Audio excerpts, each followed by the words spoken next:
And welcome into the ballpark. Happy to have you with us. MLB The Show has interleague action for you this afternoon. It's the Minnesota Twins and the Chicago Cubs.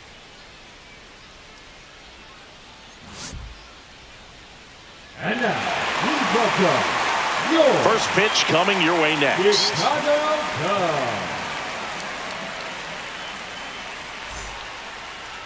All right, just about ready for baseball. Getting the nod in this one, Shota Imanaga. Chris, what should we keep an eye on here with him? Well, that 12-6 curveball explodes out of the hand, and because he's able to throw the high fastball at the top of the strike zone for a strike, hitters commit to that pitch, and before they know it, they're swinging over the top of that curveball. Willie Castro leading things off and takes a strike.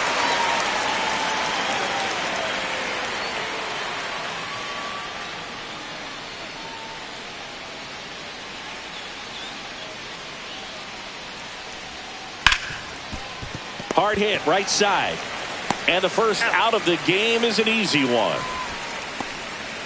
Now the lineup for the Twins as constructed by Rocco Baldelli.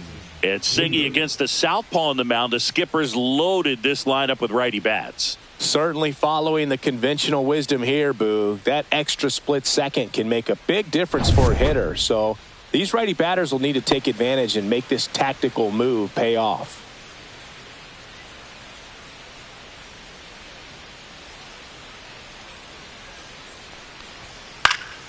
Foul ball.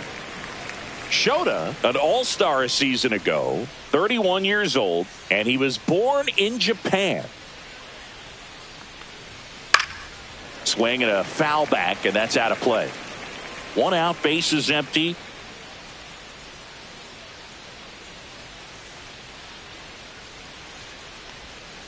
Foul ball, it stays 0-2. Flew open a little bit with that front shoulder, but was able to slow his bat down just enough to make contact with that pitch. Keep the at bat alive. Outside, and the count is 1-2.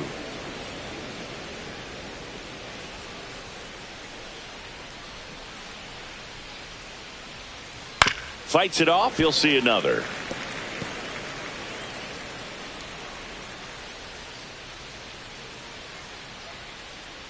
One down, base is empty. Got him looking for the strikeout. Went back to the fastball, and it was effective. Here's Carlos Correa.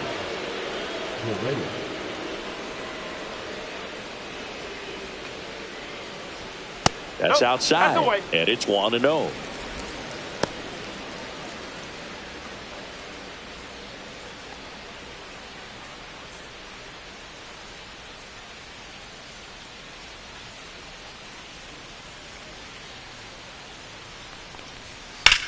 Swing and a ball driven pretty well out towards left center. Crow Armstrong makes the grab, and that'll end the inning. On to the bottom of the first. No score.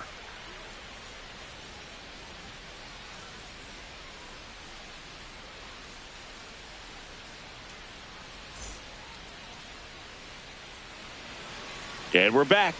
And towing the slab, Pablo Lopez.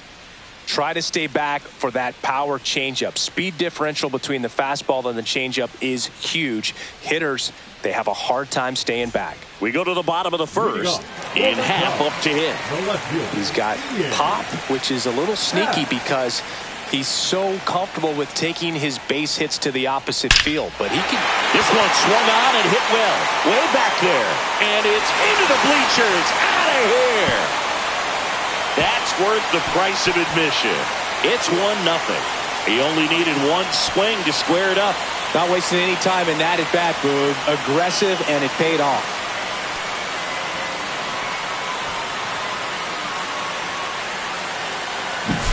That's the exact definition of hitting the ball where it's pitched, taking that outside fastball and driving it the opposite way out of the ballpark.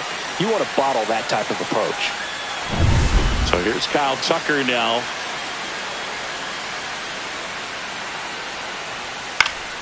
And that one fouled off.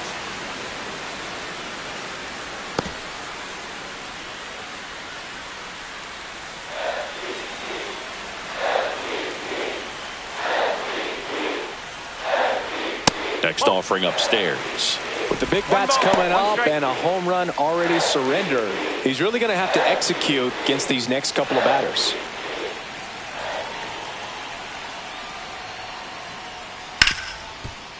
Ripped on the ground to second, on to France. And that's the first out. Nice recovery after giving up the homer. Time now for the Chicago Cubs lineup. Suzuki.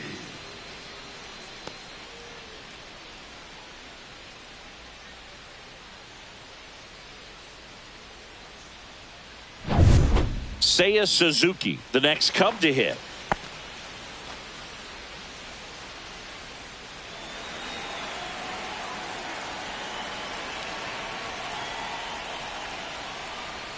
Check swing. He went too far, and it's a strike. No ball. One strike.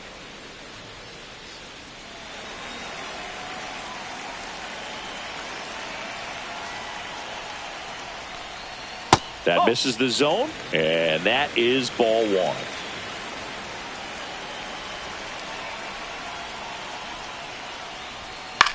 Swing and a ball popped in the air. That one gets down for a hit. So they get a man aboard with a one-out single. Batting fourth, the first baseman, Michael Busch, the next Cub to hit. And immediately pumps in a strike to the left-handed hitter.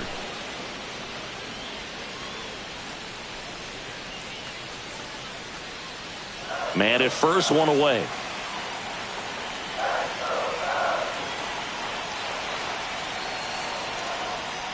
And that's off the inside edge. And it's 1-1.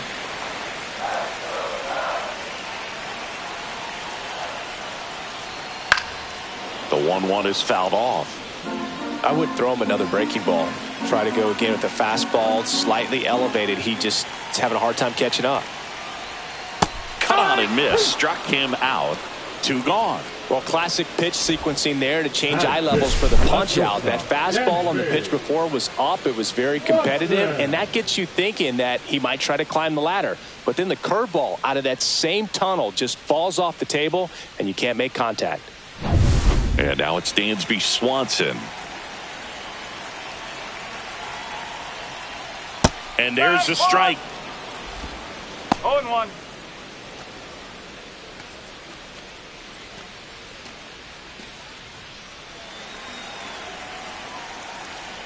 Now move to first. And he's back in safely.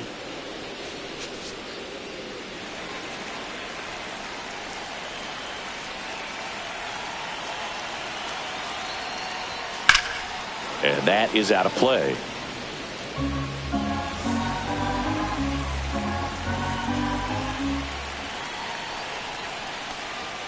Gonna count 1 and 2. 2 strike.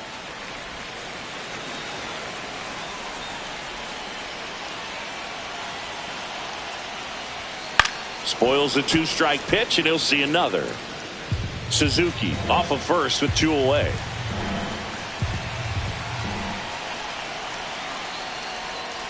The shortstop takes the ball.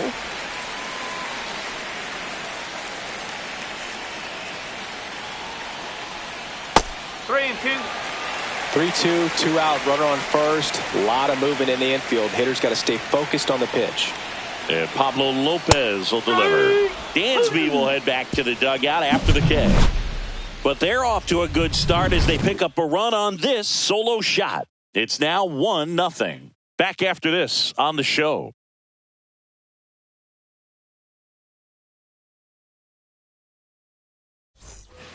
Here at Wrigley Field, now at the plate, Byron Buxton.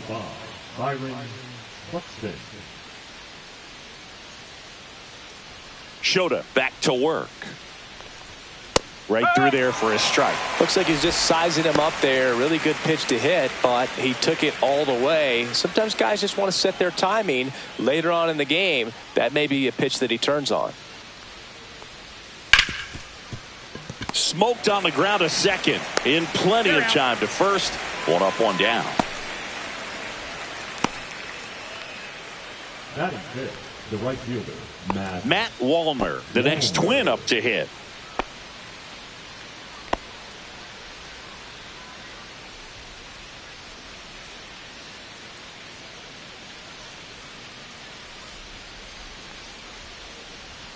That one finds the zone. That's strike one.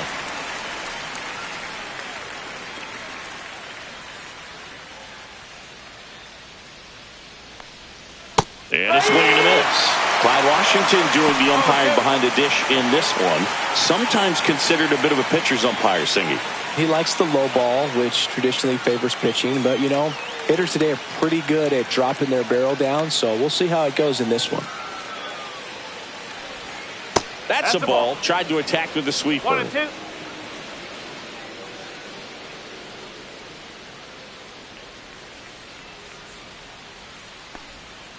Breaking ball inside.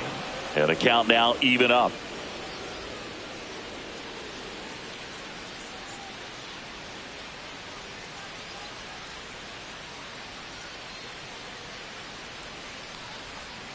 And a swing and a miss. And there are two down. Well, that's the effect of the splitter that you're looking for on the mound. Really nice pitch right there and had him out in front over the top. I'm sure the batter was thinking he was getting something else, perhaps a fastball with a little more straight and velo to it. Here's Royce Lewis.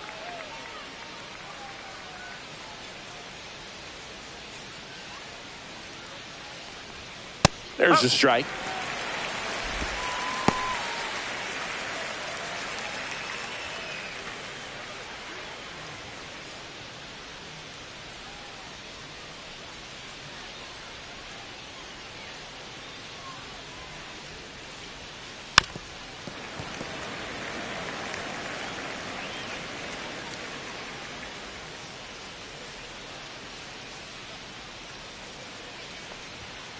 And down on strikes. And it's a 1-2-3 inning. So they go quietly there. Now to the bottom of the second. It's the Cubs 1 and the Twins nothing.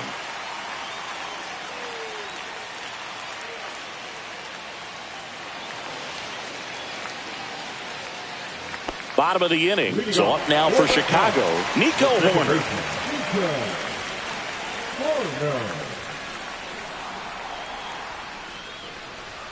0-1.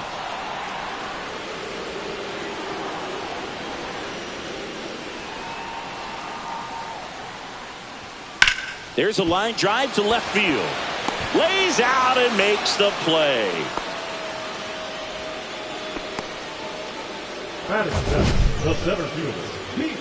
So a great diving catch, and that was only possible because of the route he took to get there, right, Chris? Yeah, StatCast shows us just how efficient that route to the ball was. In fact, that's about as good as it gets. Pretty much a direct line to it, and perhaps he was a wide receiver in a different life. I don't know, but man, great job to hold on all the way through the dive as well. No fumble caused by the ground. On to France, and there's two away.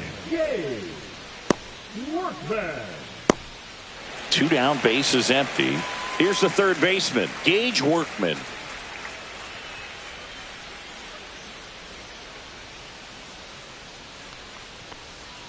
Inside, ball one. 1-0. Two outs, base is empty.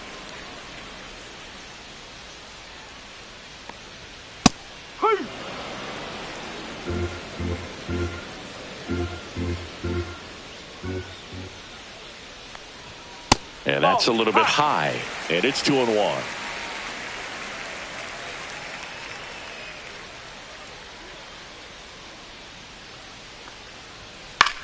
Cut on and lifted in the air. No trouble here, puts it away for the out. And that is that. We played 2 innings. It's 1-0.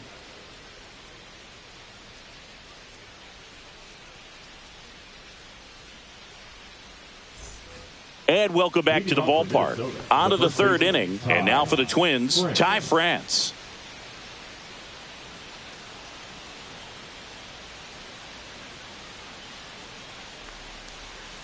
And a breaking ball misses outside. 1 ball, no strike.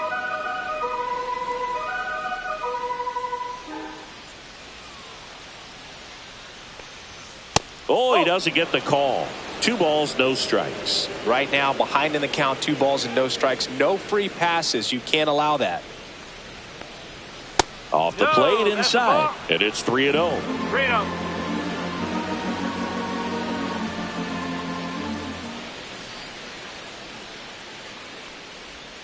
And there's the automatic.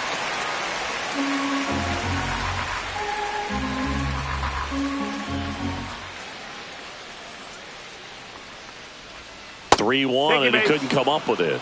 And that's how they get their first base runner of the game. Pretty easy walk right there. Last pitch wasn't even much to think about. And now it's going to be Brooks Lee. First offering, and it just misses.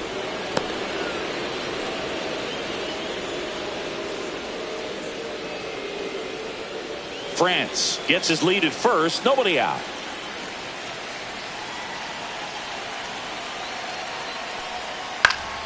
And that one fouled off.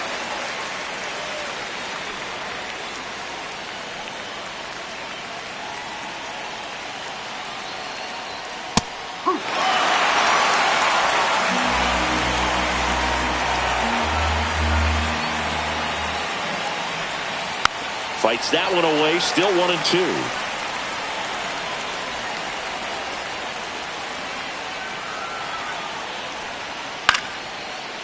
Line drive, base hit. Throw back in quickly. First and second now with nobody out. Back against the wall with 2 strikes, but found a way. Nice line drive to the pull side. Met it out front, but just stayed through it nice enough and ripped it into the outfield. Ryan Jeffers at the plate.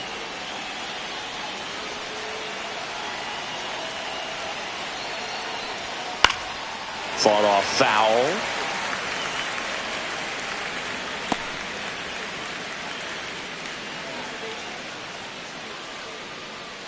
First and second here, no outs.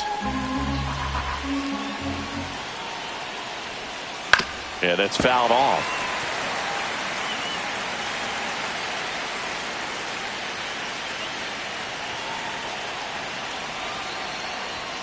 Good eye right there.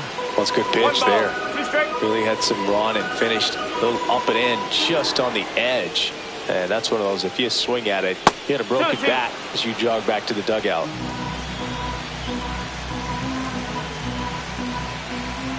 Kicks and fires.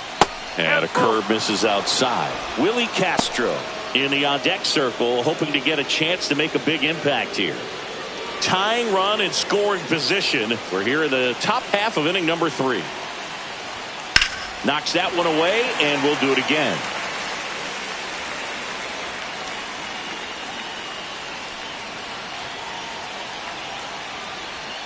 Cuts and misses. It's a strikeout. This is Willie Castro. It's early, but these at-bats can impact a game just as much as they do later. Here's a chance to set the tone early for your team. That's in there. It's 0-1. Well, in this situation with runners on, you've got to get ahead in the count so that you can dictate the rest of the at-bat. Nice job right there. That's off the inside corner. Ball 1. You don't want to get beat by a fastball in, and he spits on that one. That's the ball. In the dirt, but kept close. But no advance from the runners.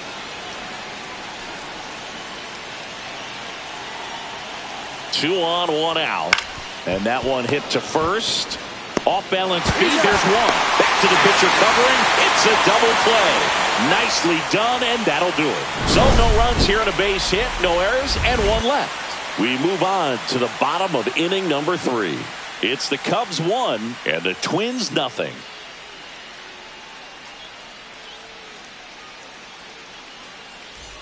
As we go to the last of the 3rd. Now the Cubs catcher, Miguel Amaya.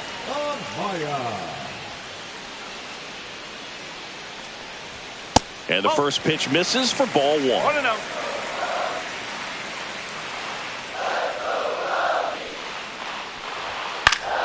Foul ball there.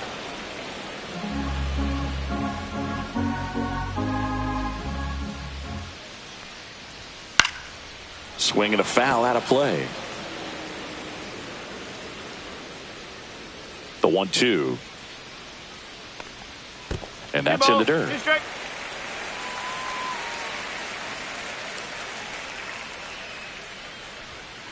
That's towards center.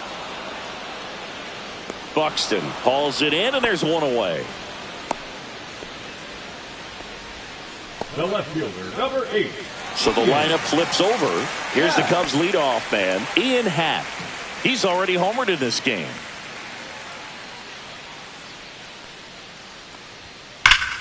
And foul ball.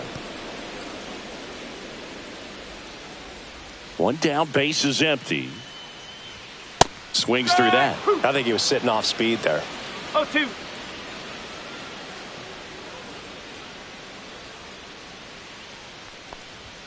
Next offering upstairs. Well, he's not afraid to fall into a 2-strike count. Knows the strike zone very well. So much so that I think umpires will look at him and determine whether it's a ball or strike, if he swings or not. That one misses. 2 balls, 2 strikes.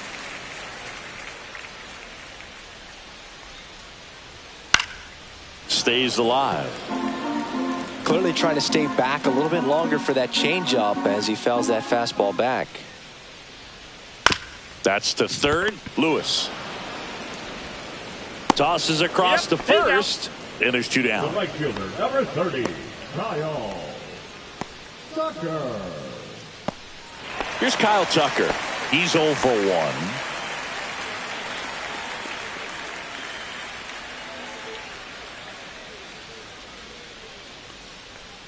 That one finds the corner. 0-1. 0-1.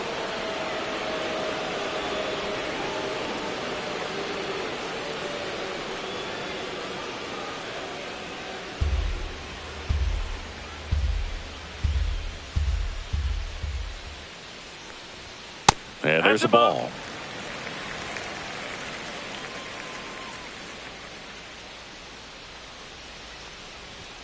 That one missed. That's the ball.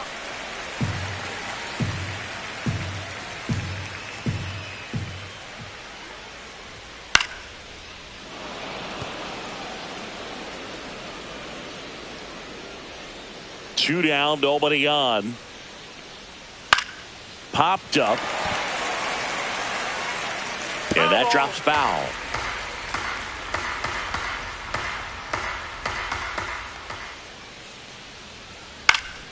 Keeps the at-bat going with a foul ball. 2 outs. In the air, right side. Walner sizes this one up.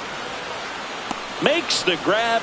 That is the inning. So no runs, no hits, no errors, and no one left. 3 innings complete. It's the Cubs 1 and the Twins nothing.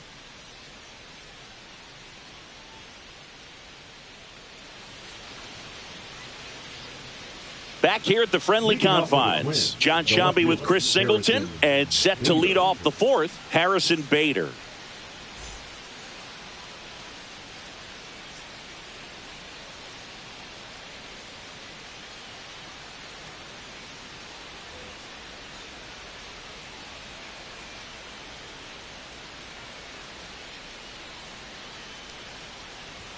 Strike one. Bader, a former Gold Glove winner, 30 years old now, and he was a 3rd-round pick back in 2015.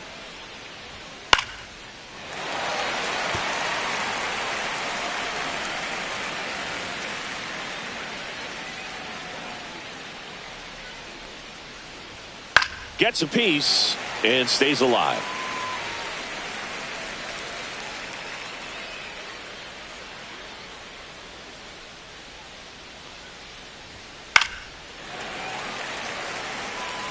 That wasn't an easy pitch to hit. It's much easier to do damage against mistakes, but that's not what that pitch was. Foul ball, still 0-2.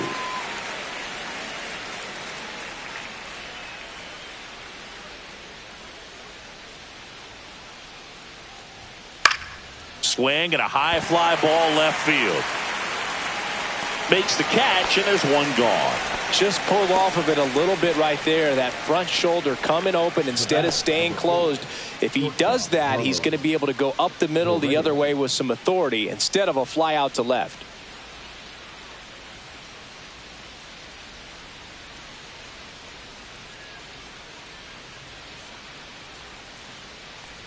Correa, the next to hit, takes ball 1.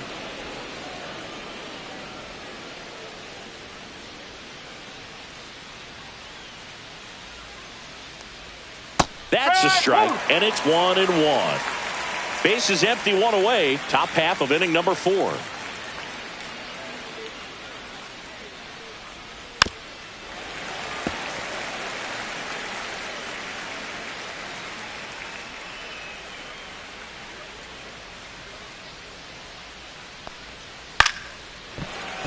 Battling here as he fouls it away.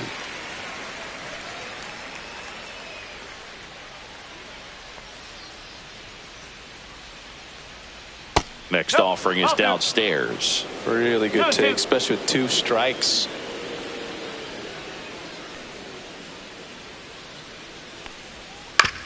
Out to short, Swanson. Throws across the diamond. That takes care of Correa. Well, he's doing a nice job of keeping the ball out of the air. Lets the defense work behind him with another ground ball. Good execution. Here's Byron Buxton. Singy, you got to appreciate a guy who's this good defensively. I mean, watching him track balls in the outfield, it is beautiful. In there for strike 1. So how much does his speed factor into his ability to go get it? It's heartbreaking for the hitter because off the bat, he thinks this ball is going to get down. Because of that speed and the ability to make up so much ground, he enters the picture and breaks a guy's heart. Got him looking. Now 5 strikeouts for him on the mound. Twins are set down 1-2-3. Still behind by a count of 1-0.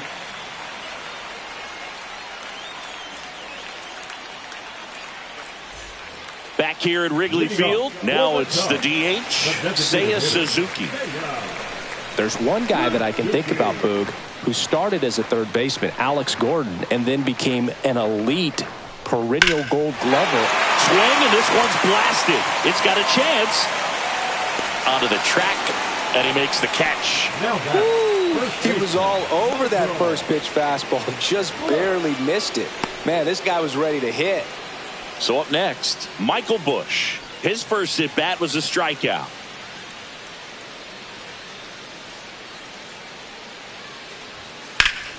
Yeah, some guys just have instincts, right? I mean, that's the way it goes. We talk about Larry Walker, the Hall of Famer, and his instinct on the bases, despite the fact that he didn't play a ton of baseball as a kid. And he handles it himself for the out. Now batting, shortstop, Dansby. Swanson. 2 outs, base is empty. And here comes Dansby Swanson. Went down on strikes his first time through.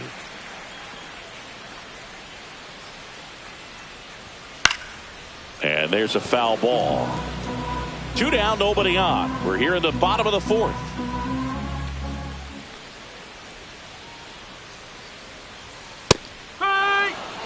This guy's pounding the zone. Hitters don't have time to think in between pitches. The shortstop takes the ball. Remember Mark Kotsay was a real good defensive outfielder. Good instincts, not great speed. Yeah, and I figured you would get Kotsay into this because you had a free dinner at his house the other night. That is true. 2 balls, 2 strikes to count with 2 outs.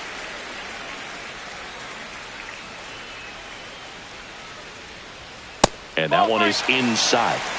3 balls, 2 strikes.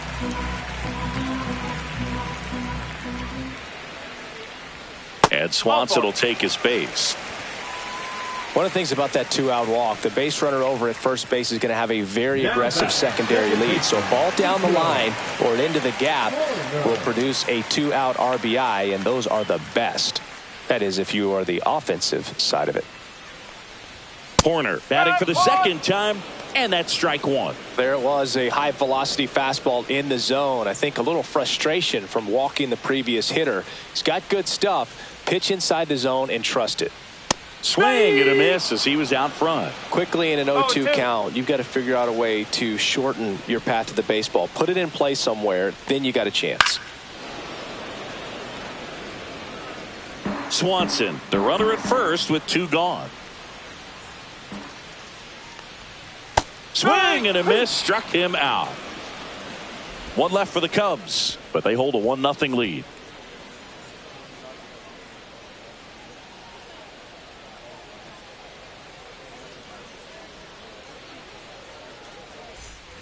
We go to the top of the fifth, and now the right fielder, Matt Wallner. Not a lot of people know this, but this isn't the only Wrigley Field in MLB history. You know, when the league expanded and added the Los Angeles Angels in 1961, they played their first season at a stadium in L.A. called Wrigley Field, which had been the home of the minor league team of the same name.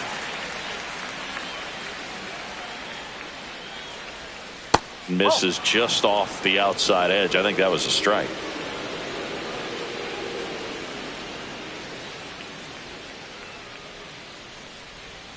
And 1-2. 1 ball, 2 strikes.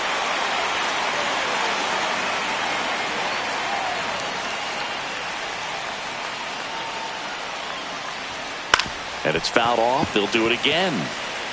You could see he was trying to stay back long enough to handle the off-speed pitch, but just a little tardy on the fastball. That misses the zone, and it's 2-2.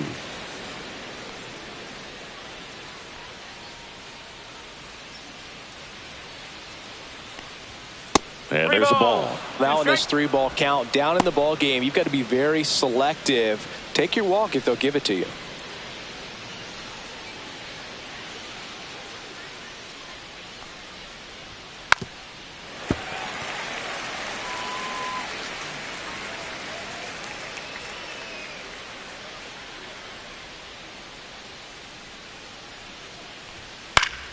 Fouled off again, and it remains 3-2.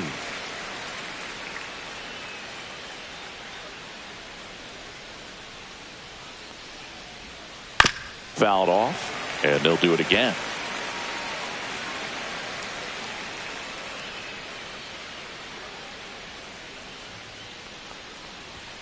Swing and a miss, and he struck him out. He battled for a long time, but it finishes with a strikeout. You can't be mad at yourself after an at-bat like that one. So digging in, Royce Lewis. He was a strikeout victim his first time.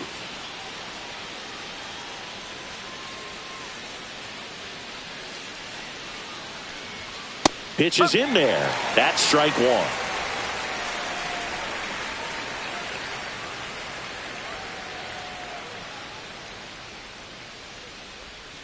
And that one pulled foul.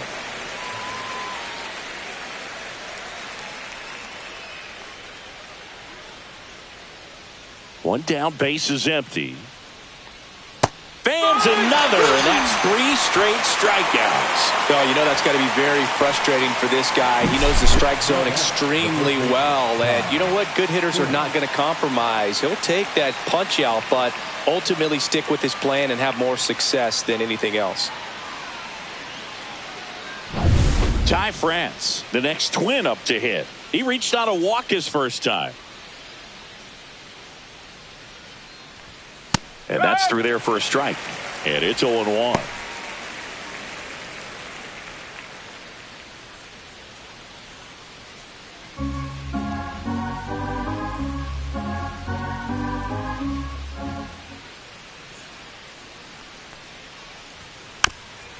This to third, but it kicks foul. Now this offense has just been locked down. Almost 5 full innings of shutout baseball. Gets a piece, and it stays 0-2.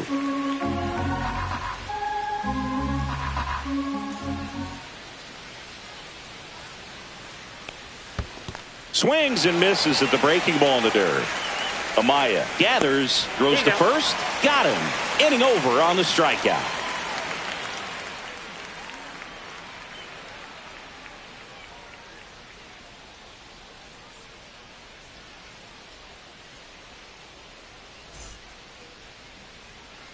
And we're back. And stepping in is the speedy Pete Crow Armstrong. Lopez back to work. Fastball for a strike. Boog, over 80% of his first pitches are strikes. You're doing that, you could have a really good day out there on the mound. Right side. But that rolls foul.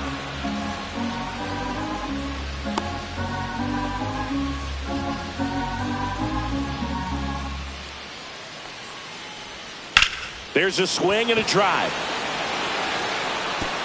And one hops off the wall. Should be extra bases. Safe at second with a leadoff double. He was all over that one. Man, that feels so good to shoot an absolute bolt the opposite way. Split the gap and know that you've got extra bases right off the bat. That's the kind of thing hitters dream about when they're falling asleep at night. Gage Workman, the next Cub to hit. Fouled off left side.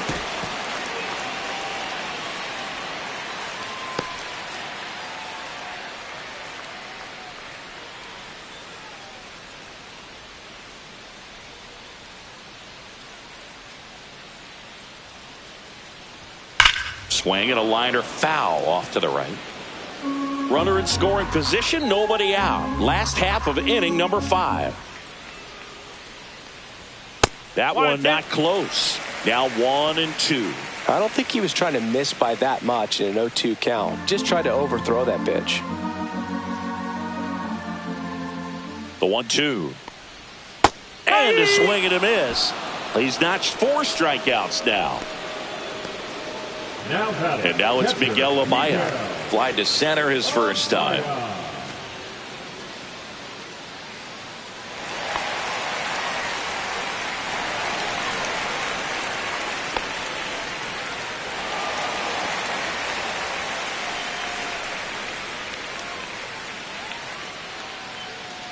Check on the runner. Crow Armstrong back on a dive.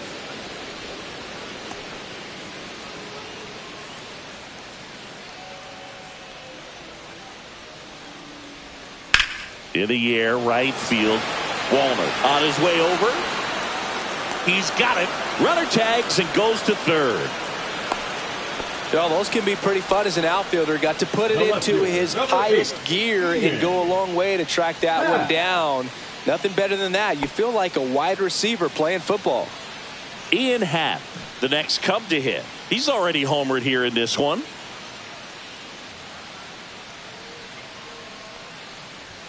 And a first pitch fastball is in for a strike. Well, we call that keyholing. Even though it's right there and looks pretty good, if he doesn't love it, he's not going to swing that early in the count. Buxton makes the play, and the inning is over. Cubs leave one, but they're on top 1-0.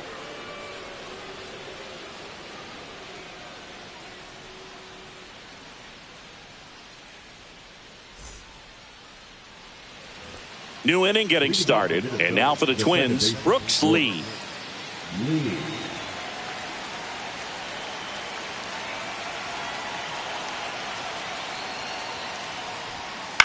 Swing and a ball lifted to center field. No trouble here. Puts it away for the out. Going up, one down. Ryan Jeffers, the next Twin up to hit. Struck out swinging his first time.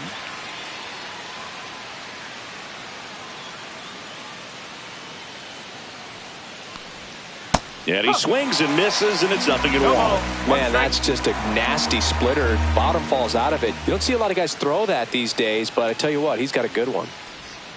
Next pitch is downstairs. 1-1. Base is empty, one away, and we're in the top half of the 6th.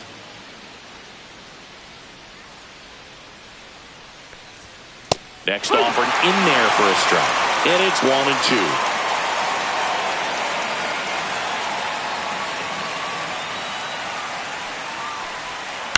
And a foul ball, he stays alive.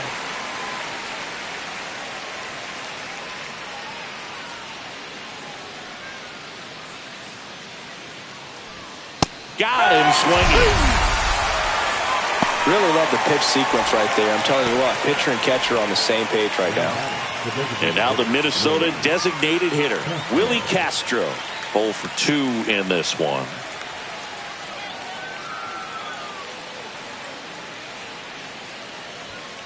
And that's in for a strike. It's 0-1. Well, he's been incredibly efficient in this one. First pitch strike percentage over 70%. That's well above league average, and that's what's allowed him to pitch well up until this point.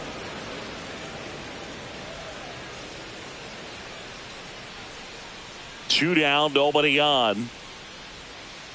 That curveball's been a big pitch for him today. He's been able to get ahead in the count with it. He's also been able to use it to put guys away.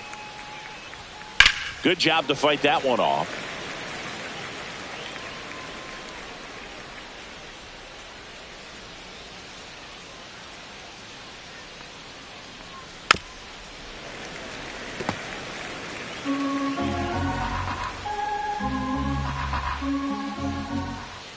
Two outs. Fouls it off. Still 1-2.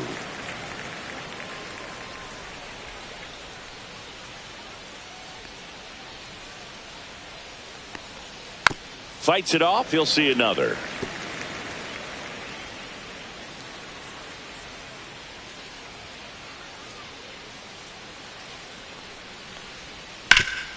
Hard on the ground to first. He takes it himself to the bag, and that'll do it. Make it 6 shutout innings for him out there now. It's the Cubs 1 and the Twins nothing.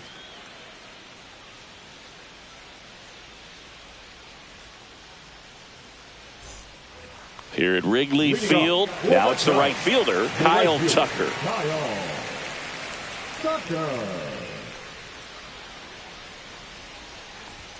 Close, but called a ball. And that's ball 1.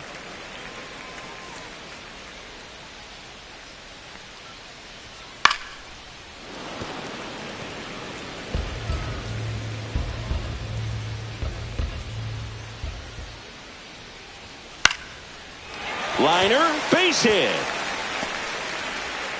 And the leadoff man aboard.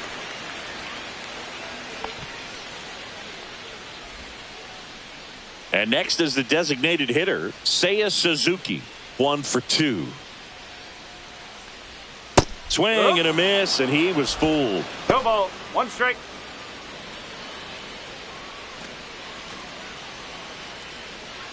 Tucker on at first. Nobody out.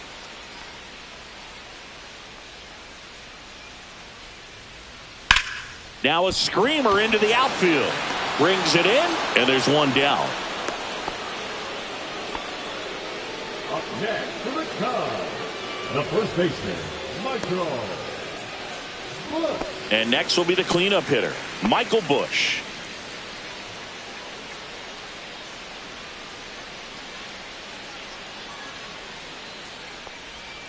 That's a bullet, but it goes foul.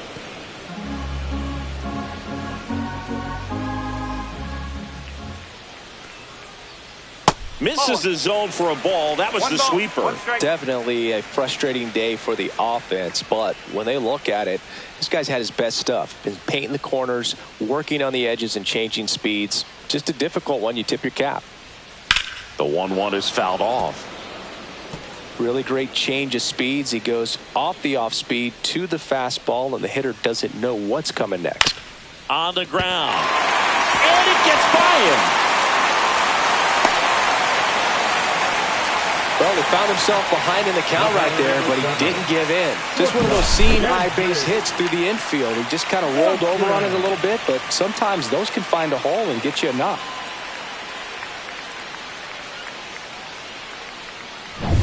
Dansby Swanson stands in. He is struck out, and he is walked. In for a strike. 0-1.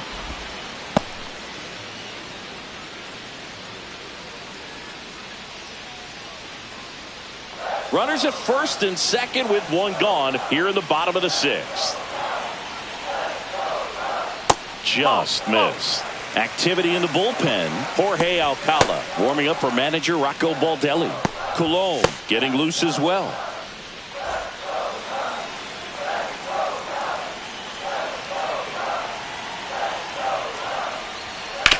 Rolled to short. Possible 2-ball. Off balance feed. There's 1. And that's 2.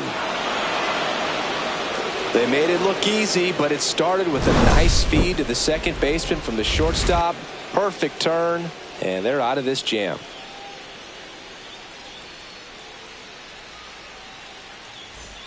Top of inning number 7. So here's Bader now. Leading off for Minnesota, the left fielder, Harrison Bader.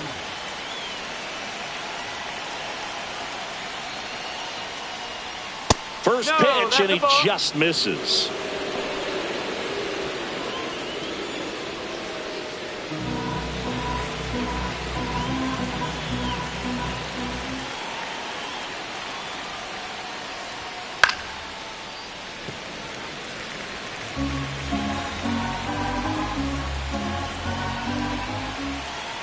Looking to get the tying run on base.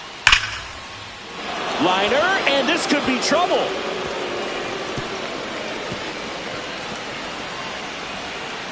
And the tying runs at second base with a double.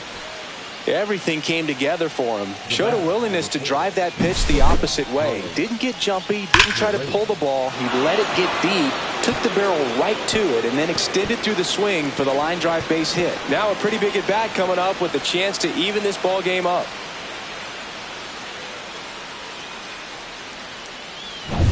And here comes Carlos Correa. In there for a strike at the bottom of the zone. Well, here's a good opportunity in this inning to get on the scoreboard after that leadoff hit, and hardly order coming up right behind them. This is where they need to get going.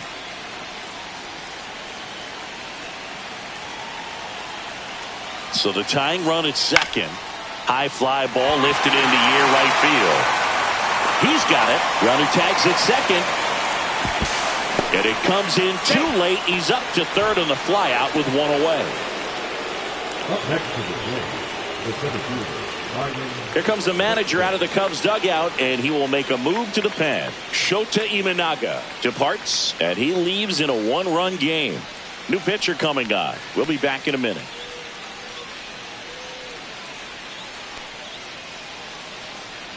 Now pitching for the Tyson Cubs, Miller gets the call from the pen. 49. Well, with a runner at third and less than 2 outs, he's coming in looking for strikeouts right here. Balls put in play, give him a good chance at bringing home that run. Byron Buxton, the next twin up to hit. And things could change quickly here with one swing.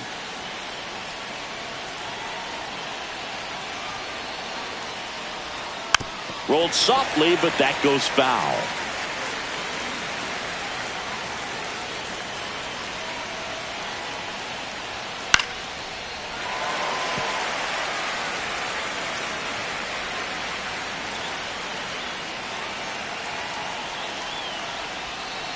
Fights that one away, and the count remains 0-2. I think ultimately you want to tie him up, get the ball in on the plate so that he can't get the barrel to it and hit it to the outfield. Knocks that one away, and we'll do it again. The tying run is 90 feet away. And now 1-2. Man, oh man, I don't know how you take that pitch. That's as close as it gets. Got him. Huge strikeout there. Well, they were pretty much giving it to him right there. Playing the infield back. All you're looking for on offense is a simple ground ball. And you got a tie ball game. Not sure what he was thinking up there. Strikeout looking is the last thing you want to see. Now you got to hope the next guy can pick you up and come through with a big 2-out hit. And now the right fielder, Matt Wallner. First pitch misses.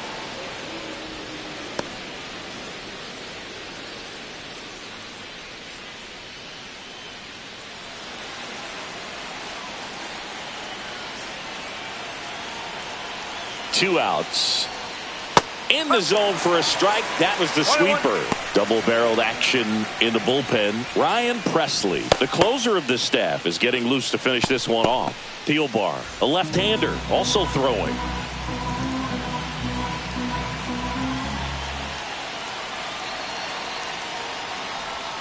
And now 2-1.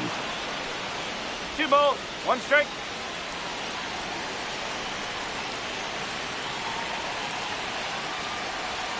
And strike 2. Good late sink on that fastball. Out of the hand looks so good. And then by the time it gets in the hitting zone, hard to get the barrel to it. The next pitch misses, and it's 3-2. That's a really good take. Holding on to a 1-run lead here in the top half of inning number 7. Foul ball, and it remains a full count.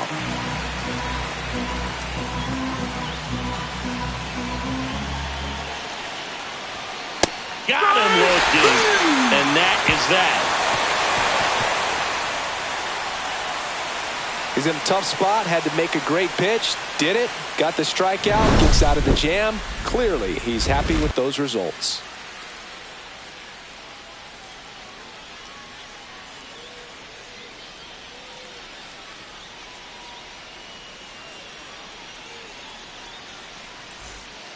We're back in a new pitcher here to start the bottom of the 7th. Danny Coulombe. Just trying to keep this one close here, and this is where a bullpen can give their players a chance to fight back into the game. Well, 1-run game. Here's Nico Horner.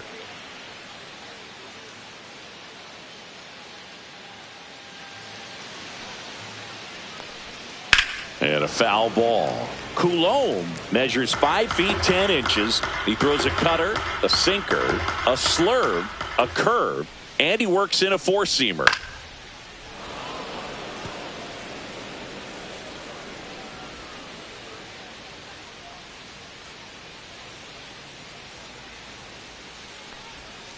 And they'll do it again.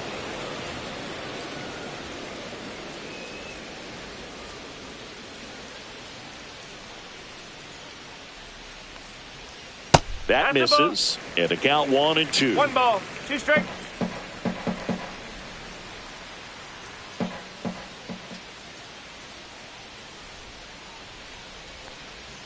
And that just misses.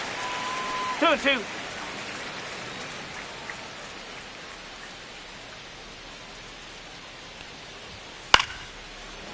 Liner to second and picked on the hop. And one away in the bottom of the 7th. The center fielder, number 4, Pete Crow Armstrong. And now Pete Crow Armstrong. If there's nobody on in front of him, a single for him many times is a double. This guy is off to the races, ready to steal a bag when he's on first base. And that's downstairs. 1-0.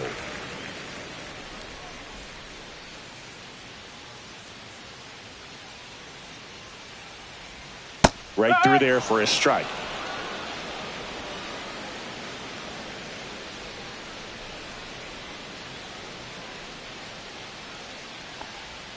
Swings and misses. 1-2.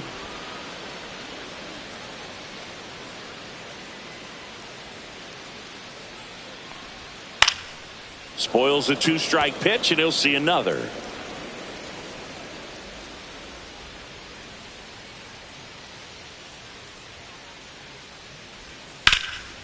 That one is absolutely belted.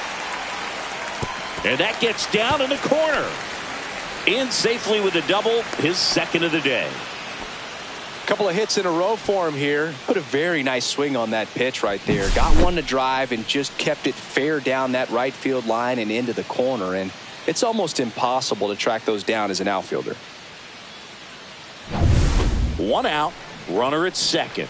Gage Workman, the next Cub to hit. That one's in there. Strike 1.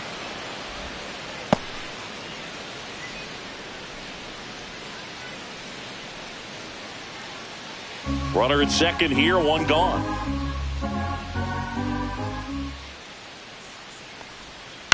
Tap foul at the plate.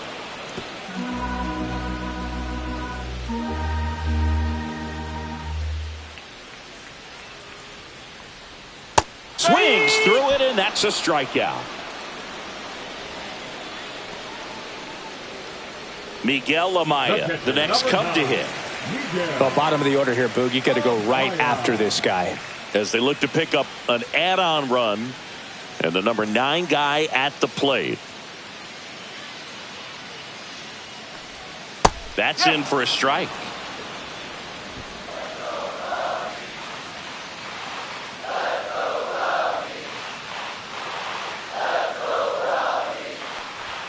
Ball 1 there. Crow Armstrong at second with 2 down. And there's a strike on the outside corner.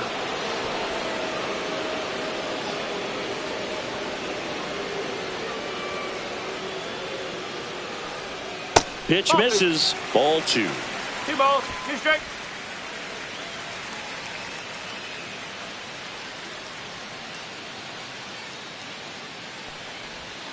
That's down and in.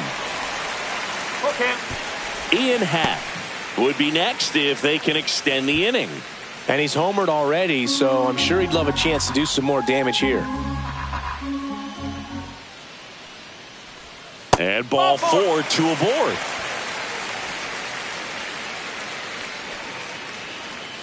Now batting, left fielder, Ian. And up next for Chicago, Ian Happ. He had a big swing for these guys way back in the first inning. Yeah, Boog, he didn't waste any time in this one. The solo shot really got his team going, and he's looking for more right here.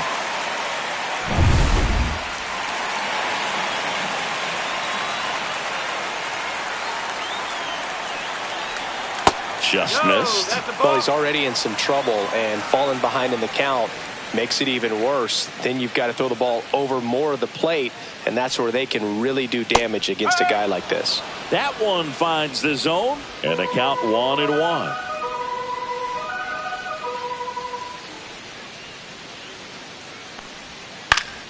That one fouled off.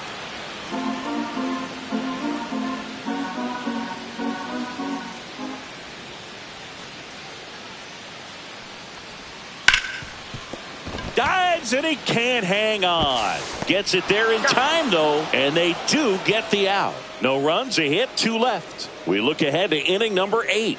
It's the Cubs 1 and the Twins nothing. Welcome back, and a new arm on the mound to start the 8th, Porter Hodge. Well, the best relievers love the opportunity to come in and protect a tight lead late in the ball game. Some of them are just wired different, so we'll see what he's got here. Leading off, Royce Lewis. Outfield deep here, trying to prevent anything over their heads.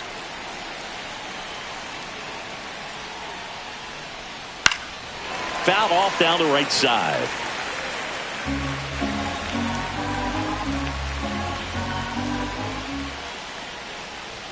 Strike 2.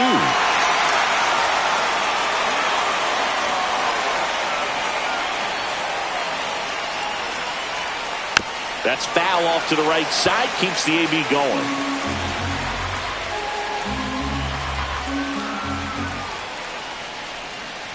Swing and a miss. Struck him out. Leadoff man is out here in the 8th. Pretty big strikeout right there to start this 8th inning. Down 1. Any leadoff base runner really makes this inning a bit more interesting. But now this offense has to switch from possibly trying to manufacture a run to needing to run into something or just try to string multiple hits together to get a run across the plate. So now pinch hitter for Minnesota, Jose Miranda. And he would be the tying run, Boog, so we may see him try to launch one if he gets a good pitch to handle.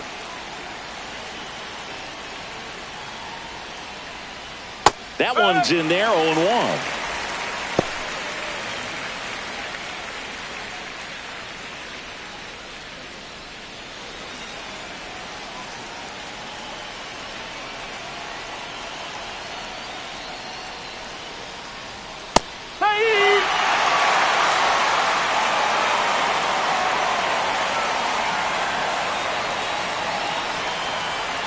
The other way, pulls it down, and there are 2 away. That swing right there tells me he's seeing the ball pretty well. I know it didn't produce a hit, but he made solid contact, and that's all you're looking to do anytime you're at the plate. Brooks Lee getting ready to hit.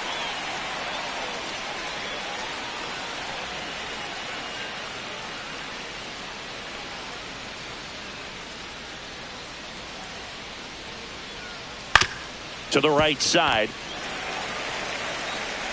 In time to Bush, and the Twins go 1-2-3. Twins retired in short order. They're down 1-0.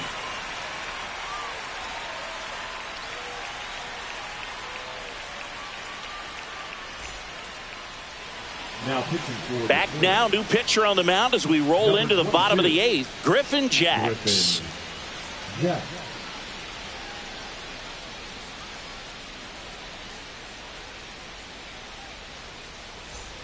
Well, 1-run game. Now the number 2 hitter, Kyle Tucker, 1 for 3.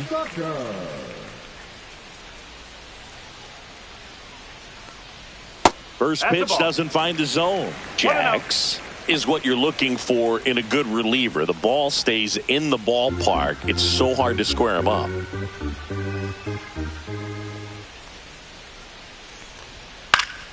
Swinging a foul straight back. Yeah, he stays out of the middle and pitches either at the bottom or at the top on the edges. And because of that, if you do get it in the air, it's usually just a high fly ball.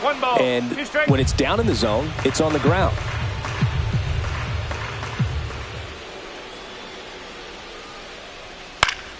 Foul ball, still a 1-2 count.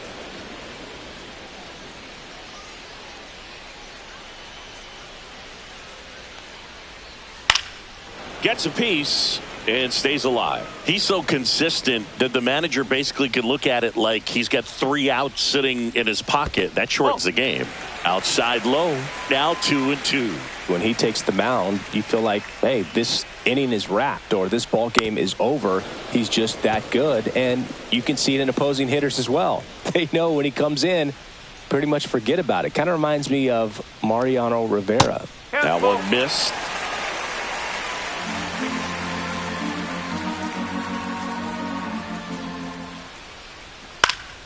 Stays alive.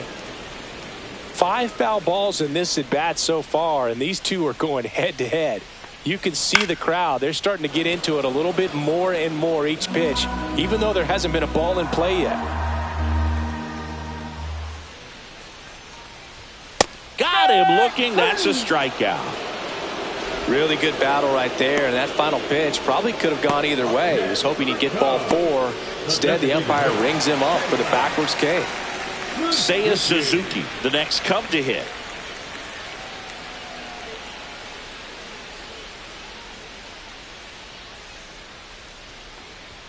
And a first pitch fastball is in for a strike. Some movement in the Twins bullpen. Jorge Alcala up and loosening in the pen. Sands also throwing.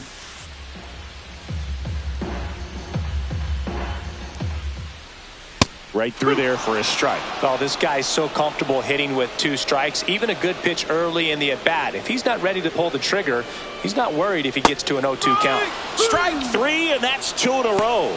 Very strong coming out of the pen so far as he punches out the first 2 batters he's faced in this one, getting straight to work. Man, it's talked about a lot, but relievers are just so electric these days. These aren't fun at bats if you're a hitter, and I'm so glad I'm retired. Bush stands in here, takes ball 1 low.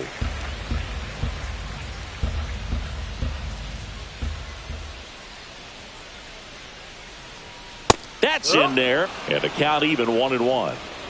2 down, nobody on. Here, the bottom half of the 8th inning. Clips the corner, 1-2. 1-2.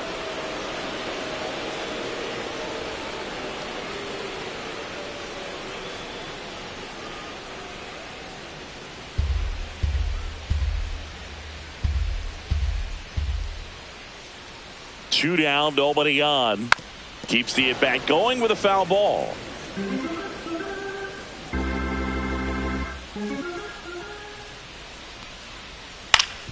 That one back up the middle, and it gets through. And that keeps the inning alive. Now batting, the shortstop, Dansby. Dansby Swanson is going to get a chance to hit. First pitch outside. just misses.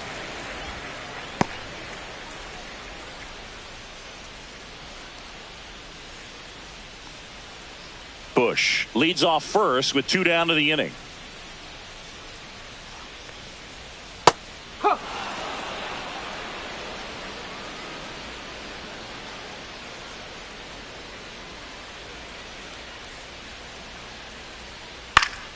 Next offering is fouled back.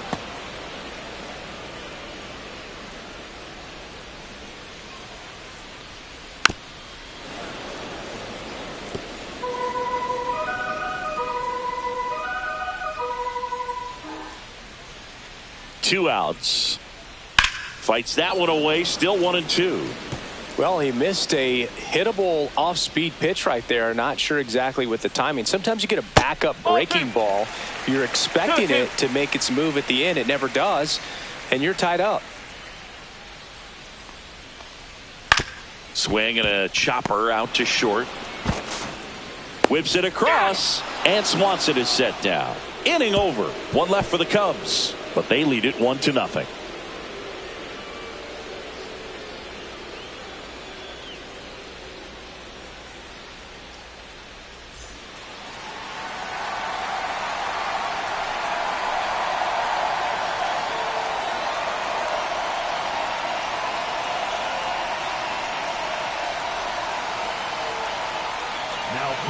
Back now, and on the mound, the closer, Ryan Presley.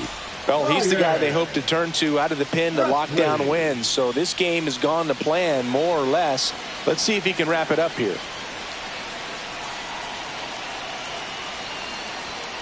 Swing and a high fly ball hit the air left center field. This one's got a chance. That one carrying, and that one's gone into the bleachers. And that should quiet this home crowd. And we are all tied up. It's 1-1. He ambushed him right there, Siggy. Yeah, swinging on that first pitch, and I think losing one over the fence is exactly what he had in mind as well.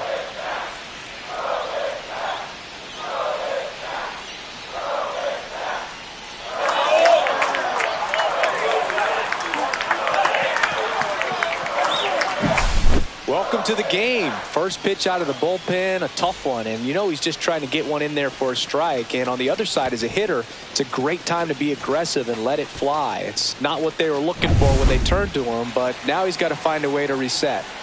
So it's all tied up thanks to the home run. And here's the Twins leadoff guy, Willie Castro.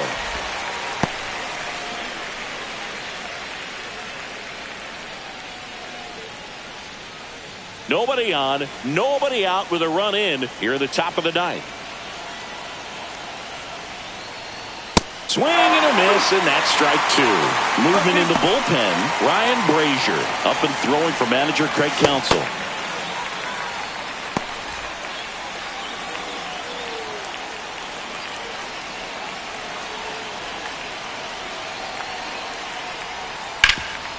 Hard hit left side.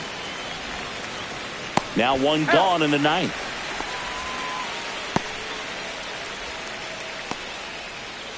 Now back, left fielder. And now Bader up to the plate.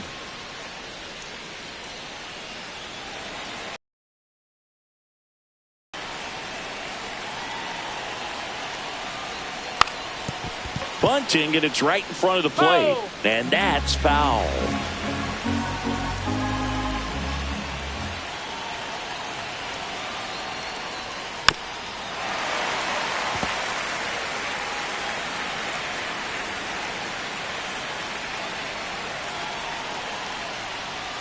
That's outside. And the count 1-2. 1 ball, 2 strike.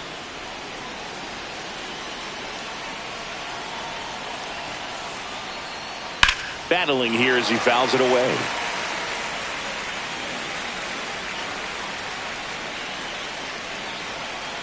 One down, base is empty. Swing and a high fly ball deep left field. Raging back towards the wall. Makes the catch up against the wall. That's just a really nice catch on the run right there. He saved extra bases for sure. If the pitcher's his friend, he'll give him a second to catch his breath before he's ready to deal the next pitch. Now Correa up to hit. 0 for 3 with 2 flyouts and a ground out. Gets the outside corner with that one. Late in the game, everyone gets a little tighter. Way to get ahead on a really good hitter right there.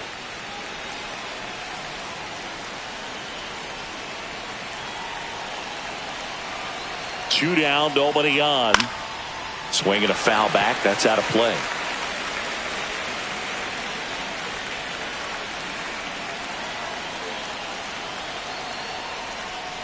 Swings and misses. Struck him out. One scores in the inning, coming on this solo home run. All even at 1 apiece. You're watching Major League Baseball on the show.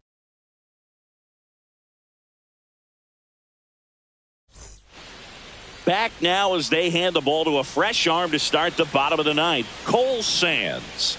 Now pitching for the Twins, number 44, Cole Sands. Nico Horner will come up to hit. 0 for 3 in this one. He's kind of an outlier, especially when guys are consciously sacrificing contact to deliver power. And that's in for a strike. Yeah, his swing is so good. It's in the zone a long time. He gets the barrel to it a lot, and that produces more base hits. And fouled off.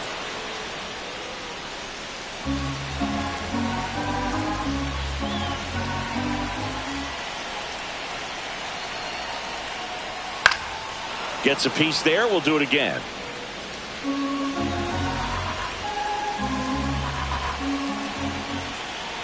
Here's the 0-2. And delivers outside.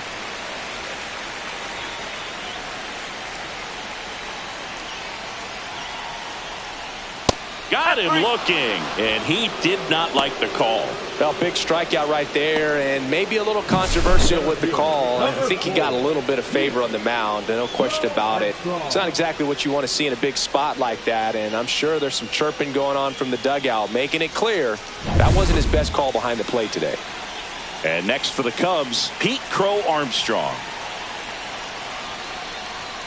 And that's off the inside edge, and that's ball one.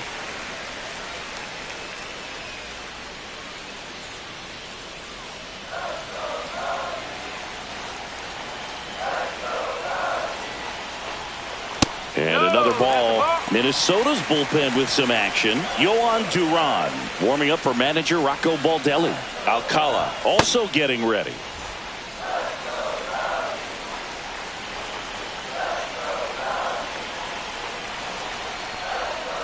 Fouled off. He was late.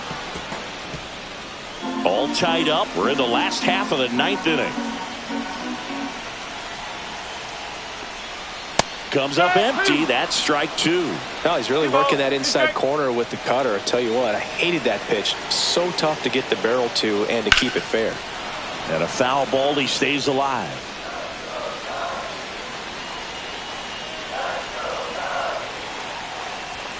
Swing and a miss. Struck him out. Couldn't catch up to the heater. And Chris, that's a way to neutralize his speed by keeping him off base. And the defense breathes a sigh of relief because he puts pressure on everyone if he can put the ball in play. But that's how you do it. Keep him off balance, get him out of there, and deal with the next guy. Gage Workman, the next Cub to hit. 0 for 3 with 2 strikeouts and a flyout. That catches the corner.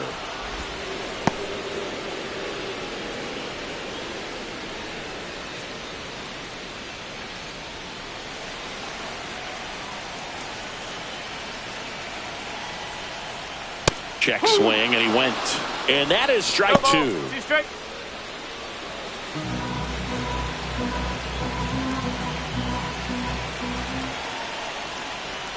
Good eye in that spot.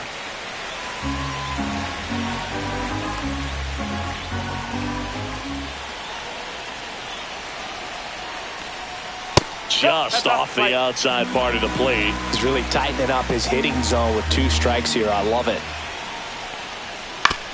And a ground ball to first. Miranda takes it to the bag. That's the 3rd out. And we're headed to extras. Cubs are down quietly. Score remains tied 1-1.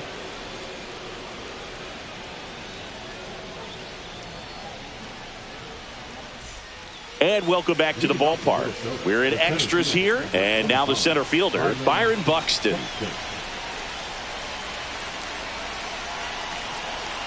Presley back to work. Late swing, fouled off.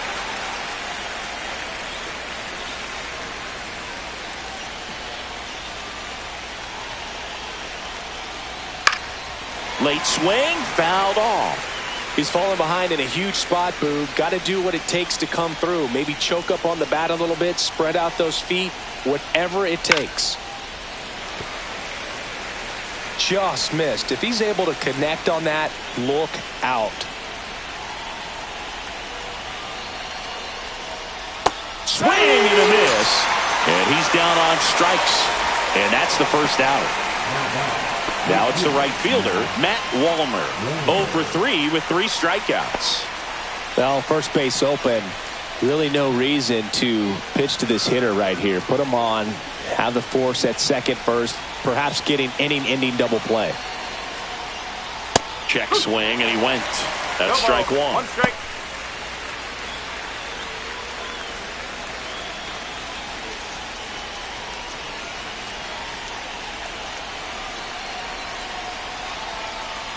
Right through there for a strike.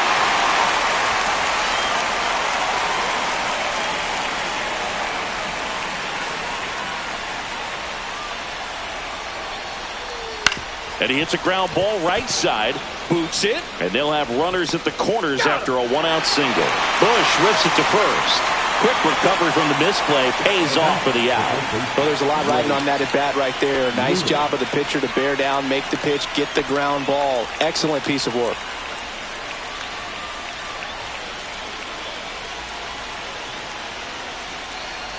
Lewis in the box now. Takes strike one.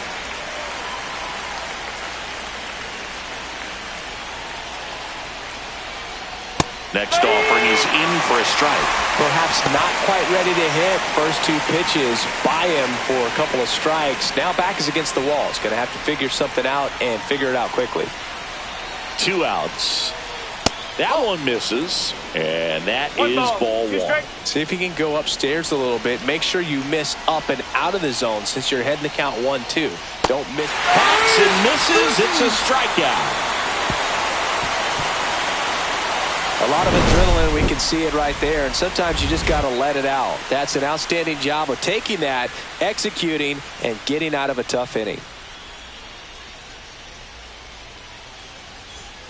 Back here at the friendly confines, ready to go for the last half of the inning. So up now for Chicago, Miguel Amaya.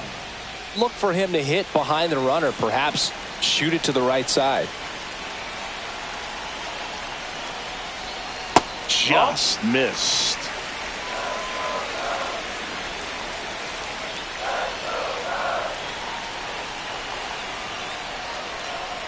And another ball.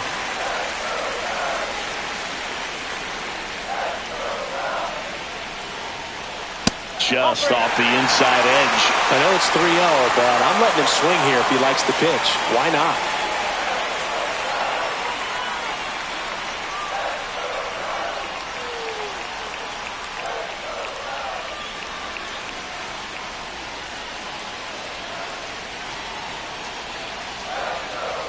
Down. Inside corner, and that's called a strike. Getting a little frustrated with the strike zone.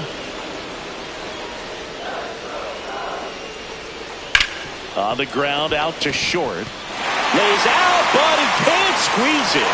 No throw, and the defense comes away with nothing.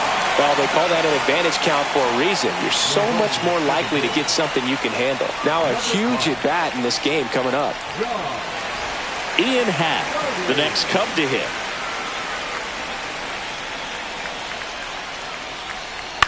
That one down the line, but it kicks foul.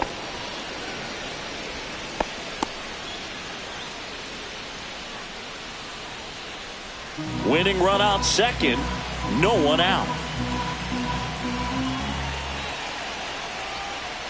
Next offering is down low.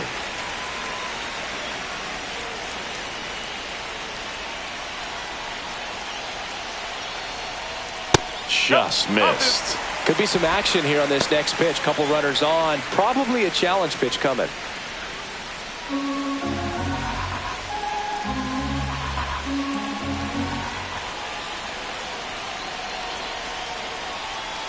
Ground ball left side. He gets to it with a slide. There's one. To first, not in time. Great effort there. Just so impressed with the movement on that play. Footwork was excellent. The arm strength was there. And, of course, the most important part was getting the out. And now a very big at-bat for Kyle Tucker. Known for his late-inning heroics. And ball one to the right fielder. One down, and the winning run at third. That misses. Now 2-0.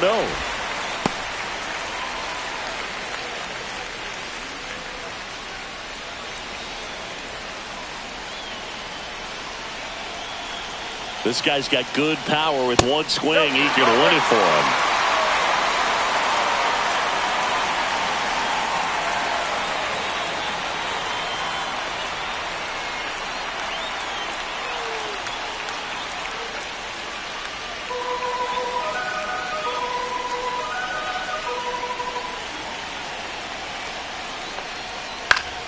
And that one fouled off.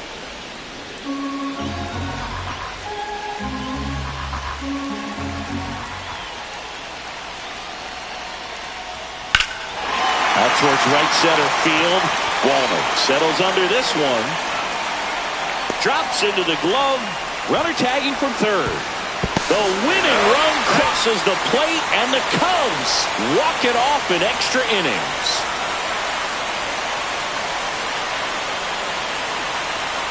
These can be tough at bats when you know you've got to get the ball in the air. At worst case scenario, that pitcher is going to try to tie you up, throw you up and in. But he did a good job pulling the hands through, extension to put that ball deep enough out into the outfield to score that run and win this game.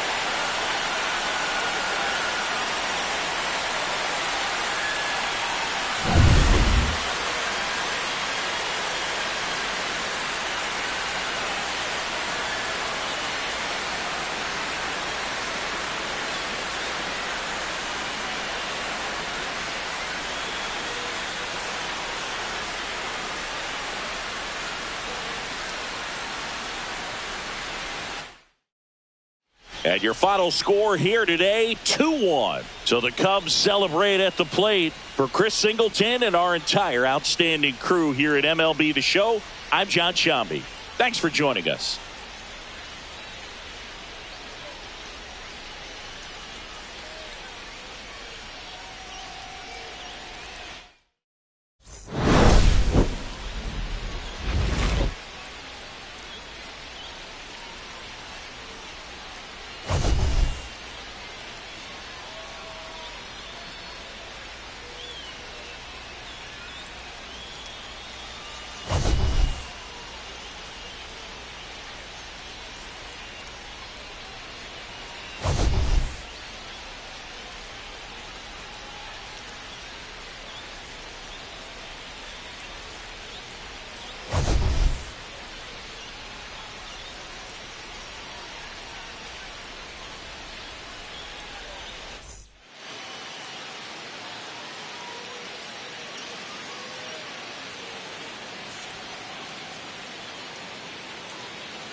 And welcome in, everybody. Glad you're with us. We're going to be treated to a gorgeous day for baseball on the show.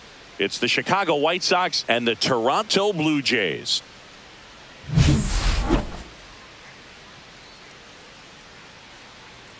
And we'll be back with the first pitch right after this. So just about set now And on the mound today, a guy who will give them innings, Kevin Gossman. How about a report on him, Chris? 4-pitch guy. He's got some options to work with in terms of keeping hitters off balance. So we'll see how he decides to utilize those weapons through this start here, and whether or not he's able to mix them all in early, or if he wants to hold something back a little bit later, maybe second, third time through the order, and give them something they haven't seen. It's tough when you know a guy's got that in his back pocket. As a hitter, you really have to stay on your toes. Swing and a pop-up. Foul territory for the catcher. Kirk pulls it down, and there's one down.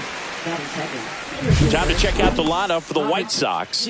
We could be in for a power showcase today with the wind blowing out. A lot of lift and separate, Chris. Well, we know hitters are in this era definitely trying to hit the ball in the air regardless of the conditions, but I think even a little more so there's margin for error if you can get the ball up in the air. So, you'll see at times, I'm sure, with 2 strikes, what looks like a half swing that can get out of the ballpark with a hitter who's got decent pop. Luis Robert Jr. in the box now. No balls and a strike. Edge of the zone for a strike, and it's 0-2. 2 really good back-to-back sliders. Now in an 0-2 count. He's hitter off. He can go anywhere he wants. And that's a base hit. So a man aboard now with 1 away.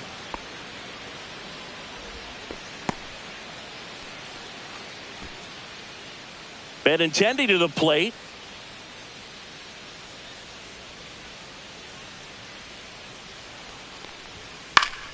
Late swing, foul to the left. Gossman, a former All-Star. He features a 4-seam fastball, a splitter, a slider, and he works in a sinker.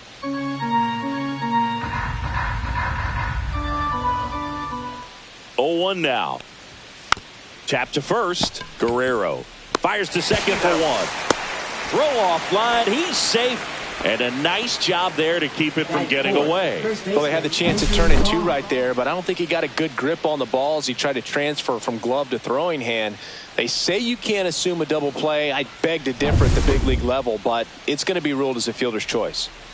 Andrew Vaughn now. And that's through there for a strike. And it's 0-1. 0-1's the count.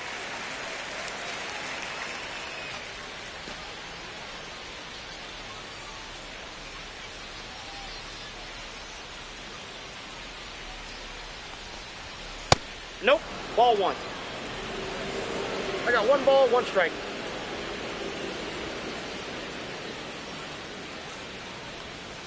The 1-1 is fouled off. Benintendi off of first with 2 away.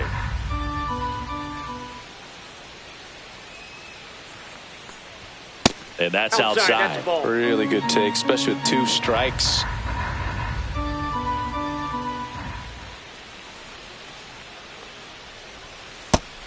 Two. 3-2, 2 out, runner on first. A lot of movement in the infield. Hitter's got to stay focused on the pitch. Fouled off, and they'll do it again.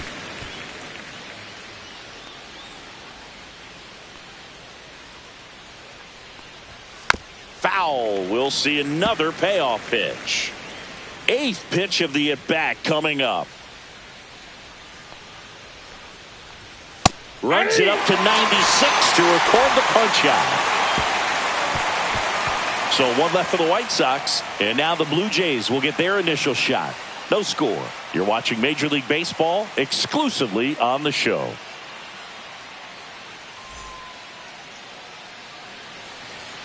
Back now in Toronto. And on the hill, the lefty, Martin Perez. What do you have on him? Well, there are going to be a lot of balls in play because of the ground ball rate. Important that the defense stays engaged in the game. I think it's critical. Tempo is there. If you work quickly, it helps the fielders behind you to stay engaged, to make those plays, and help you get through the innings. George Springer, the leadoff batter, as he looks at ball 1.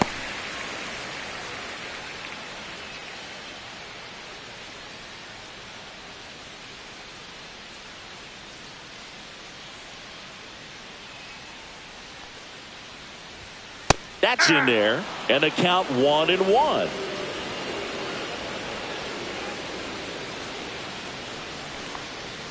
That's a little bit low. 2 balls. One strike.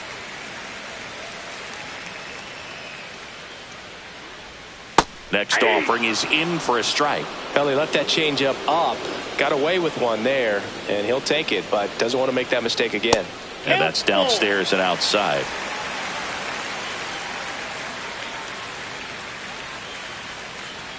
That one misses, so a leadoff walk.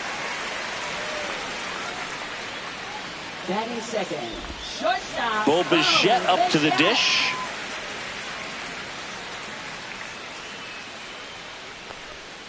And the first pitch misses for ball one.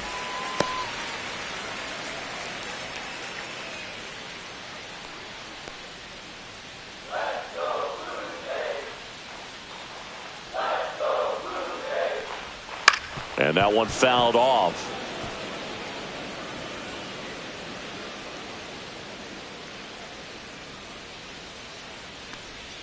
That clips a corner.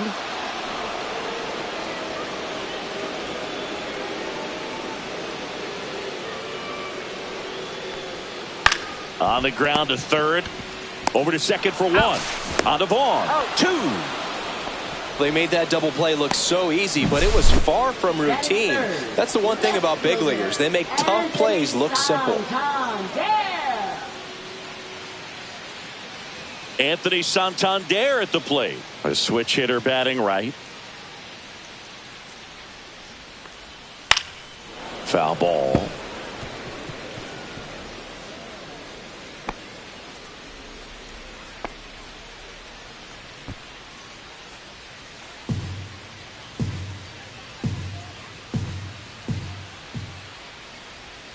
Yeah, big swing and a miss. 2 outs, base is empty. Knocks that one away, and we'll do it again. That wasn't an easy pitch to hit. But that's not what that pitch was. Next offering down in the dirt.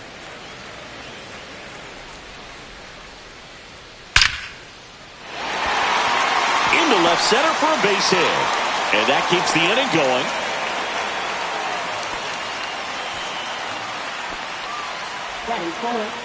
Here's Vladimir Guerrero Jr.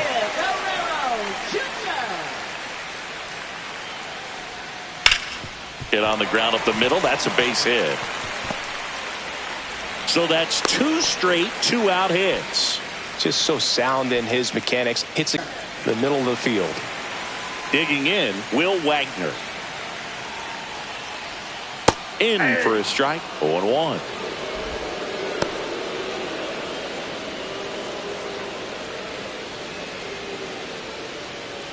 Two on, 2 outs.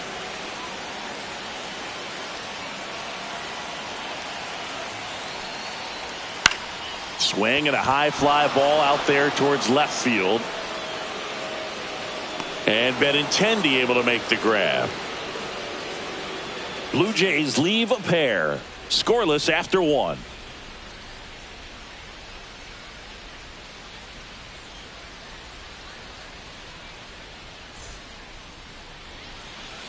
Back here at Rogers Center, top of the second. Here's Josh Rojas.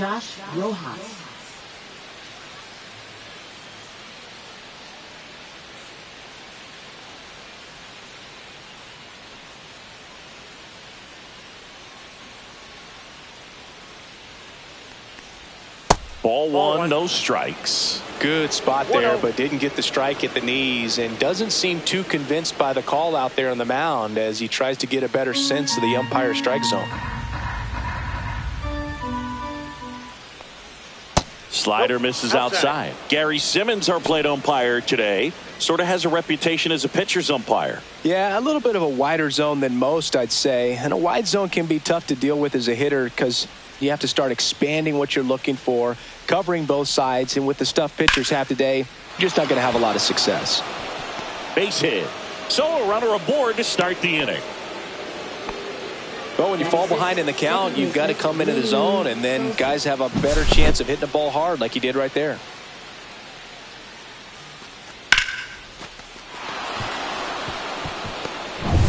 And here is Sosa to the plate.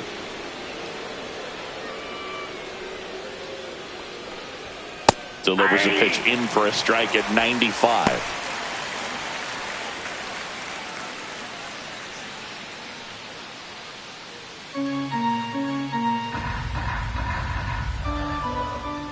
Kicks and deals. And a swing and a miss there. That front door slider is such a devastating pitch. You don't want to get beat by the inside fastball, so you cheat a little bit, and then by the time it gets there, it's out of the swing plane. Grounds one to short. Dives, but it kicks off his glove. No throw, and they come away without an out. Back-to-back singles. He got that front foot down, and pitch recognition was on point. Pretty impressive for an 0-2 count. Runner in scoring position now, and a good opportunity to push across the first run of the ballgame. And next to hit for the Sox, Miguel Vargas. That one finds the zone. That's strike one.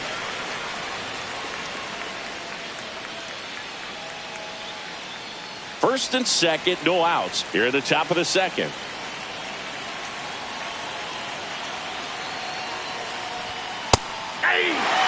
I understand you want to try to gauge that guy's fastball, but you also have to be aggressive and ready to hit in your zone. Now you're in a tough spot.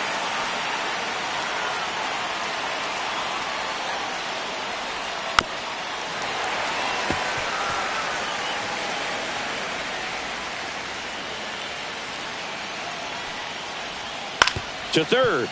Dive, and he's got it. Over to first. And they get the out. Third basemen have to be so quick with their first step reactions. Hot shots like that. That's why they call it the hot corner. That's a perfect example, though. There's no way he gloves that one if he's not dialed in, anticipating something coming his way, staying on his toes every pitch. Really nice job to get back up, set himself, and make a strong throw across the diamond. Next to hit, Brooks Baldwin. And that's pushed foul off to the left and out of play.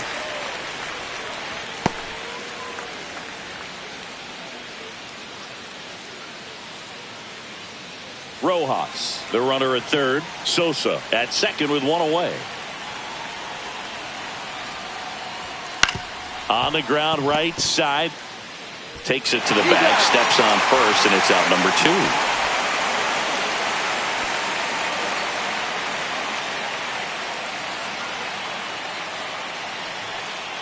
two. Here's Corey Lee.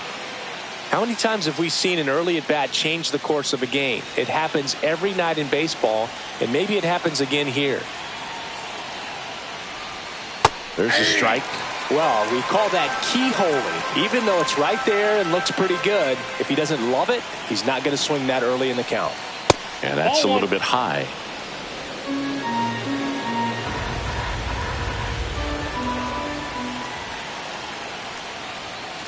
That's a ball.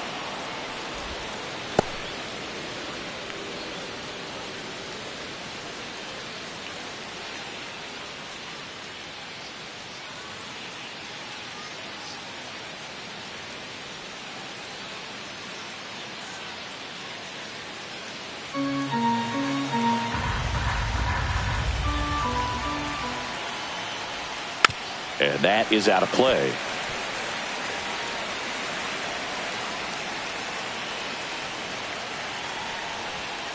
And a swing and a miss.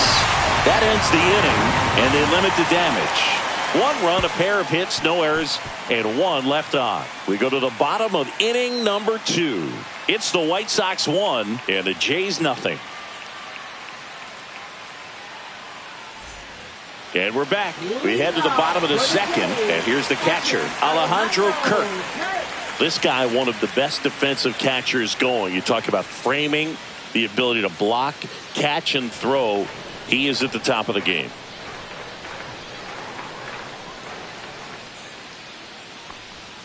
First pitch misses. Really good athlete, and many times we talk about, the feet of infielders. This catcher as well, really quick feet. He's able to recognize the pitch, see the trajectory, and get into a spot where he can block those balls and keep them from going to the backstop. Really impressive with the way he frames, the way that he sets it up, because sometimes those pitches are off the plate, but because he sets up and presents it so well, he steals strikes for his pitcher. Swing and a miss. Had him out front for the strikeout. He came out of his mechanics there. Typically likes to shoot the ball the other way, but that time, a little anxious.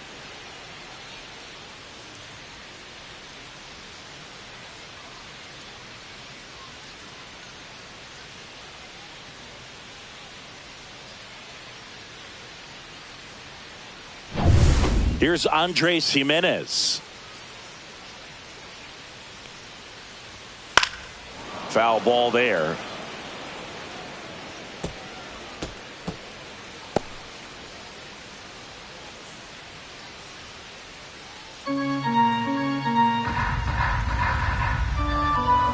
One down, base is empty. And he pumps it a strike.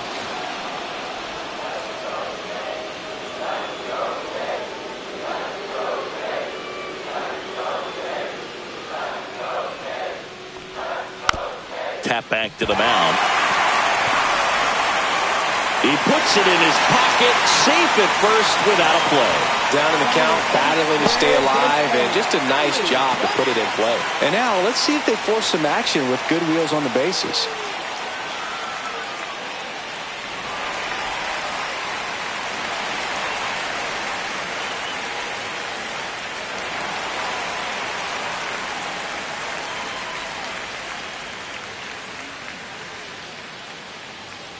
Ernie Clement, the batter now, as he swings and misses for strike one.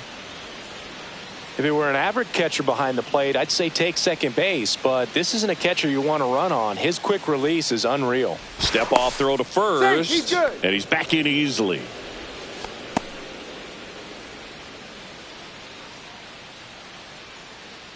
Runner on the go. Pitching for a strike. Throw to second. That goes to show you stealing a base is a tough thing to do and far from a sure thing, even with big-time speed.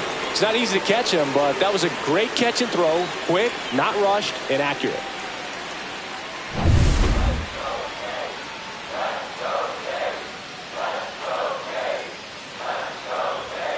That one misses in the dirt. 2 strikes.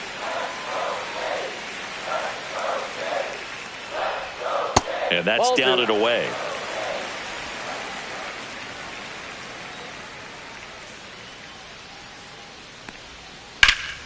High in the air, out to right.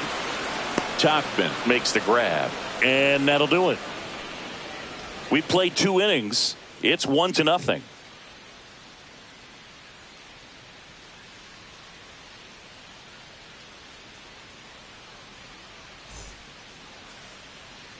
All set for the start of the inning. Here's Mike Tachman. Right fielder, Mike Tachman. Tachman hitting leadoff in today's game, and he was a 10th round pick back in 2013. Check swing, outside. And that's a ball.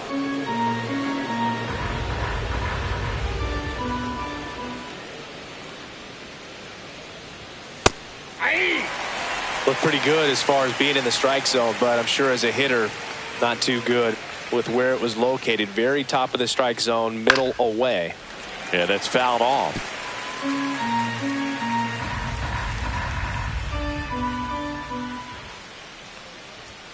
That one outside, and the count's even at 2.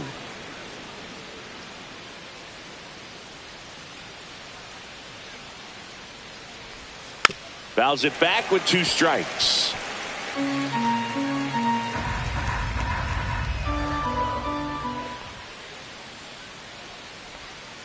And it remains 2-2. Pretty good pitch there to take a rip at. He wants to get his arms extended. He likes the ball away from him a little bit, just not able to square it up. Got him. And he's registered 3 Ks in this one. Oh, just a beautiful fastball on the inside corner for that backwards K right there. I think the hitter saw it all the way coming from that opposite arm angle. So I got to think he was looking away and just got locked up by the hard stuff boring in on his hands. Here's Luis Robert, also known as La Pantera. 1 for 1 with a single so far. And a first pitch fastball is in for a strike.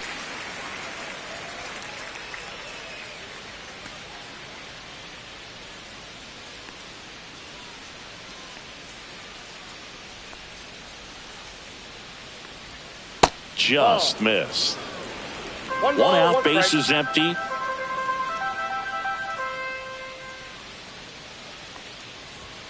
Next pitch is outside.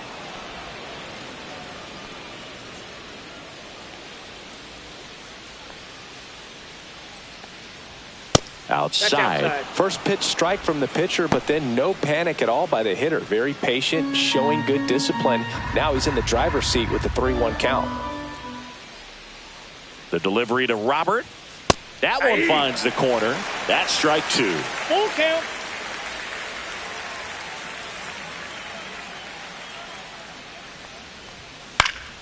Fights it off. He'll see another.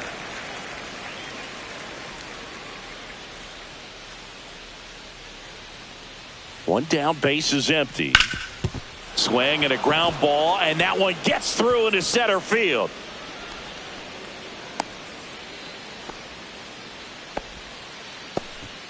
Showed a lot of fight with 2 strikes in that AB. Once you get the ball by the pitcher, there's a lot of base hits up the middle, even on ground balls. So a nice job to use that big hole and get himself a hit. And now they've got some speed on first, so we'll see if they try to get him into motion. Now it's Andrew Benintendi to hit. In the air, left field, down the line. 2 down. Man, Boog, I love watching an outfielder take on the wall to make that play, and it's a lot easier to watch from up here because that can be painful in the end. You know the wall's coming up on you quickly, so you have to maintain concentration and able to make that catch and hold onto it after contact. Vaughn, the next to hit, takes outside.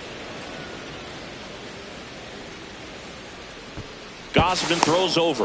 Robert dives back in. A lot of pitchers have caught on to how good he is hitting the first pitch. Smart to avoid the zone right there. This one in the air. Guerrero nabs it, and that is that. The White Sox leave one, but they still lead it 1-0.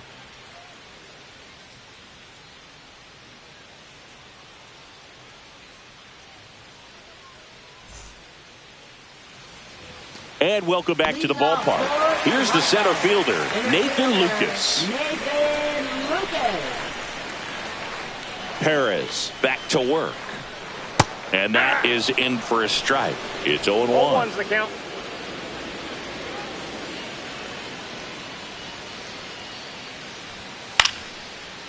Into center and a base hit. So a man on base to start the inning.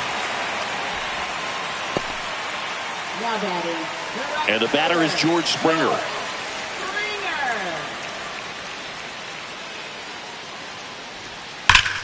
And fouled off.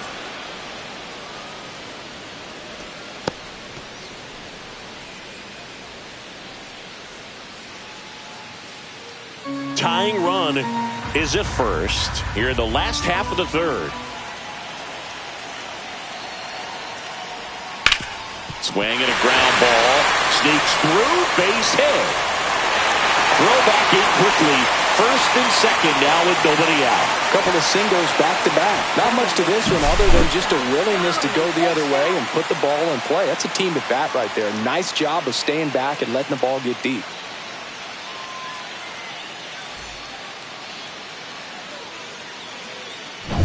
First and second.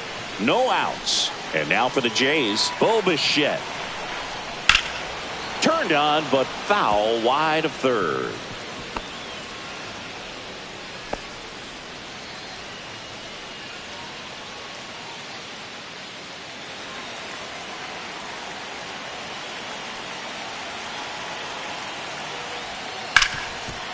Dives, but it's off his glove.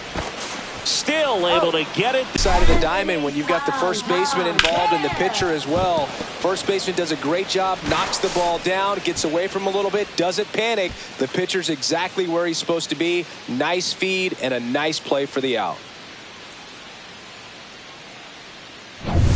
So the go-ahead run in scoring position.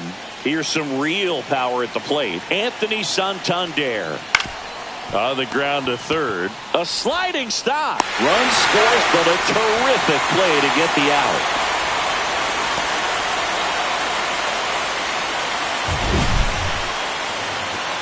This is such a difficult play for a third baseman, Chris. A sliding stop and worthy of another look with StatCast. Oh, I'll tell you, man, I'm frustrated if I'm the one hustling down the line the whole time, thinking I've got a knock and going to beat the throw, and then boom, you hear the ball hit the mitt, and you're out. That's just a great stop and great throw. Vladimir Guerrero Jr. now. And a foul ball. Ball game is still tied. They can get out of this inning with a tie game. Vladdy needs just one hit to reach 200 for the season. Hit in the air, center field. And he makes the catch. And that is the inning. A run on 2 hits, and they leave 1. On to inning number 4. All tied 1-1.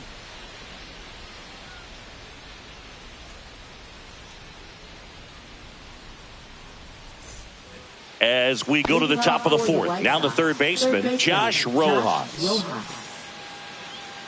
Pretty impressive the year he's put together. 200 hits doesn't happen by accident. And there are some years nobody reaches 200 at all. Props to him for getting this far. Swing and a miss. 0-1. And it's 0-1.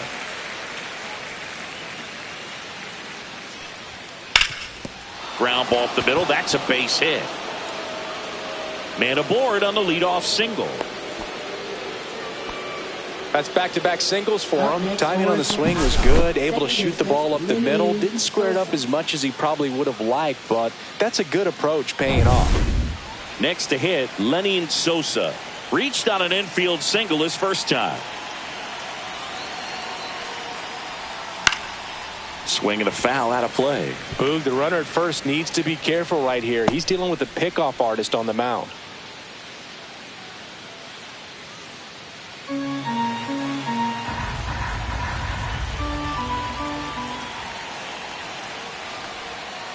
One and one.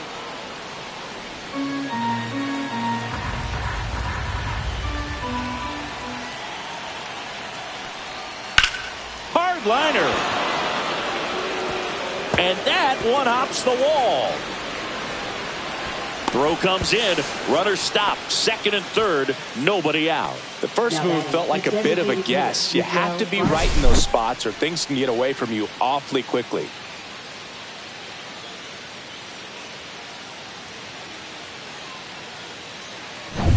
Go ahead run on base. Miguel Vargas steps to the plate for the White Sox. Golden opportunity right here. And that's in there for strike 1.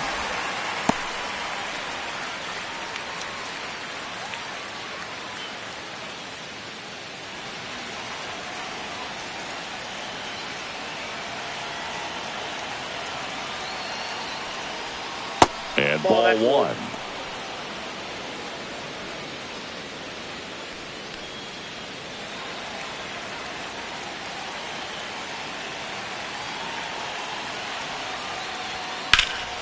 Swung on, belted. And that is a foul ball. Definitely got the hitter conscious of the pitch inside. Really think the outer half is open. Up and in. 2 balls, 2 strikes. 2-2 the count.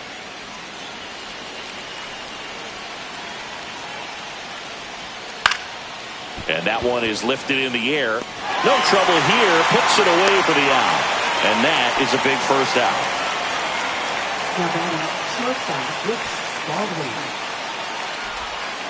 And the batter now, Brooks Baldwin.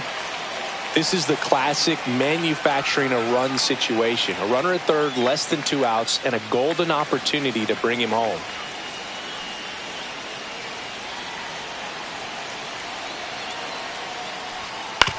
To the right side. Fires to first in time. Catcher Corey Lee. Corey Lee will hit next. Struck out swinging his first time.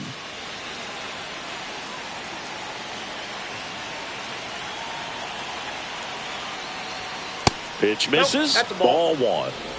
Sosa on third with 2 out.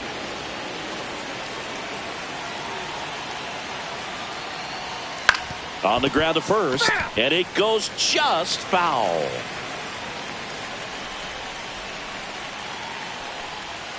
Check swing. Did he go? Yes, he did. 1 ball, 2 strikes. 2 outs and a runner at third. Top half of inning number 4. Swings and hits one in the air out towards right field. Springer there makes the catch. They get a run on 2 hits, no errors, and a man left. And midway in the 4th, it's the White Sox 2 and the Blue Jays 1.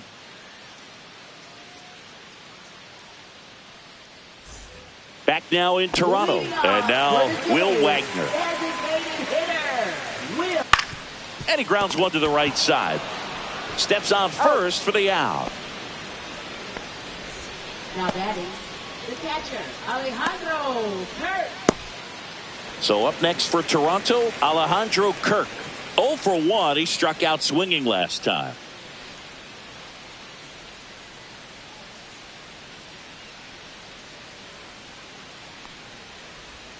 First pitch doesn't find the zone. Counts 1-0.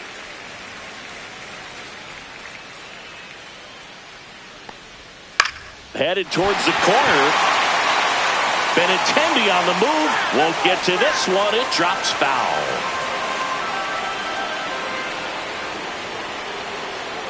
One down, base is empty. Ground ball right side. What a stop from his backside. On the money. Nice play. Well, he makes a great decision to go ahead and dive to stop that ball. Nice little flip to the pitcher covering. Those are those PFPs, pitchers fielding plays.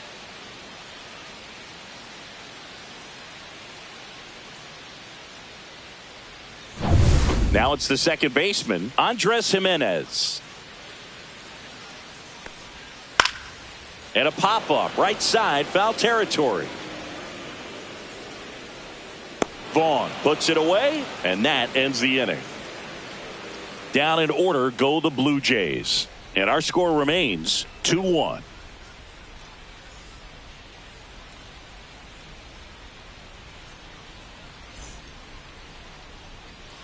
Back here at Rogers Center, we go to the top of the 5th. Stepping in, the White Sox leadoff man, Mike Tauchman.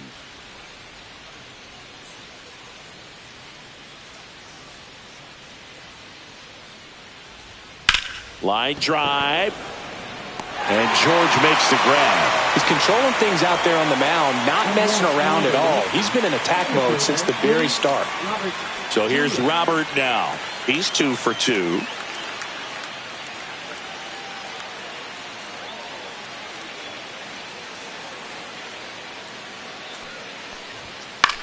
Swung on, popped up on the infield. Jimenez. And makes the grab. 2 away. Now batting, left fielder, Andrew Benintendi. Andrew Benintendi steps up. 0 for 2 in this one.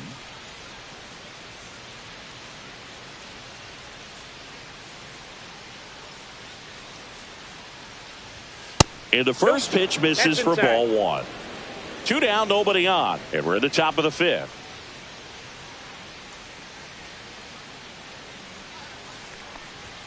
Just off the inside edge.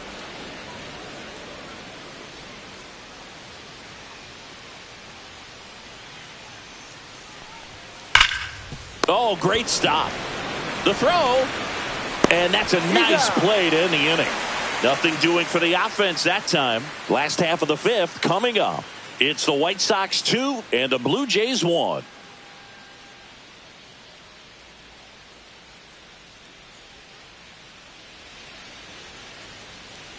And we're back. John Shelby with my buddy Chris Singleton. It's set to get us started. Bottom 5, Ernie Clement.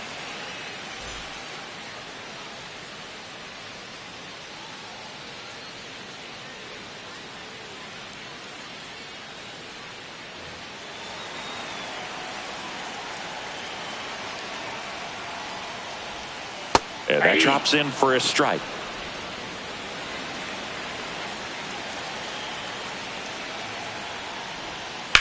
Rips one to right.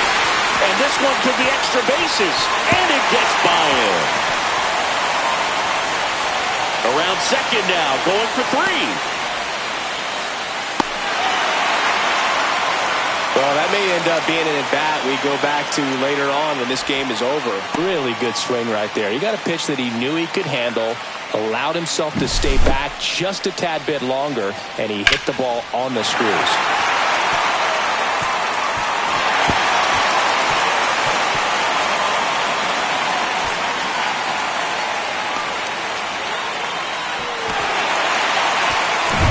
Runner at third, nobody out. Nathan Lucas next up for the Blue Jays. Just missed.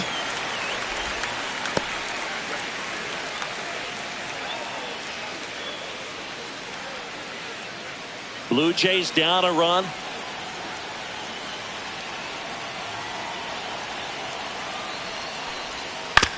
Towards first. There for the out. Runner scores from third. Here we go, tie game. That's situational hitting right there. Good job of putting the ball in play. Here's George Springer. Now batting, right fielder, George Springer.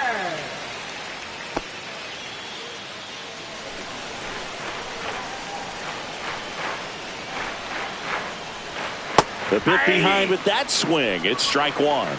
One out, base is empty, and a run in. Last half of inning number 5.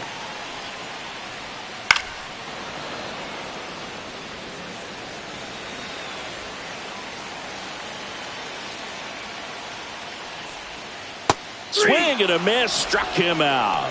He swung over top of the curveball. Got away with that curveball, no doubt about it. It passed right through the heart of the strike zone, and he just couldn't get the bat on it. When you strike out on one like that, that's when you start having conversations with yourself, and they're not usually very friendly. Bo Bichette gets a chance to hit. That one finds the zone. Strike one.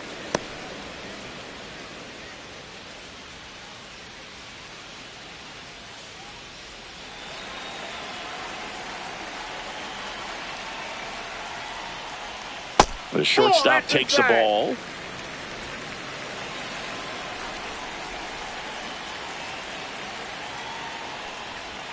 Swing and a miss, and that's strike 2. 1 ball, 2 strikes.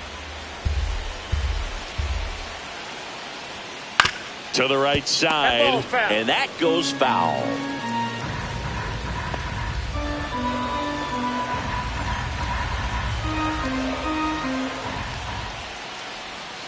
Got him swinging. He chased the changeup.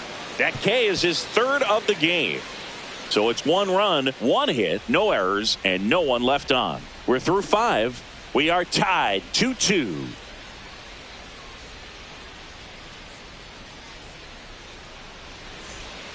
And welcome back to the ballpark.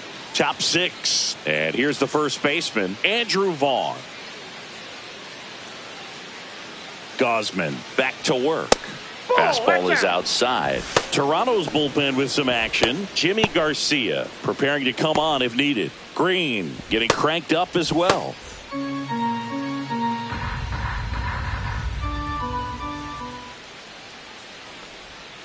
And Ball another 2. ball. 2-0.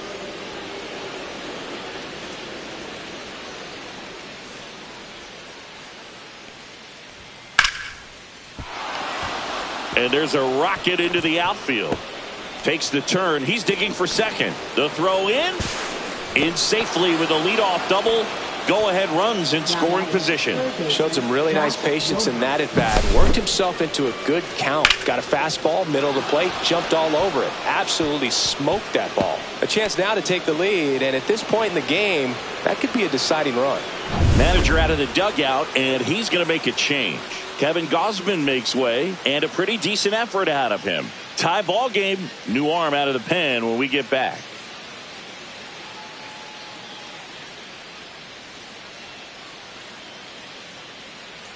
Now pitching. New pitcher now for the Jays, Nick Sandlin. 52.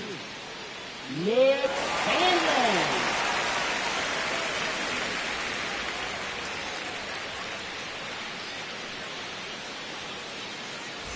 Here's the third baseman, Josh Rojas. Fastball for a strike. 0-1.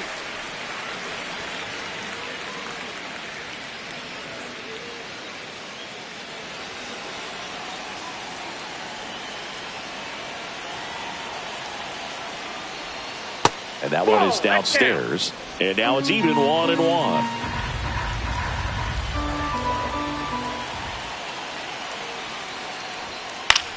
That's out to center field.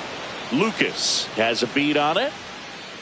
Squeezes it, and there's one down. Now batting, second baseman, Lenny Sosa. So the go-ahead run in scoring position.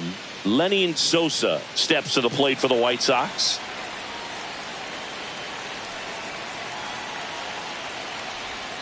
And a slider in the outside corner for a strike.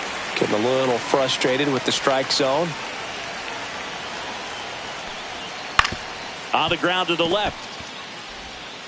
Clement over to first. And there's two away.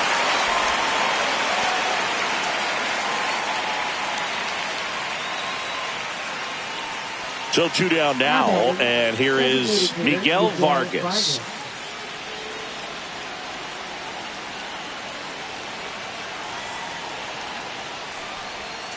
That one's in there. Strike one.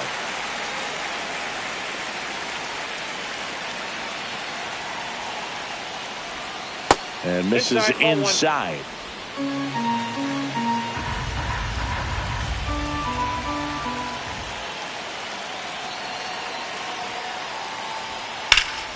Slice the other way and foul.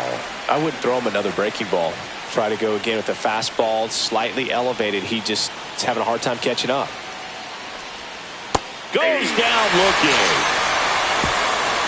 Well, this guy competes hard. We see the emotion there. I love it. Great job of getting out of the jam.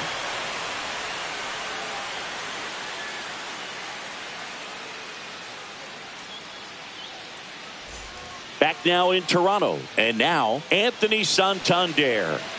Well, both sides equally as strong. So not a good time to try to turn him around with a relief pitcher and put him on the other side of the plate.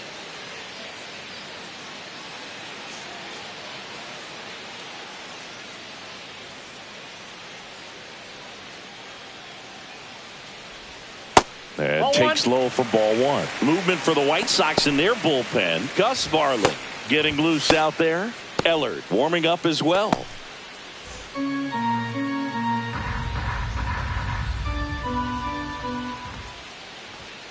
And that misses. At a count now 2-0. 2-0 count to a guy with this much pop at the dish. You better expect him to be turning on something. It's going to either get hit hard to the pull side or the fans better look out in the stands.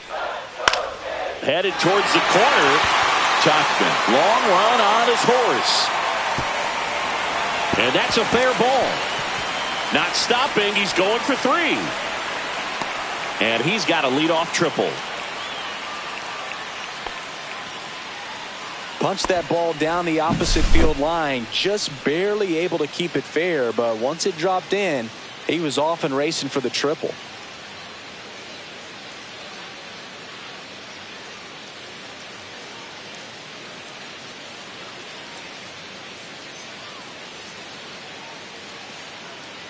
Here comes the skipper, and we're going to see a pitching change in this spot. Martin Perez done for the day, and it's a tie ball game as he heads for the dugout. Back with a new arm after a quick break. Now pitching for A new Chicago, pitcher in the game, number 64. Shane Smith.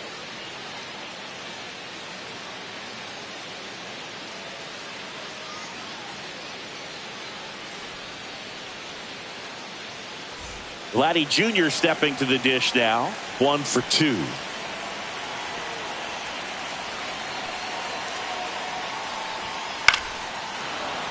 Fouled off down the right side.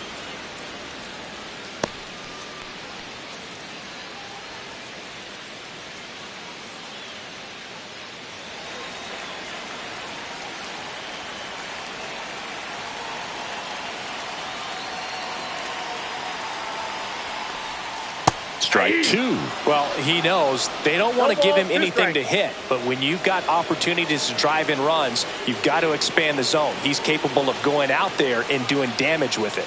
That one in the dirt. 1-2 the count. With the go-ahead run at third here in the bottom of the sixth.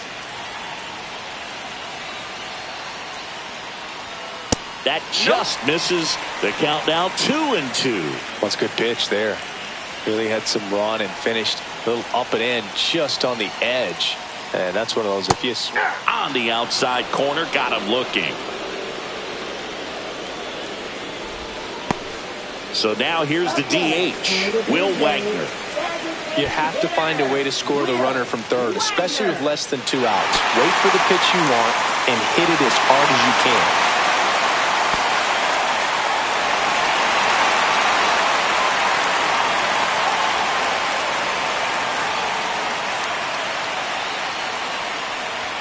That one finds the zone. 0-1. And I know you want to be patient as a hitter, but you got to be ready to jump on the first thing straight.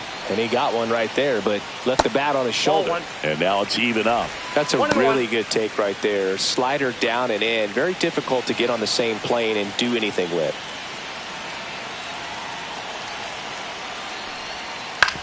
That's to third.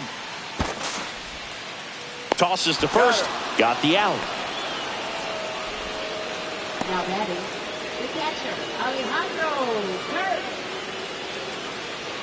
Alejandro Kirk next up for the Blue Jays.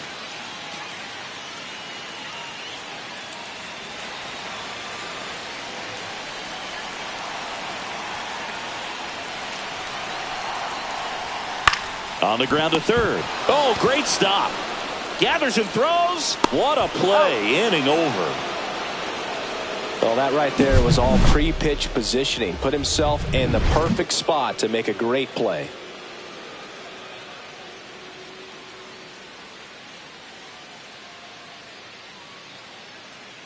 Now pitching. Welcome back. We're in the 7th. We have a new pitcher on the mound, Jimmy Garcia. Jimmy Garcia.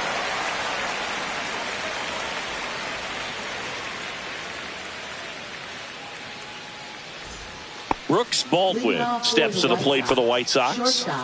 So he came up clutch earlier in this ball game and really just needs to take the same approach. Think hard right back up the middle.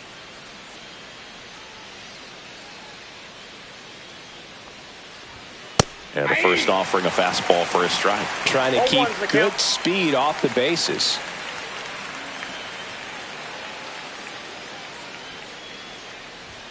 Not close with that one. And 1-1.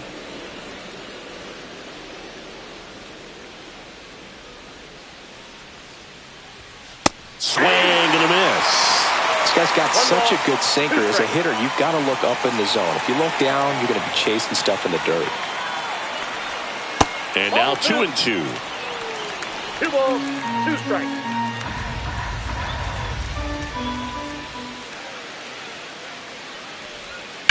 That one blasted deep to right. Springer drop step going back. It bangs off the wall. Around second now as they still don't have it. Safely into third with a leadoff triple. A lot of times in today's game, right fielders are able to get to a ball that stays in like that, but he hit that one pretty well. And if he hits it just a little bit different on the barrel, it's out of here easily. But there's nothing wrong with the extra bases right there. Now that sets up a huge at bat in this ball game.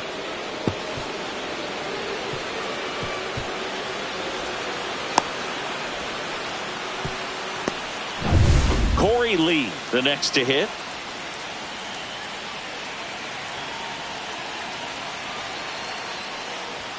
Just missed. In the infield at the corners, don't be surprised to see them come home first and prevent that run from scoring. Go ahead run in scoring position. Nobody out.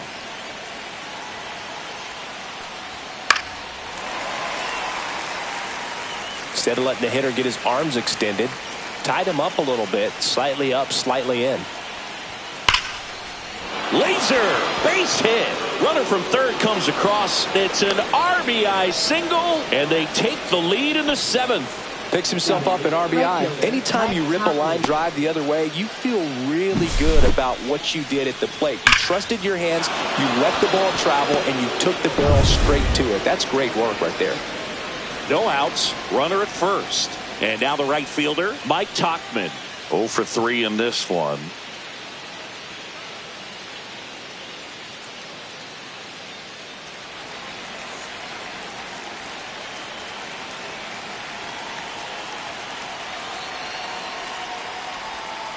splits the plate. That's strike one. One on, nobody out. A run in here in the top half of inning number 7. Next offering is downstairs.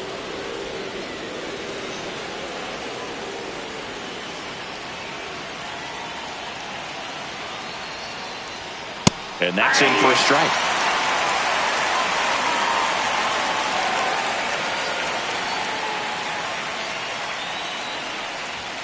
Just misses the mark outside the zone. Didn't get the result he wanted, but that's a nice pitch right there. Swing and a miss. Struck him out. And there's one away. And now it's Luis Robert. Outfield deep here, trying to prevent anything over their heads.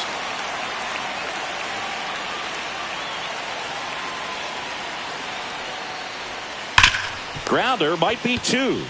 Guerrero over to second. Return throw to first. Got him. Double play. And that'll do it. But they pick up 1 run on the RBI single. It's now a 3-2 ball game. It's Major League Baseball on the show.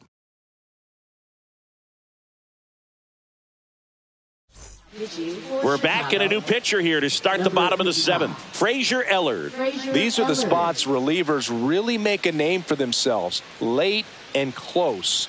There's not much margin for error, but at the same time, there's a reason they're put in these situations. Well, 1-run game. Here's the second baseman, Andres Jimenez.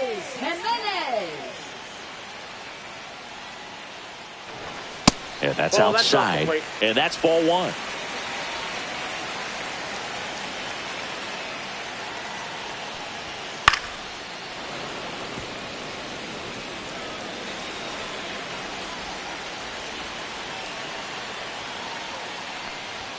Check swing. He went too far, and it's a strike. 1 ball, 2 strikes.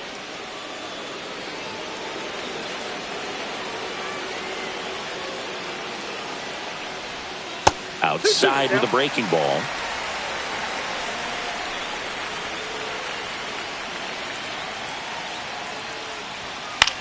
In the air, left field.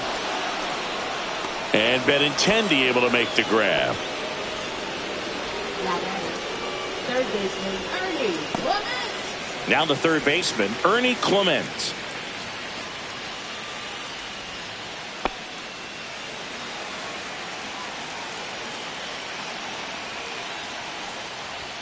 And first pitch fastball is in for a strike.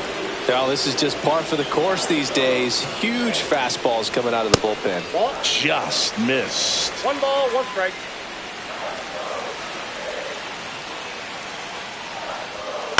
Tap foul at the plate.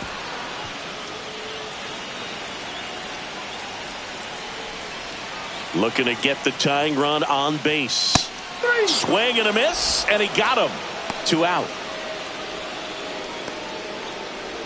And here is Nathan Lucas. A little surprised we don't see a pinch hitter here with the lefty-lefty matchup. And a strike in there.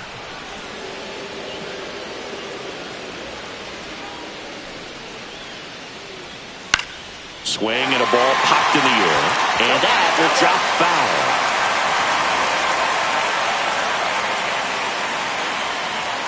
And that's way high. Now 1-2. 0-2 fastball way out of the zone. I think he's trying to speed him up. Got to stay back. Off speed's probably coming. Swings and misses. And a nice inning of work there as he sets him down 1-2-3. Nothing doing for the Blue Jays, and it's still a 3-2 ball game.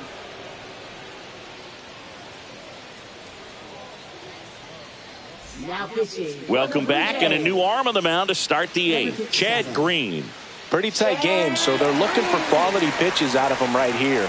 Got to do his best to keep the score right where it is. Well, 1-run game. Andrew Benintendi digs in now.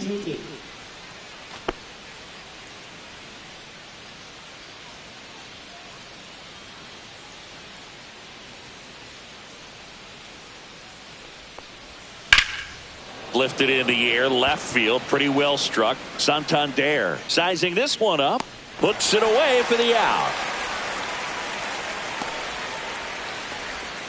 Now batting, first baseman, Andrew And now the Vaughn. first baseman, Andrew Vaughn. 1 for 3.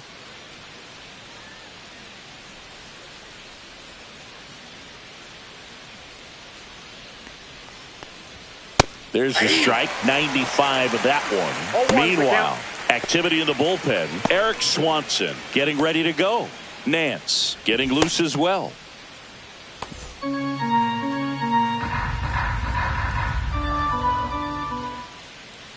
One down, base is empty. That one ripped right center field. Lucas giving chase, dives, but it falls. And now it looks like extra bases. In safely with a double, his second of the day. 2 hits for him in this one, both for extra bases. Got to feel good about that. Put a really nice balanced swing on it, and when you can rope one into the gap like that, you're thinking extra bases from the first couple of steps out of the box, and he'll feel real good about that one. Josh Rojas getting ready to hit. And immediately pumps in a strike to the left-handed hitter. 0-1.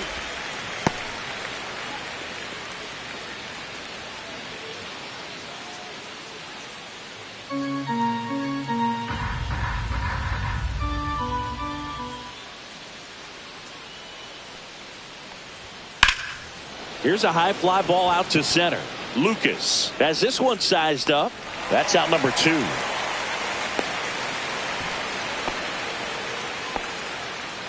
Now batting, second baseman, Lenny Sosa. And up next for Chicago, Lenny Sosa.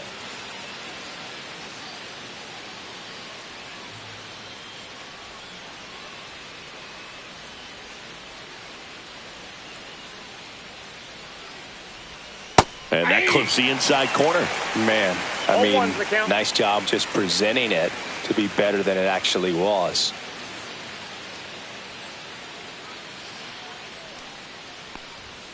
And a swing and a miss. More and more guys are looking to slug regardless of the count. In this situation, we'll keep a close eye on his approach.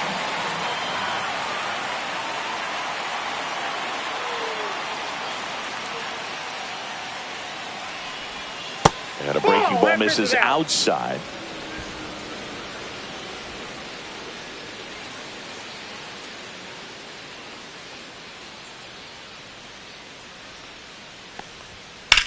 In the air, right field, pretty well struck. Springer going back, makes the catch on the edge of the track.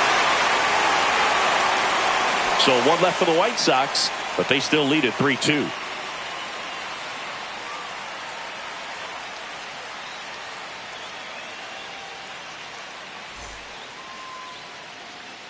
Back now, new pitcher on the mound as we roll into the bottom of the 8th. Gus Varland. For Chicago, number 37, Gus Varland.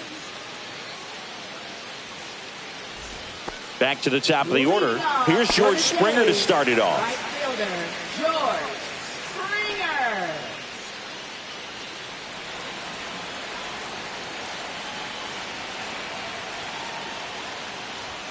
A swing and a miss, and that's strike 1. 0-1. Activity in the pen for the White Sox. Justin Anderson, the closer of the staff, is throwing.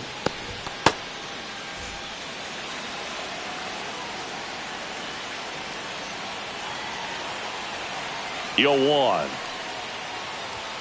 Swing and a miss. I think he was sitting off speed there. No balls, 2 strikes. Caught him looking for the K. Pretty big strikeout right there to start this 8th inning. Down 1. Any leadoff base runner really makes this inning a bit more interesting.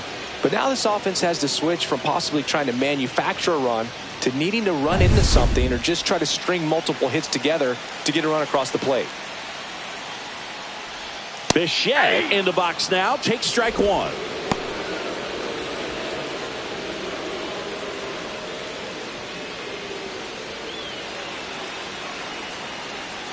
Now the 0-1. Line to second. Snagged on the bounce. Throws to first in time. And a couple of quick outs. If you want to be a great defense, you have to deliver consistently. It doesn't matter how many highlight reel plays you make if you can't execute the small stuff, just like we saw.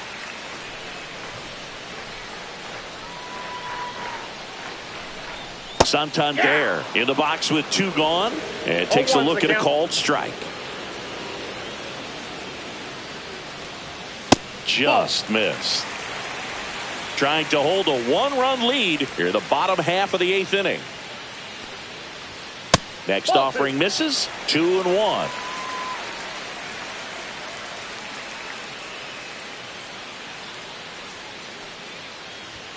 There's a strike.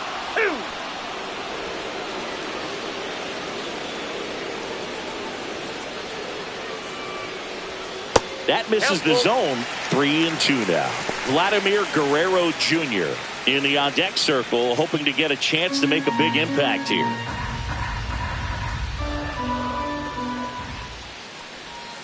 Got him looking. 3 up, 3 down, inning over. Nothing across here this half. Through 8 full, it's the White Sox 3 and the Blue Jays 2.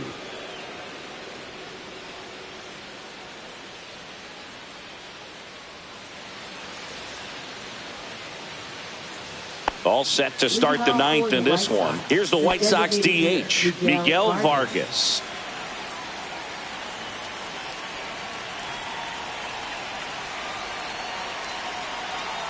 Green back to work. And that's outside. The guy at the plate could recognize slider out of the hand. Didn't stay in the tunnel very long in terms of depth and perception. He knew right away it was an off-speed pitch.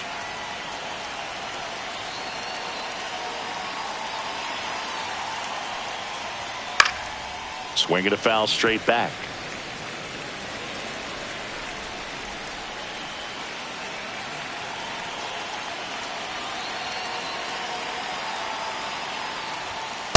Nope, that's off the plate. Ball 2.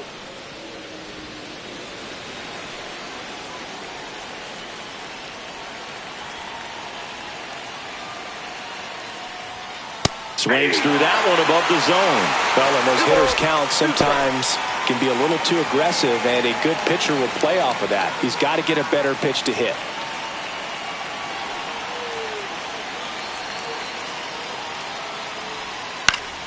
Gets a piece and stays alive.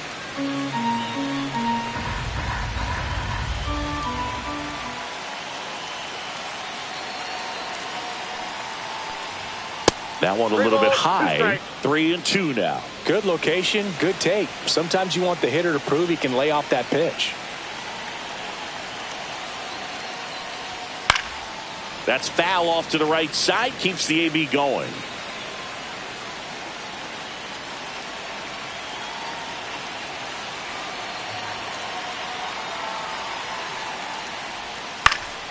Fouled off again, and it remains 3-2.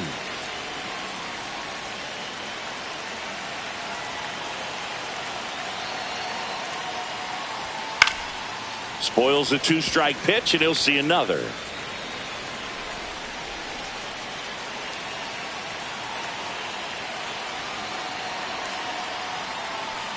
That one misses, so a leadoff walk.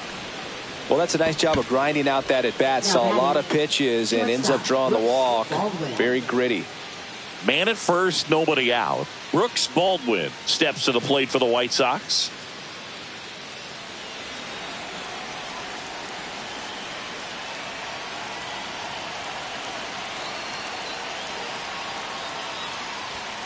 Fought off foul. Green, in his 9th season, he features a 4-seam fastball, a slider, and occasionally uses a cutter. Fouled off. He was late. 1-run game here in the top of the 9th.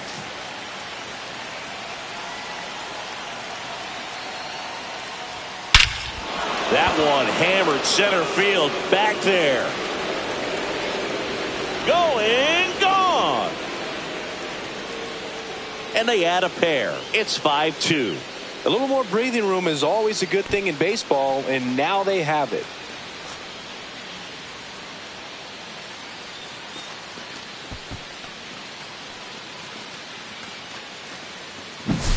No matter how this outing ends, that pitch is going to haunt him for a while. An 0-2 mistake. That's supposed to be a pitch out of the zone. He left it in a spot that the hitter could do some damage with, and that's exactly what he did. Here comes the manager out of the dugout, and he'll make a move for the bullpen. Chad Green won't go any further. It's a 3-run game, and we'll be back to tell you about the new arm in a minute.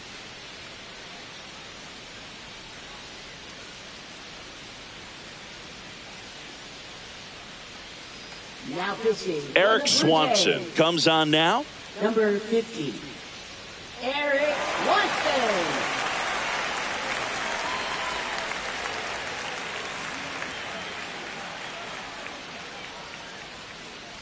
Now it's the White Sox catcher, Corey Lee. Fastball for a strike. 0-1.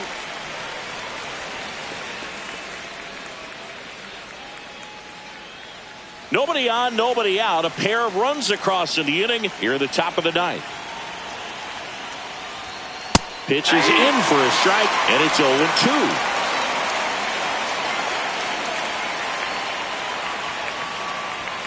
And there's a ball. 1 ball, 2 strikes.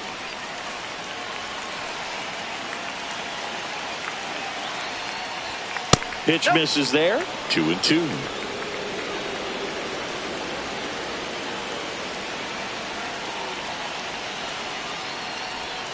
Slider misses outside.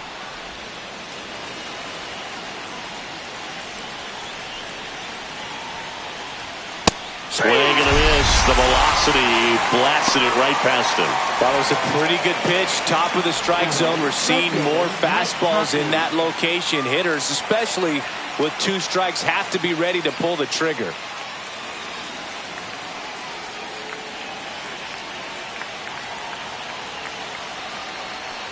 Tauchman in the box with 1 away as he takes ball 1. Movement in the Blue Jays bullpen. Brendan Little, the southpaw, is throwing and getting that sinker dialed in.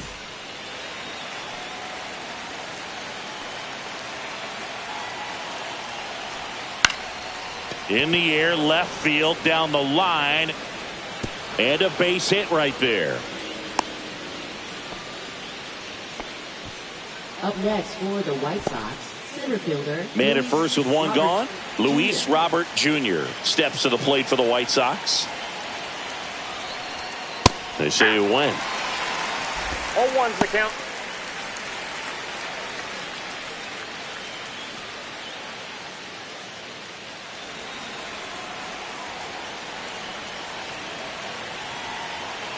Move to first. Save.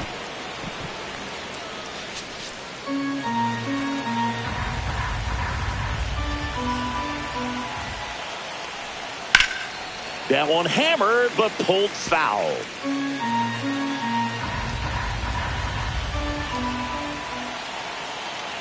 Oh, 2 now.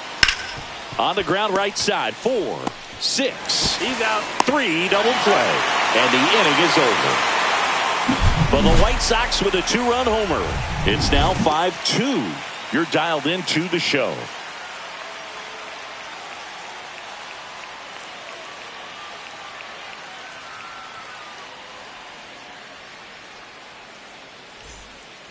We're back, and on the mound is the closer, Justin Anderson.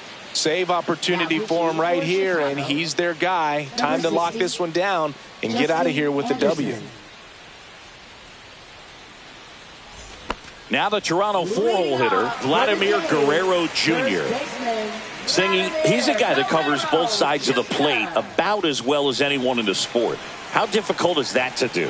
Well, just look at the back of my bubblegum card. You'll see how hard it is. These guys are great, man. They have the ability to look out there, but also to be able to turn on the inside pitch.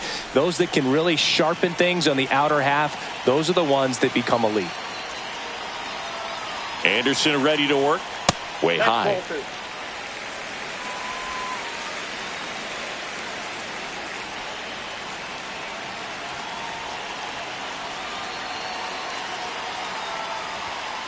That one's spoiled, and the count now 2-1.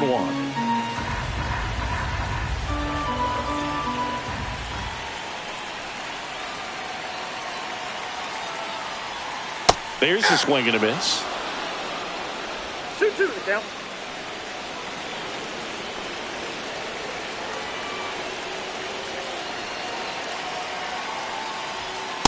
We got a full count.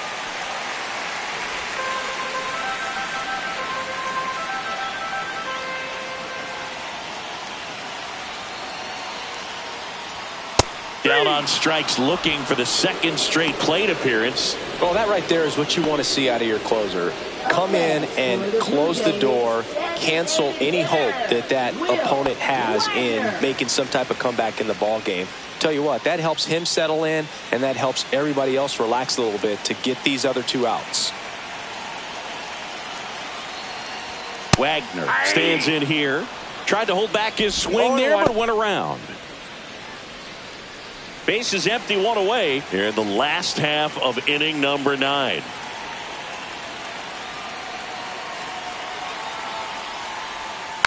And there's a foul ball.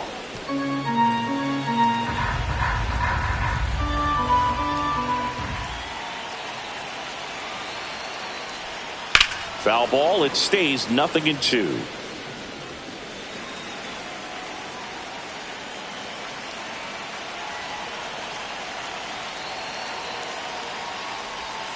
Inside, just missed.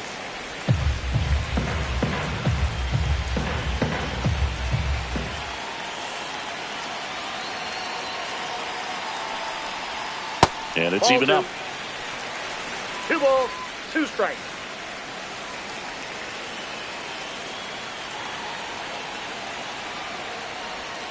Breaking ball misses down and away.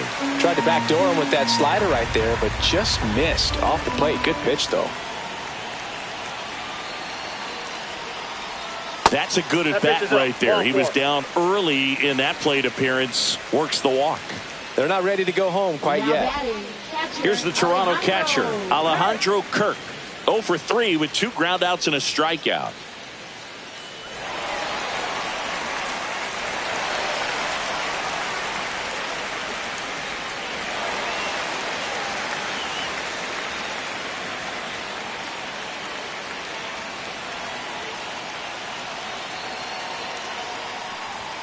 And that gets the inside corner for a strike. There it was, a high velocity fastball in the zone. I think a little frustration from walking the previous hitter. He's got good stuff. Pitch inside the zone and trust it. Outside low, and the count is 1-1. I got a ball, 1 strike.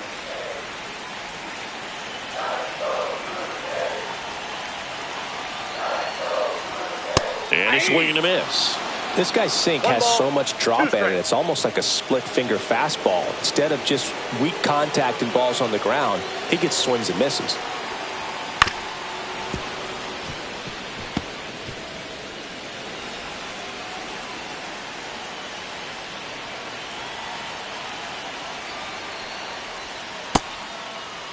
Started after the 1-2 pitch. Appeal to first. No swing. He held up. Patrick Johnson with the call there.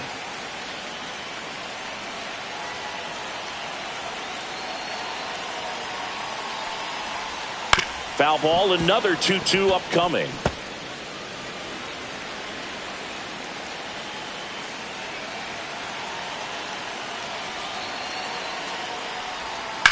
Slides, but he can't come up with it. They get it in quickly. So first and second now, 1 out. Gotta love the resiliency he showed in that at bat, battling with 2 strikes. He wasn't able to elevate it, but he put a great swing on it. Right on time, good balanced approach, and just blasted it through the infield. Really important at bat coming up now. 2 on, 1 out. Now it's the second baseman, Andres Jimenez. That's a strike across the top of the zone.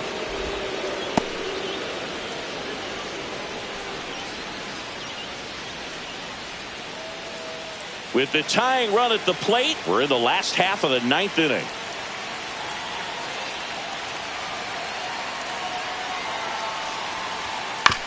Up the middle, Baldwin. The underhand flip, 1 at second, on to first, safe. So they get one, but a really nice try there. Good sinker low in the zone right there and produced exactly what he was looking for. Ball on the ground, nice ground out. So they're down to their final out. And next for Toronto, Ernie Clement. He might want to steal second in this spot, but he's dealing with a catcher that has one of the best pop times in the game. He needs to pick his spot very wisely.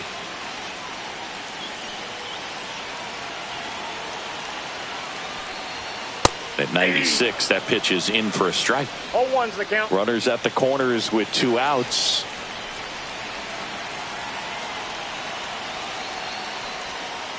One and one.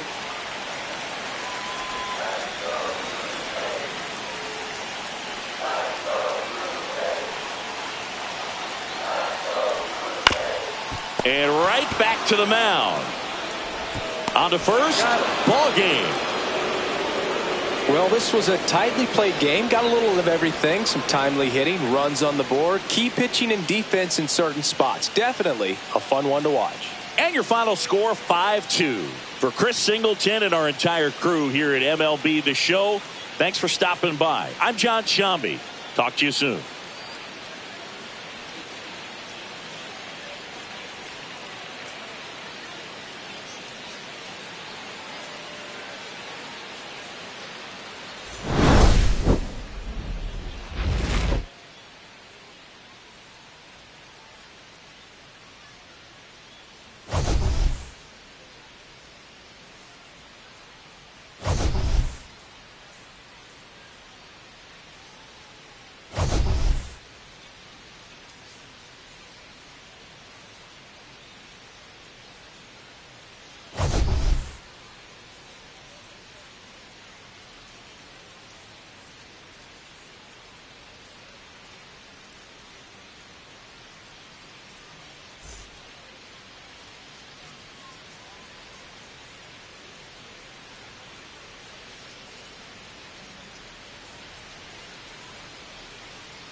John Shambi and Chris Singleton on the call. And it's going to be a hot one out there, Singy. Temperatures in the 90s right now around first pitch. Yeah, Boog, some guys love this heat. They feel like there's no fear attacking the baseball. Don't have to worry about cold days and getting jammed. But I tell you what, for me, it was always about hydration because I could cramp up. And you have to make sure that you stay up on your fluids. And it's not just when the game starts. This is something that you have to do days in advance if you're someone that's prone to cramping. It's the Cincinnati Reds going up against the Colorado Rockies. All right, we'll be back to get this one started after this. Just about set to go. And on the mound today, German Marquez. What do we need to know here about the right-hander? Anytime you have 5 pitches to work with on the mound, that repertoire can be a real weapon in terms of keeping hitters off balance, man. It's one of those things that I'm going to be looking for in this one. Does he have a feel for all of those pitches, or is he just able to get 1 or 2 over in the strike zone where he wants? Now, it's tough to do to be able to command all those pitches, but if he can, he is going to be very tough for the opponent today. TJ Friedl leading things off and takes a strike.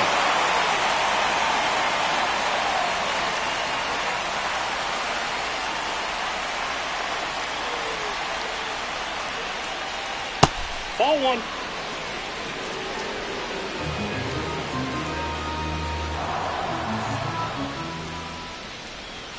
And that misses. 2-1.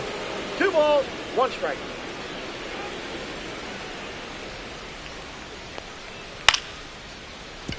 And that's a fair ball.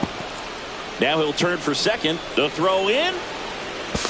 The tag out. Gotta love the hustle and the attitude there to try to stretch that single into a double, but unfortunately thrown out at second base. He was so close to being in scoring position. In now for the Reds, Elly De La Cruz. And first offering is fouled off. You know, one of the most memorable innings ever for Elly happened in July 2023. In one inning, De La Cruz hit a 2-out single to take the lead and then proceeded to do something that a Reds player hasn't done in more than 100 years. He stole second, third, and home in the same inning. It only took 2 pitches for him to steal all 3 bases. Popped up. Stallings under it. They got it for out number 2.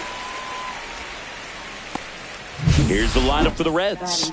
And it's clear the most important job they have today is getting to the starting pitcher early and often. No doubt about that. That's the best way to disrupt a game. But can they do it? Certainly something for us to pay attention to in this one, partner.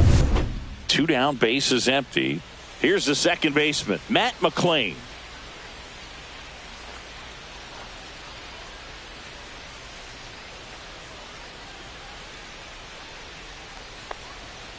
And that one fouled off. Looked like you got a little excited on that fastball. Got to think to yourself, I want to stay up the middle. That way, if you're a little bit early, you hit it out of the ballpark. If you're a little late, opposite field knock. It falls for a hit. So he gets on base and keeps it going. Boog, I don't think that pitch would have been called a strike, but he did such a nice job of pulling his hands tight to the body and just getting enough of the barrel on it to be hard enough back up the middle for a knock. So 2 down. Tyler Stevenson, the next to hit for the Reds. First pitch misses.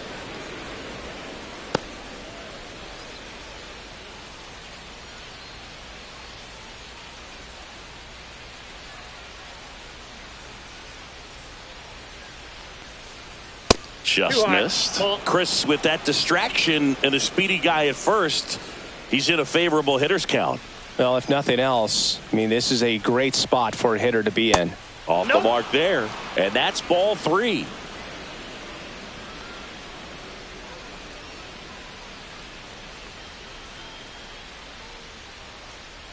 So now 2 on and 2 outs.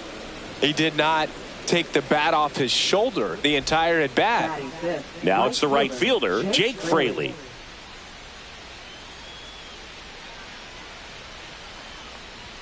Strike on the inside corner.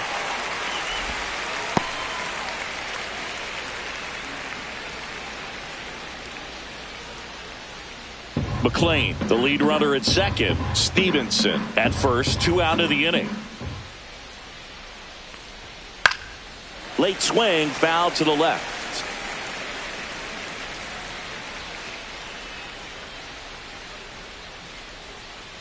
2 on, 2 outs. On the ground to third. They get the force, and that is the inning. Reds strand a couple, and now the Rockies will go on offense for the first time. There's no score. Major League Baseball is on the show. Back here in Denver, and on the hill today, Hunter Green. Power pitcher. He's going to speed you up with the fastball velocity, and out of his hand will explode the breaking ball. Very difficult for hitters to keep that front side closed and hit the ball the other way, because they know if they're not ready to pull the trigger, the fastball will beat them. Now a chance for Brenton Doyle. That misses. 1-0. 1-0.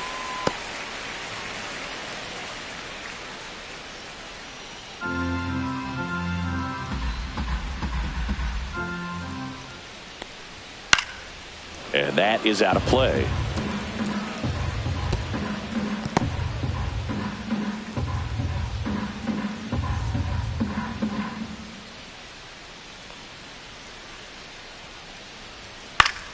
That one fouled off.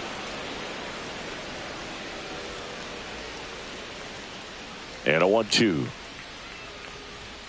Swing and a miss. 98 miles per hour on the gun. Well, I love to see guys compete, and I know he's frustrated that he wasn't able to do anything with that pitch. You see it so well, but you have to respect the upper 90s velocity.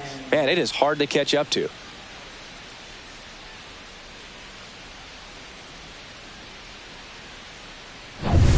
There's Ryan McMahon now.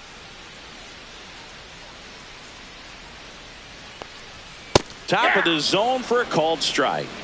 0-1's the count.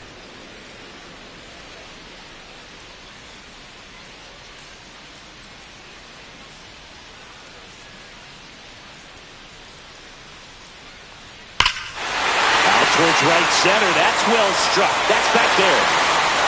Gone way up into the upper deck. Into the second deck it goes. And the Rockies jump in front. It's 1-0.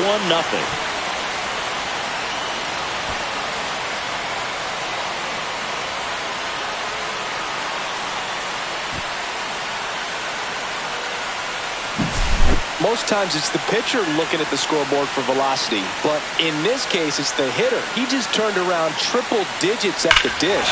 I don't even know how he saw that pitch. Maybe he didn't, but he got a home run out of it. Next for Colorado, Ezequiel Tovar. First offering, and it just misses.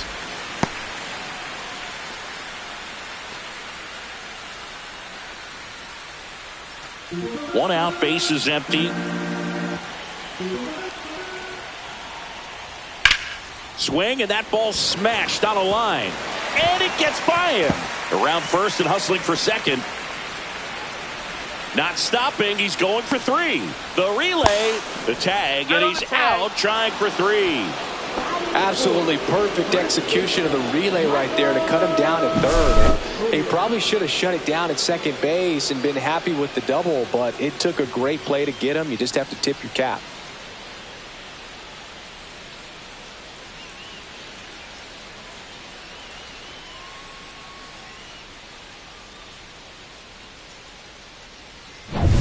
Here's Michael Tolia.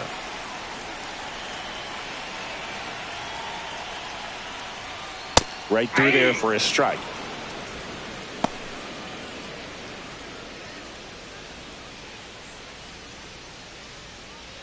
Two out, space is empty.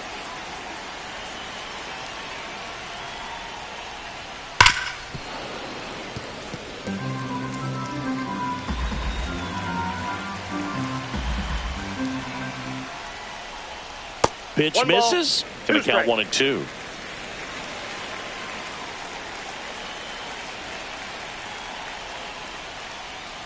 Swings over the splitter for strike 3. Rockies score first with this solo homer. It's now 1-0.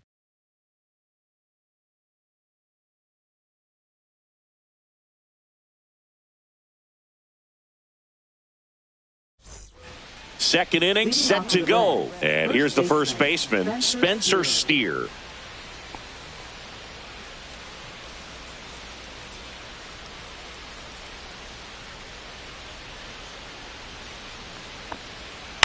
Swing and a ground ball out to short. Tosses to first and quickly one away in the second. Batting seventh, third baseman, Jamer Candelario. Now batting Jamer Candelario.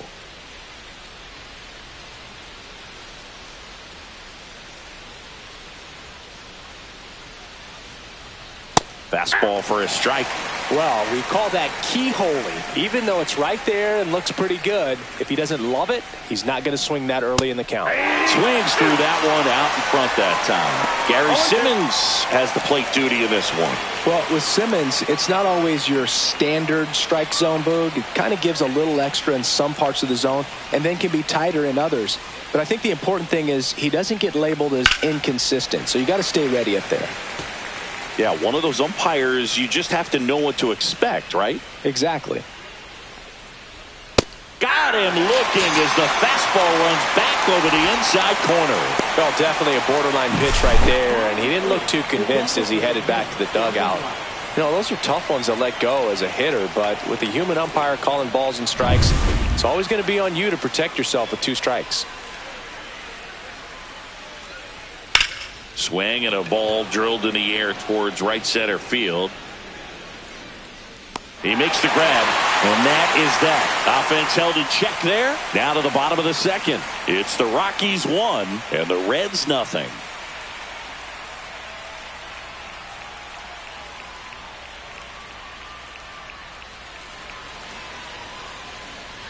Bottom of the second. Here's Colorado's DH, Chris Bryant.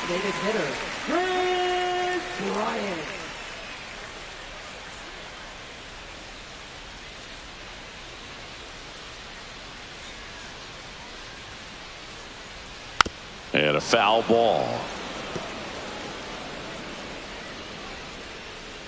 Here's your 1. Foul ball there.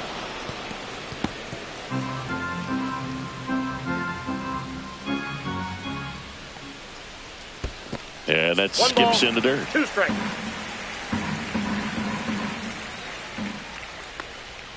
Next offering misses down and away.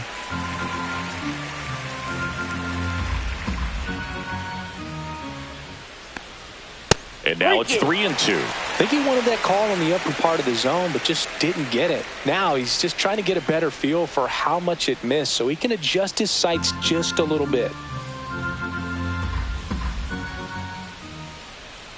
That one misses.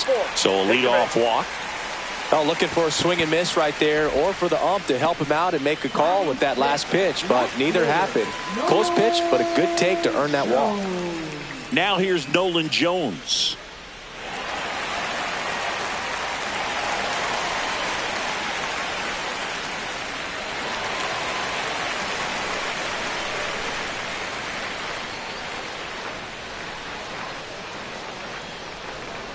And that drops in for a strike.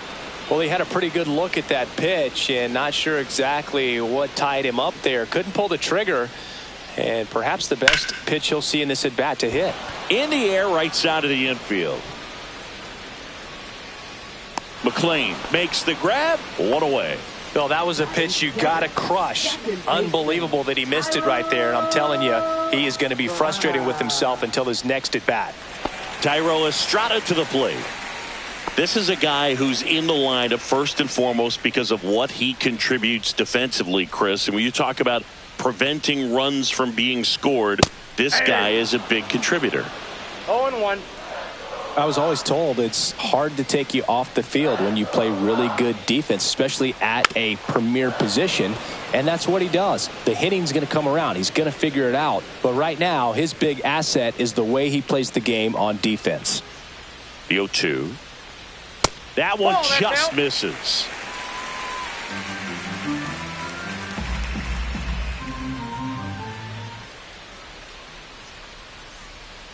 Got him.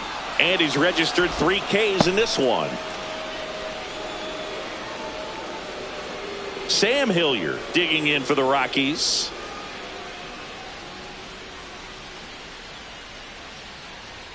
in there, and it's 0-1.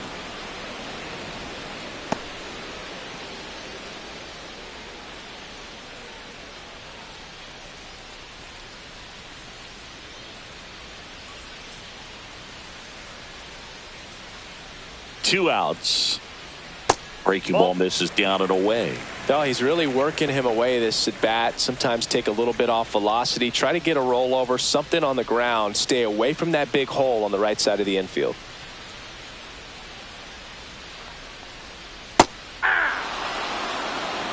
One ball, two strikes.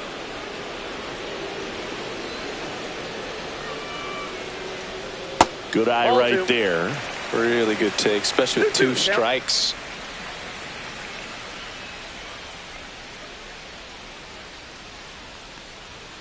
Cut on and missed, and it's a strikeout, and that is the inning. The Rockies strand one. They lead it 1-0. Back here at Coors Field, on to the third inning, and now it's Austin Hayes.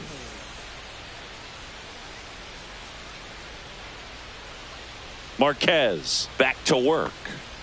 There's your strike. Man, I mean, nice job just presenting it to be better than it actually was. Just missed.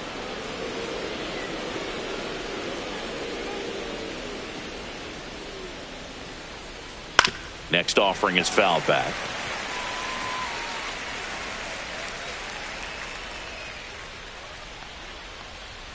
Pitch is in the dirt, and the count is 2-2.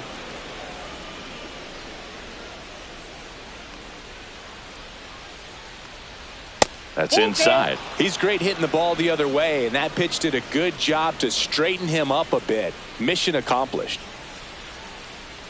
That one misses, so a leadoff walk.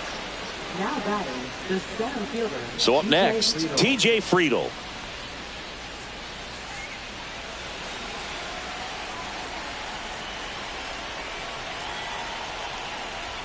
That's in there. 0-1. There it was, a high velocity fastball in the zone. I think a little frustration from walking the previous hitter. He's got good stuff. Pitch inside the zone and trust it. 0-1. Drilled to right, way back there, and that is gone. That one felt good, and it gives them the lead in the third. It's 2-1. The brighter the lights, the more he shines. Yeah, this guy lives for big moments, and right there made a statement big time. When you have a team that hits home runs at such a high rate, they can get back in the ball game so quickly. That's why that leadoff walk was extremely costly.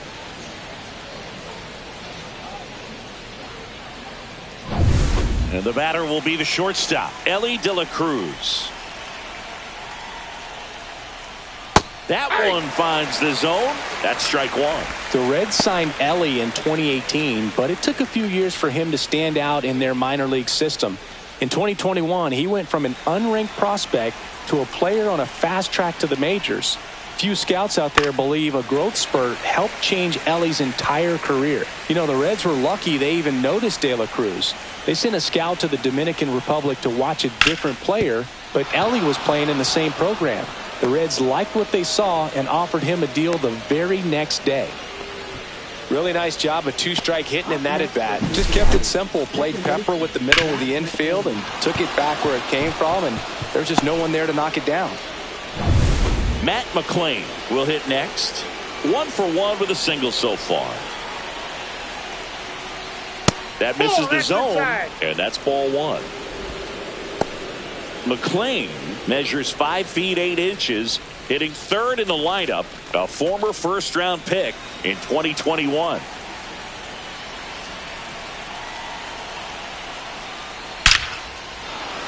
Base hit center field. Throw back in quickly. First and second now with nobody out. Couldn't have timed it up any better than that. You'll often hear the phrase short to it, long through it, and that's a great example of it right there. Got the barrel in the hitting zone early, squared it up with the well-timed swing, and came away with a beautiful line drive into center field. And now Tyler Stevenson. Swing and a miss. It's 0-1. 0-1's the count.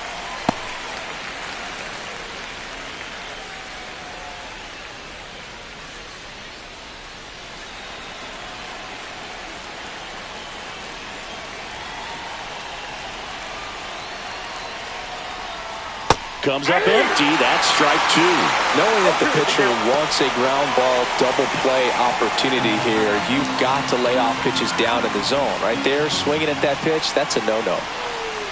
And he deals. Battling here as he fouls it away. De La Cruz, the lead runner, out at second. McLean on at first with nobody out. That misses, and the count is 1-2. Well, that's kind of what you expect in an 0-2 count. Excellent job of the hitter to have the plate discipline to lay off of that pitch. Foul ball left side. He'll see another.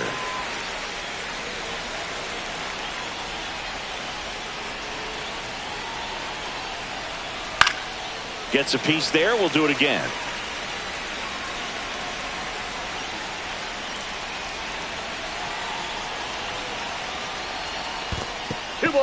In the dirt.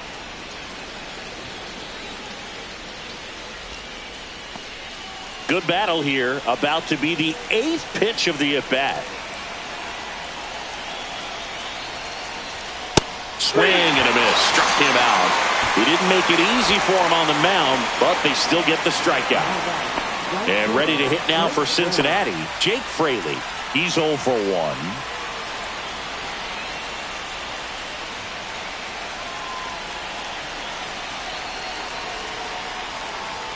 First pitch, and that's in for a strike.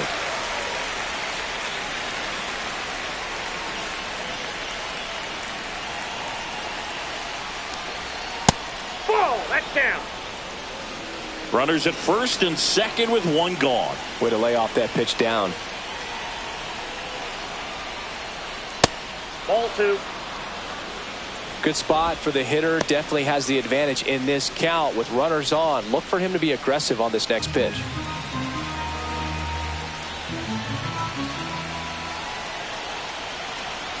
Two on, 1 out. Just missed.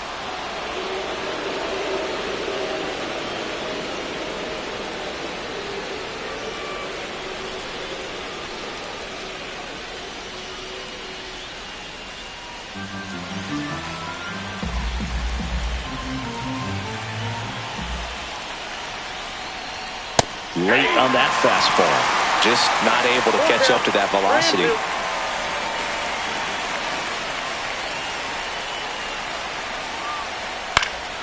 Stays alive.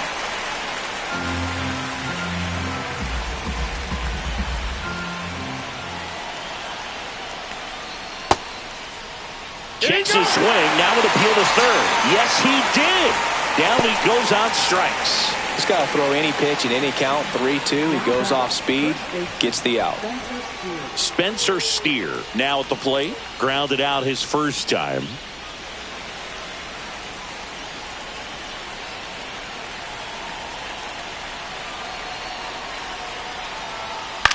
Swing and the ball hammered left field. That one's carrying. Bangs off the wall. 1 run is in. Coming home. He'll score. 2 runs are in, and they lead by 3. Well, clearly he was ready to hit right there. He absolutely ripped that ball out front and almost got it out of here, man. Just a really strong, balanced swing, and a fraction of an inch different on the bat, and it is probably out of here. So, runner at second, 2 down. Candelario digs in now. He swings and fouls one off. Well, they've been able to score 4 runs off of him in this inning, and this is where you want to just max out, get as much as you can, give him one of those tough innings where it's going to be hard for him to recover in the next one. Sliced hard, but foul down the left side.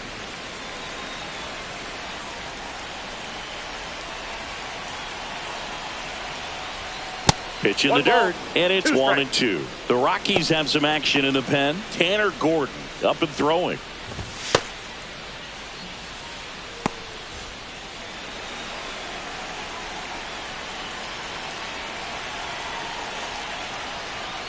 Ball inside. Boog, he never moved because he never had time to. With that kind of velocity, you'd prefer that pitcher work away. Man on second, 2 down. Spoils that one, and it remains 2-2.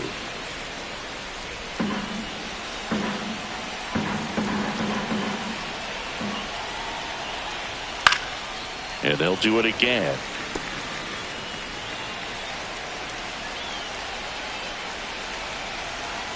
Man at second. And he couldn't hold back. He's rung up on strikes. So they move out in front after a 4-run outburst. We head now to the home half of inning number 3.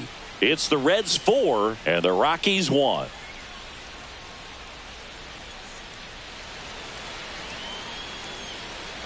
And we're back. Jacob Stallings now.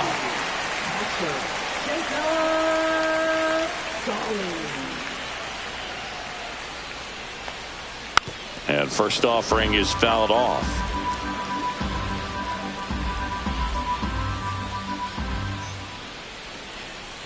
Swing and a miss as he was out front that time.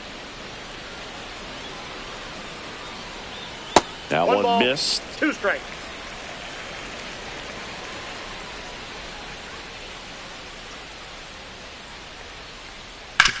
On the ground, right side, and that's just foul.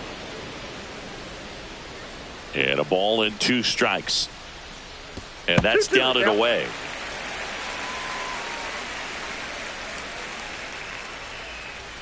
Fans another, and that's 3 straight strikeouts.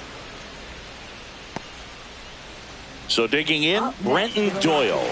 Struck out swinging, leading off the bottom of the first.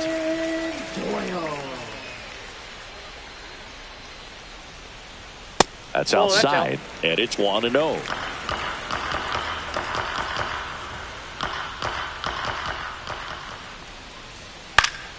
Foul ball.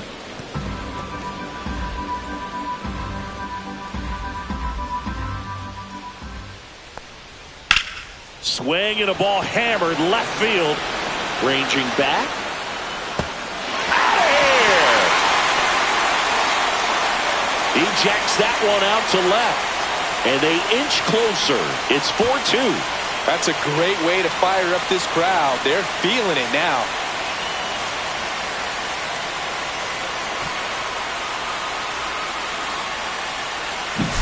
Well, not every home run is a majestic blast off the bat, and even though he hit it pretty well, it was anything but a sure thing to get out. But today, the conditions were right. He got just enough of it, and I think the backspin really helped that thing carry. McMahon stands in now and watches strike 1.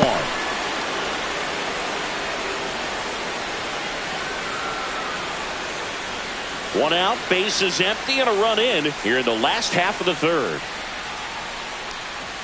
Swing and a miss. 0-2 now. 0-2.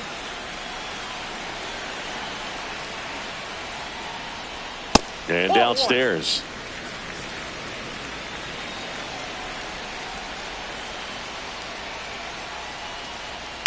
Drilled in the air, high and deep right field. Fraley going back for it. Feeling for the wall as he makes the catch. Now batting, the shortstop, Ezekiel. Next to hit for the Rockies, Ezekiel Tovar.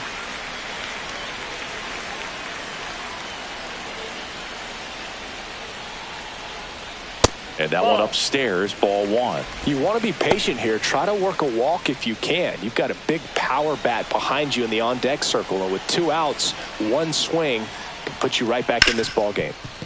Right side, hard hit. 3rd out. But the Rockies do get one back via the solo homer. It's now 4-2.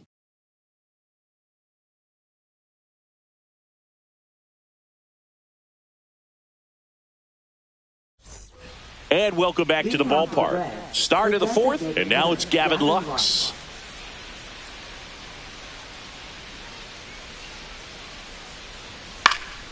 And first offering is fouled off. Well, these Reds doing a great job, Boog, of just waiting for the right pitch to come their way, and I'm seeing very patient at-bats out of them. Pitch count is pretty high, and they've plated 4 runs already, so I think it's safe to say their game plan is working out pretty well right now. Swing and a ball lifted in the air, left field, pretty well struck. And an automatic double as it hops the fence. The automatic double kind of feels like enjoying cruise control in your car, Boog. You don't need to keep the pedal down as you cruise into second base. Just no worries in the world. And you know what? He put a really good swing on that one. Runner in scoring position, no outs. Now here is Austin Hayes. That is upstairs for ball 1. So they forced the starter to put in a lot of work, and they've been able to get to him for some runs. And hopefully that bullpen phone is working today. Runner in scoring position, nobody out. Top half of inning number 4. And now 2-0. 2-0.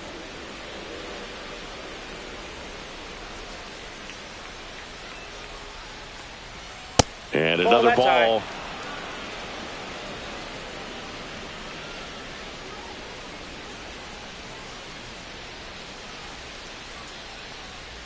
Next offering is in for a strike.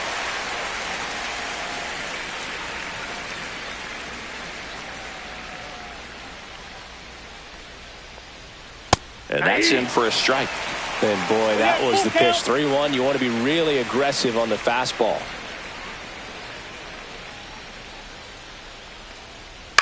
Lifted in the air, right field. Hilliard. And it's caught for the out.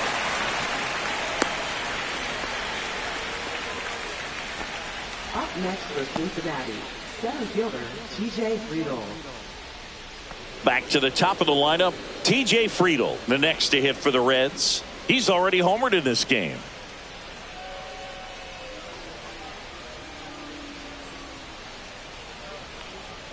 Swing and a miss, strike 1. Just a bit tardy there. Not sure if he had a hard time picking it up out of the hand or if he was sitting off speed.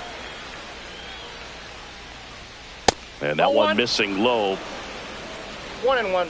Lux leads off second with 1 gone in the inning.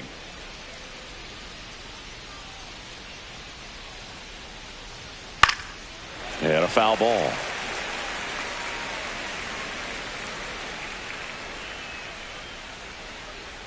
Here's a 1-2. 2 balls, 2 strikes.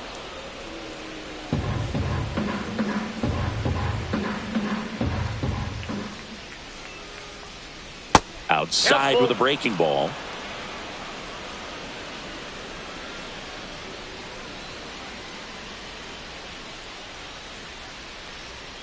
And down on strikes he goes.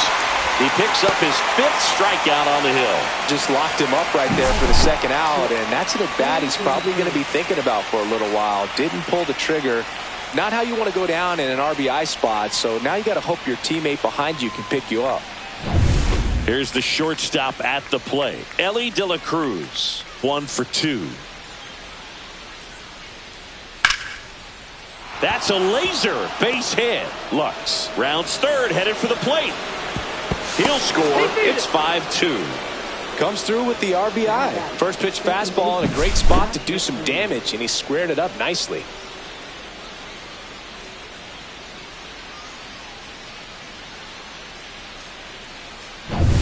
Now here is Matt McClain. He's 2 for 2. And a first pitch fastball is in for a strike.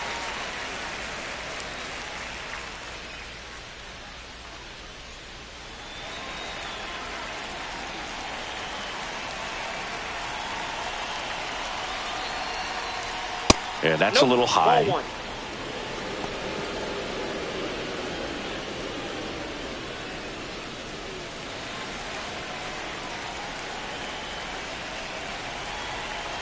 Two outs. Swings through that one. 1 ball, 2 strikes.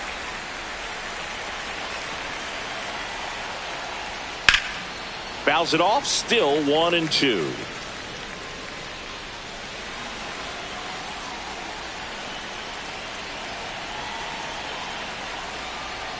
Struck him out looking. So 1 run in the inning on this base hit. It's 5-2. Back after this on the show.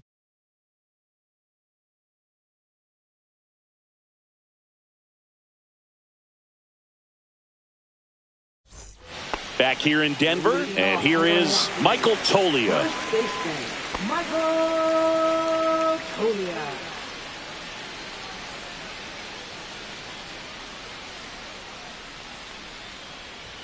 And that one upstairs. All these Rockies showing great discipline at the plate, and patience definitely seems to be the name of their game in this one. They're doing it. Now a blast to left center, way back there, on its way, out of here. He'll touch them all, and they're chipping away. It's 5-3.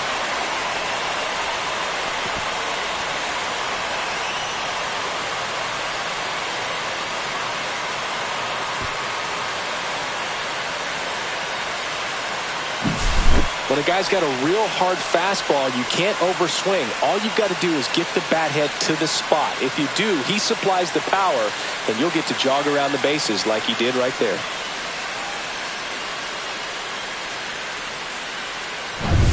Here's Chris Bryant now. Walked his first time. That pitch in for a strike, and it's 0-1. Still relatively early, but with the pair of runs already on the board, the ripple effect of that high pitch count might set him up to do more damage later in this game.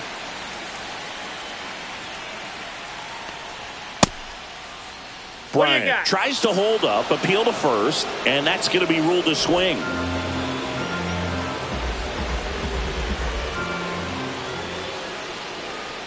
Swing and a miss, struck him out.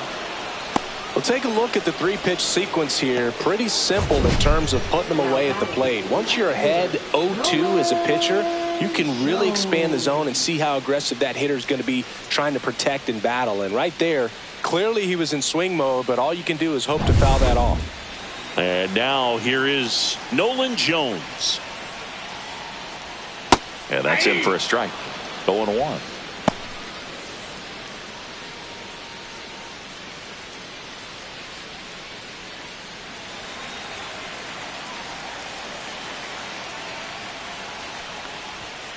Just missed.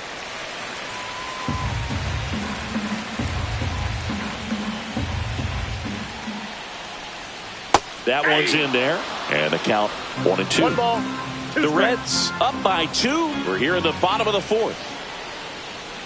Strike 3, and that's 2 in a row.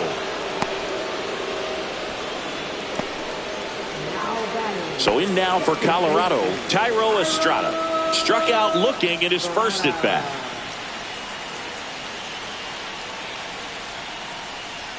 Swing and a miss. 99. How do you do? Boom. That's cheddar, baby.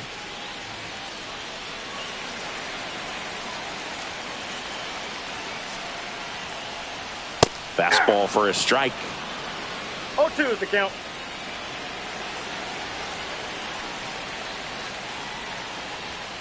Ground ball up the middle, and that one handled, and that will end the inning. But not before they answer back with a solo home run. It's now a 5-3 ball game. You're watching Major League Baseball on the show.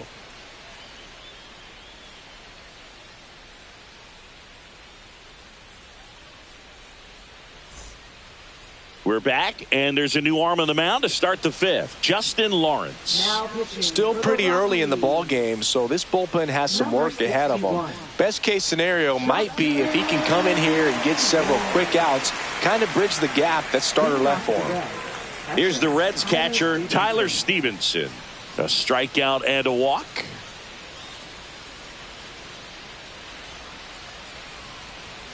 First pitch doesn't find the zone. Well, these Reds really impressing me with the quality of their bats in this one. It's been fun getting a chance to see them go to work. It looked to me like they really wanted to get to the starter early, get him out of the game before he settles in, so I'd say mission accomplished. That swing right there tells me he's seeing the ball pretty well. I know it didn't produce a hit, but he made solid contact, and that's all you're looking to do anytime you're at the plate.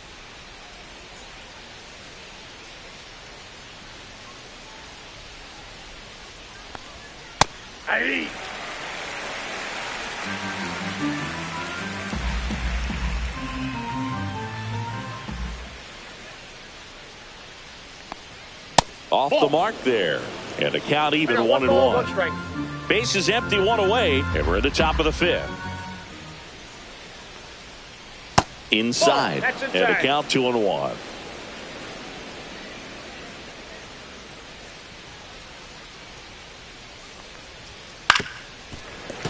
That one pushed to the left and foul.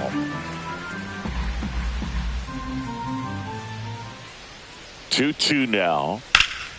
That one ripped. Doyle makes his way towards it. Can't reach it. It finds the gap. Jumps, but it's off his glove.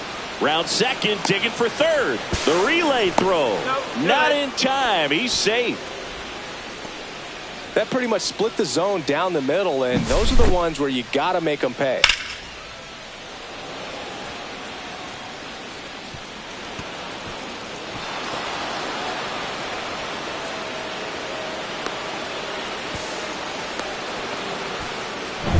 Next for Cincinnati, Spencer Steer. A chance for more damage right here. A couple of RBIs for him in his last AB. That's off the inside corner. Ball 1.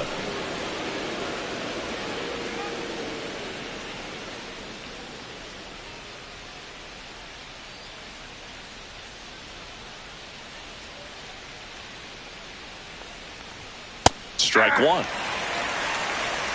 Fraley takes his lead at third with 1 away. That's a little bit low.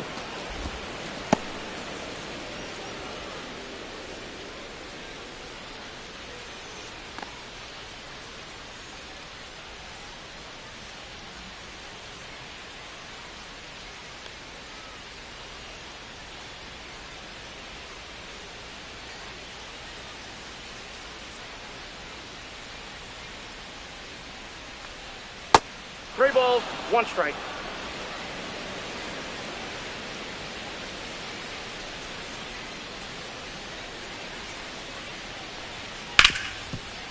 Ripped to short. Sends it to Tolia. Now 2 away as they get a run across. So important to really lock in on an at-bat like this. It seems easy with the infield back, but you've got to make sure you put the ball in play. Put it on the ground, brought that run in. Jamer Candelario getting ready to hit. Was 0 for 2 with a pair of strikeouts. And the first pitch misses for ball 1.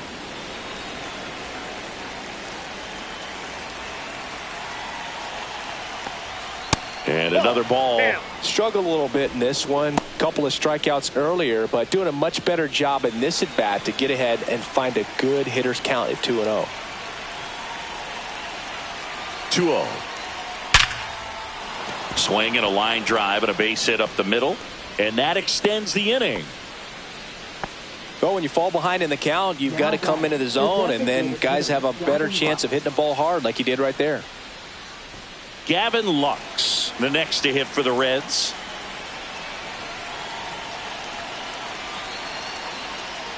That one finds the zone, and that's strike 1.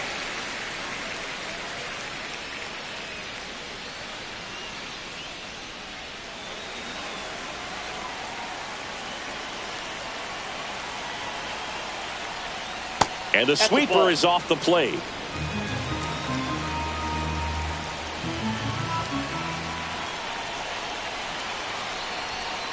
That one down the line. McMahon fires over to first. Third out, and that ends the frame. So they pick up a run on 2 hits, no errors, and a man left. Home half of the 5th coming up. It's the Reds 6 and the Rockies 3. We head to the bottom of the 5th. Stepping in, Sam Hilliard. Sam Hilliard.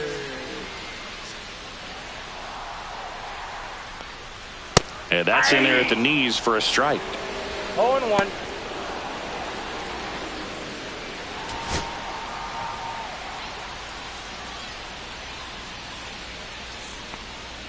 Right through there for a strike. All right, now he may have not liked either of those first 2 pitches or agreed with the umpire's calls, but at this point, he's going to have to bear down and be ready to hit anything close to the zone. into the outfield, base hit.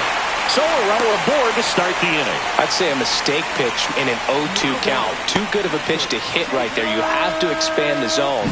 Keep that leadoff man off first base.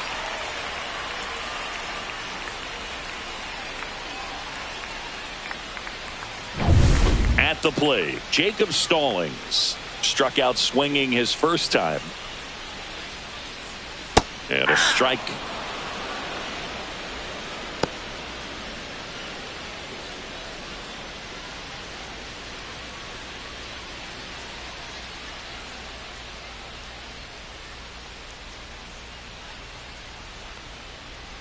Comes up empty. Pretty impressive. We haven't seen that pitch from him much, but he's got a really good feel when he throws it.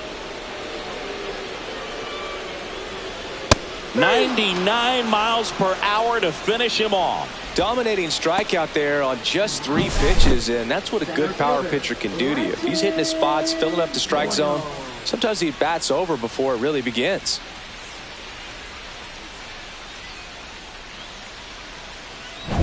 Here's the Rockies leadoff hitter, Brenton Doyle. He's already homered here in this one. And the first pitch misses for ball 1.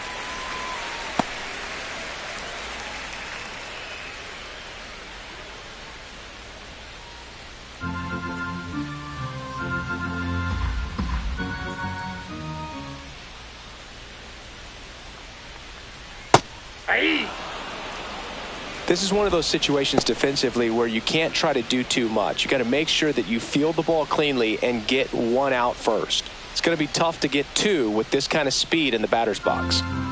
Man at first, 1 away. Swinging a foul straight back.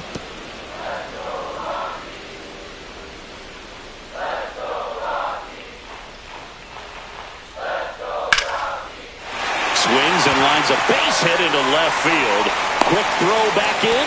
Lead runner holds it second with 1 gone. Now batting, third baseman, Brian McMahon steps to the plate.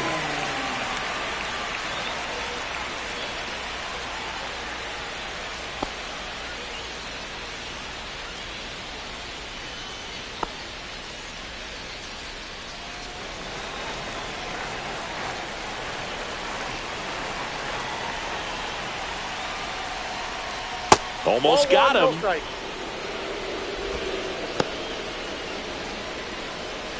Hilliard at second. Doyle over at first with 1 away.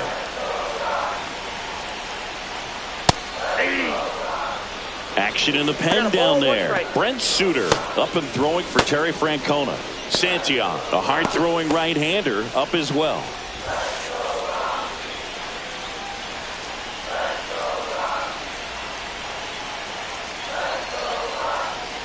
And the slider catches the zone.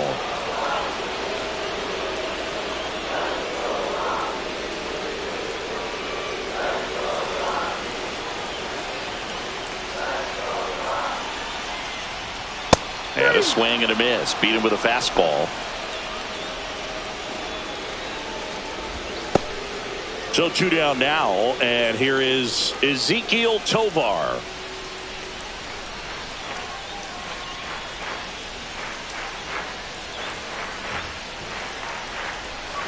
And a strike right through there. That one at triple digits.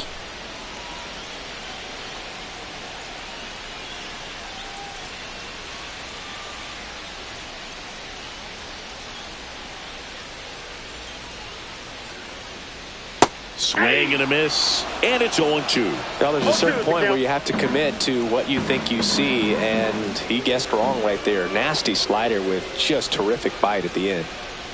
That one misses, and the count 1-2.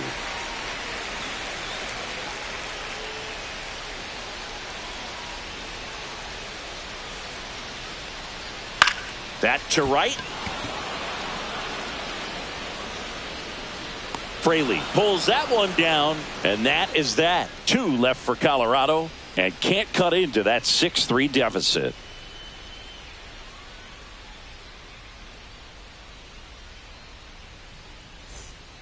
We're back, and they make a change to start the 6th. The new pitcher, Scott Alexander. Just trying to keep this one close here, and this is where a bullpen can give their players a chance to fight back into the game. Now at the plate, Austin Hayes. Left fielder, Austin Hayes.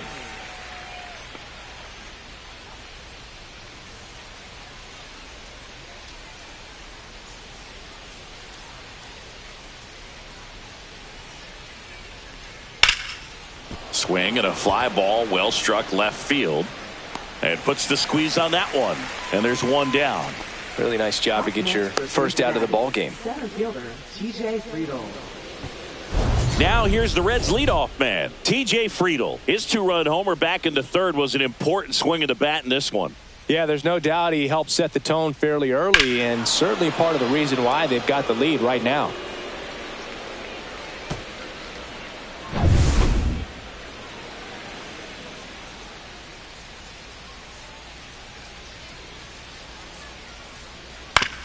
On the ground at first, Tolia. Tosses to the pitcher covering the bag. 2 away.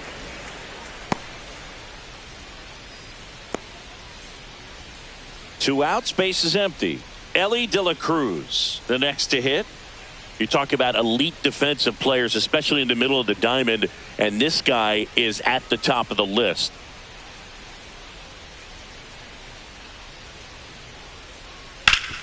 Up the middle, and it's through for a hit. And with the inning still alive, here comes the heart of the order.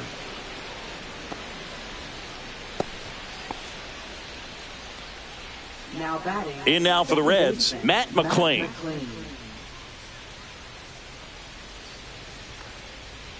Fastball for a strike. It's 0-1. And you played behind guys, and they loved having your speed out there defensively. One of the things that we talk about is how much pitchers enjoy having those elite defenders behind them. Boog, and the one thing about that is speed never goes in a slump, and defense shouldn't either. Hitting wise, you can struggle, you can lose your mechanics, but the thing that you can do consistently every single game is play great. And he's got it in right field for the third out, so that'll do it. One hit, one left. To the bottom of the 6th we go. 4, 5, 6 coming up. It's the Reds 6 and the Rockies 3. Back here at Coors Field, and now the first baseman, Michael Tolia. Green back to work. And that's through there for a strike. 0-1.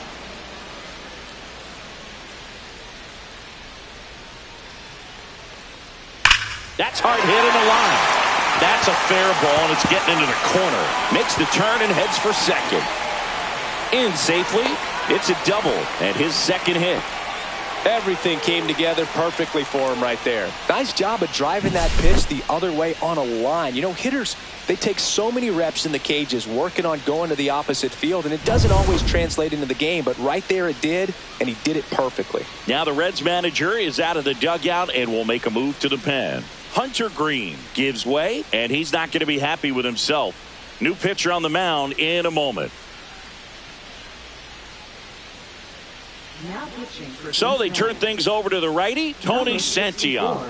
And we all know about his slider. It's just filthy, man. And one of the better ones in the game, I'd say. Spin rate's very high, and it just breaks a ton.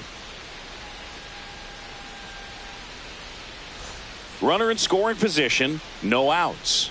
Chris Bryant will hit next. Second overall pick in the 2013 draft. Right down to shoot, and that is strike one. All these Rockies digging into their numbers have to be happy with the swings they're taking. They have 5 extra base hits on the stat sheet so far, and that tells me they're seeing the ball out of the pitcher's hand really well.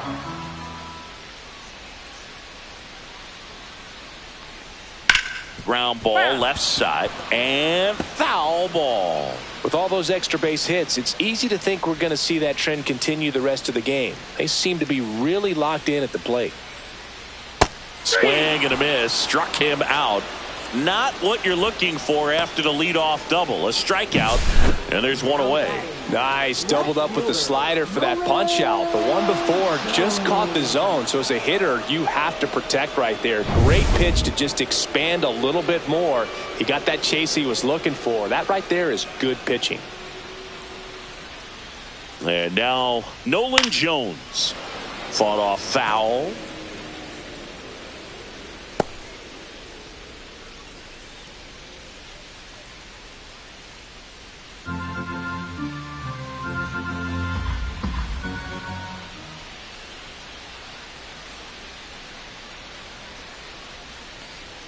That's off the mark. 1-1. 1-1. One out and a runner at second here in the bottom of the sixth.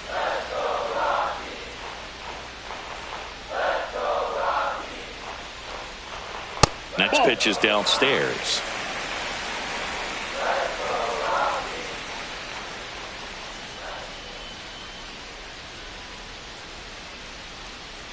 Man at second. Inside corner, that's a strike. 2-2. Well, that's 89 on the gun, and it's a changeup. It's like good hitting if you're looking for it, but because of the speed differential between the fastball and that pitch, really hard for a hitter to get on time with it.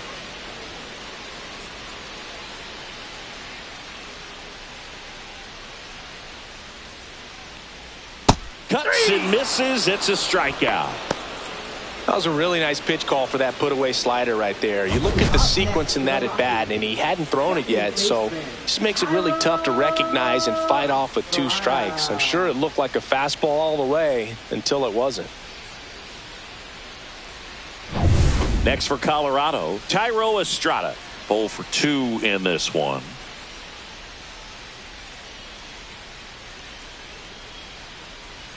First pitch misses. Counts 1-0.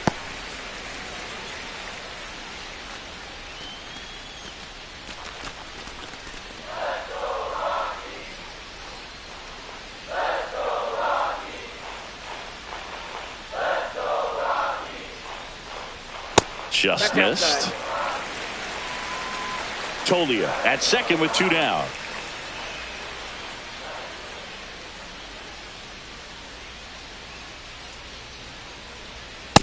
Nope, upstairs.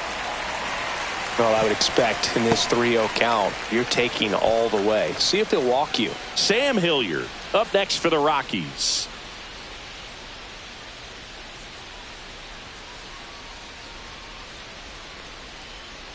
There's the strike at the knees.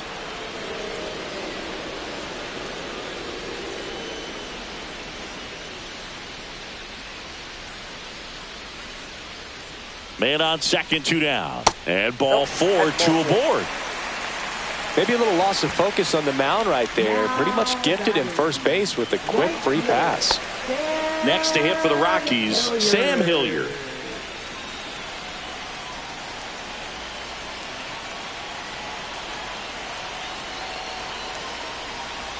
Fastball in for a strike, and it's 0-1. 2 outs, a couple of base runners at first and second.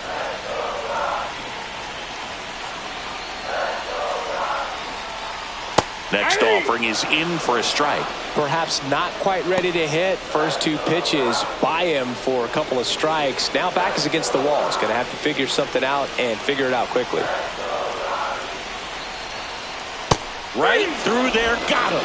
That K is his 3rd of the game. So it's no runs on a hit, no errors, and 2 are left. 7th inning coming up. It's the Reds 6 and the Rockies 3.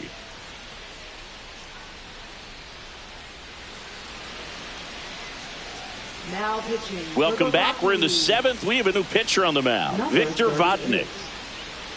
Victor! And now the catcher comes up to him, Tyler Stevenson. Moving on to the Reds. Catcher, Tyler Stevenson.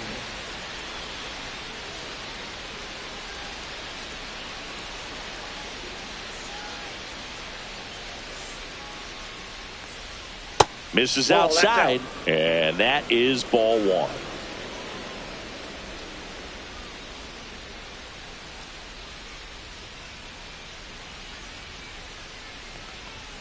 Fastball on the inside corner for a strike. 1 strike.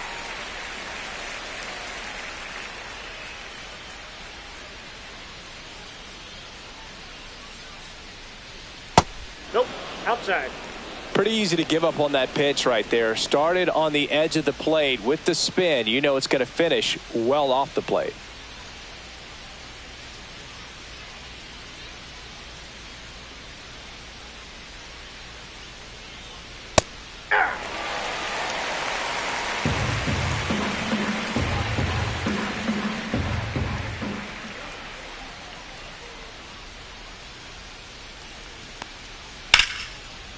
Line drive, base hit. And the leadoff man aboard. He was all over that one. Showed a willingness to drive that pitch the opposite way. Didn't get jumpy, didn't try to pull the ball. He let it get deep, took the barrel right to it, and then extended through the swing for the line drive base hit. Now it's going to be Jake Fraley in the air, right field. Hilliard on his horse. Reaching for it, makes the catch. Gotta love the over-the-shoulder catch. I tell you what, those are really fun to make. Spencer Steer, the next to hit for the Reds.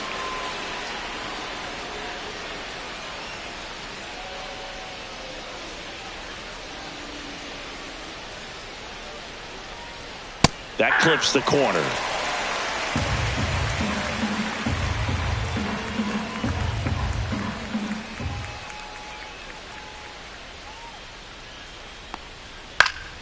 Next offering is fouled back.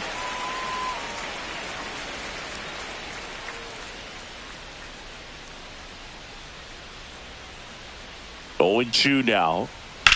That one ripped left field. That's back there. And it's into the bleachers. Out of here. And they throw a pair on the board. It's 8-3.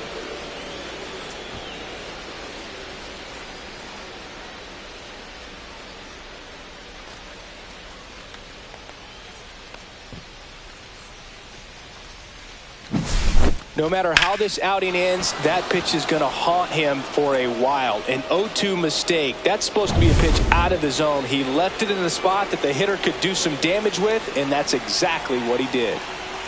And the batter now, Jamer Candelario. That one finds the zone. 0-1. That's strike one.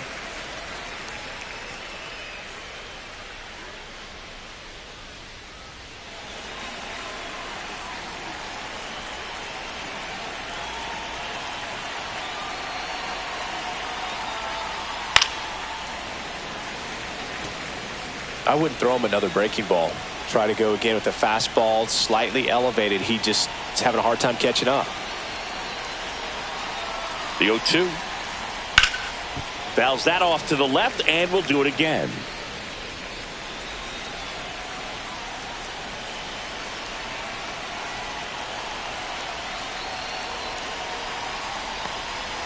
Next offering is down low.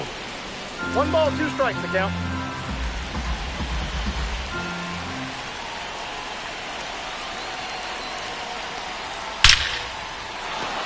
Line drive, and this might be trouble.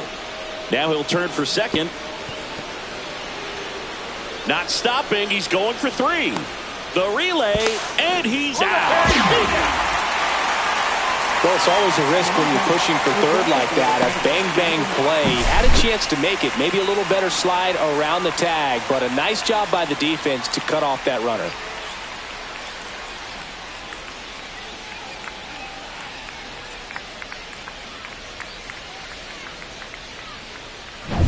Gavin Lux digs in now. 1 for 3.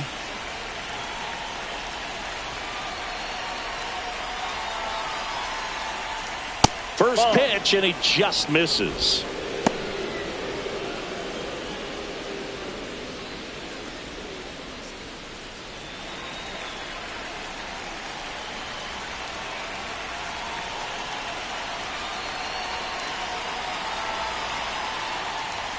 Right through there for a strike.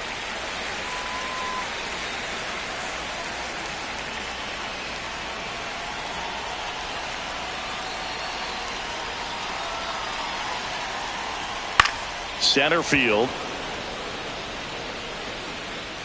Doyle makes the catch, inning over. Cincinnati plates a pair on this homer. It's now 8-3. It's Major League Baseball, and it's on the show.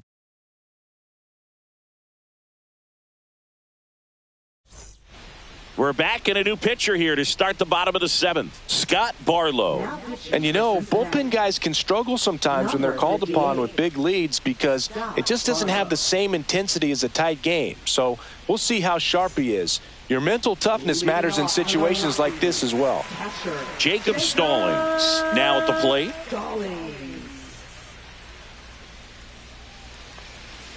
Misses outside. 1-0. Activity in the bullpen for the Reds. Sam Mole, a lefty, looks to be getting himself ready. Rogers also getting ready.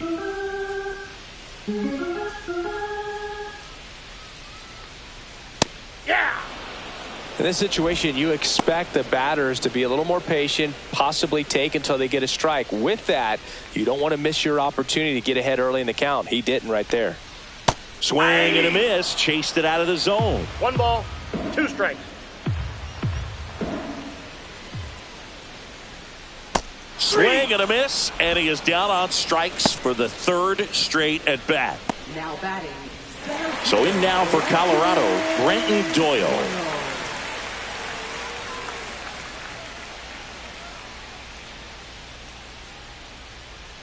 Ball 1 there.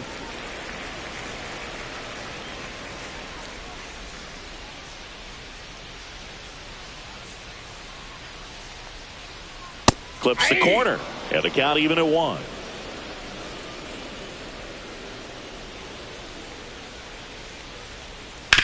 Sharp grounder, that's through for a base hit. So they get a man aboard with a 1-out single. Now batting. 3rd baseman. Ryan McMahon digging in for the Rockies.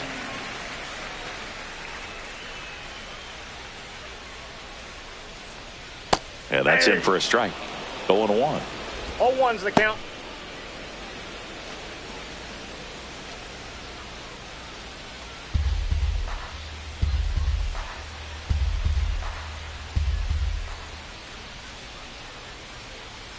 Just plate, missed. ball 1.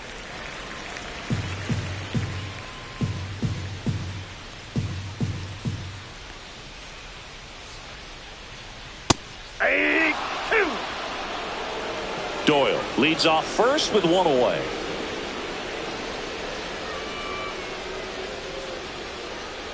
And that Ball is 2. downstairs. 2 balls, 2 strikes the count.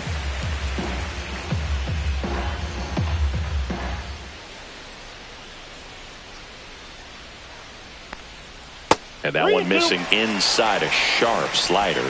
He should get a pretty good pitch to hit here with the 3-hole hitter coming up if he's walked.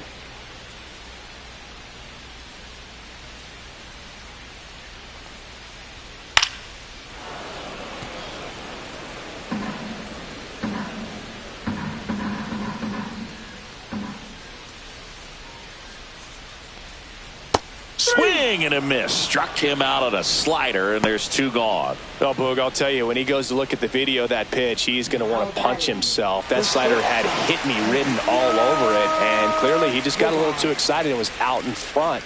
Tell you what, when you get a pitch like that, you cannot miss it. Those have a chance to go a long way. 1-0. In the dirt.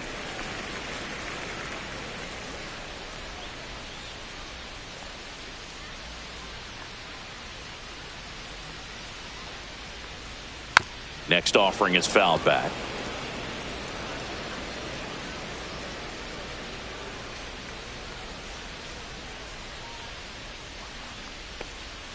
Just missed. The Reds leading by 5 here at the bottom of the 7th.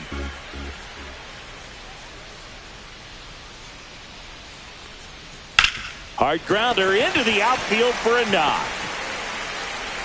Throw in holds the lead runner at second. 2 on now with 2 away. Michael Toglia getting ready to hit.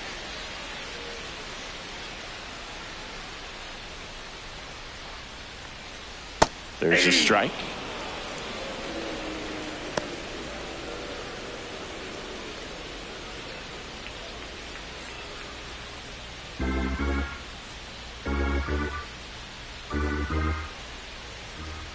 Two on, 2 outs. Strike two. Two pretty nasty sliders to get this hitter in an 0-2 count. If you're up there at the plate, you got to look up in the zone and spit on anything that's down. That missed by a lot. Now 1-2.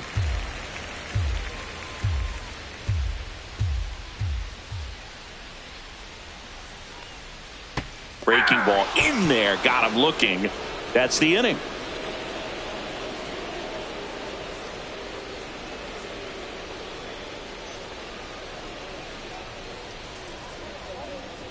Now pitching. Welcome back, and a new arm on the mound to start the eighth. Lucas Gilbreth. Well, they need someone to stop the bleeding and keep the score right where it is. Seems like a tough task today with the way this lineup is swinging it. Austin Hayes.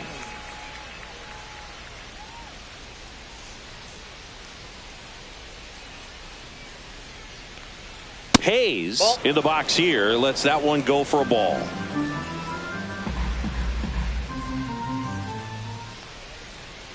Next offering, pop foul off to the right out of play.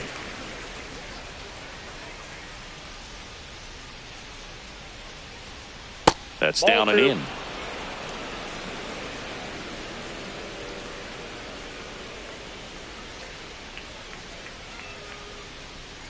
little bit low. 3-1. Nasty backdoor slider. There's really nothing you can do with that if you swing at it. So it's a good take by him. Swing and a ground ball, and it goes just foul.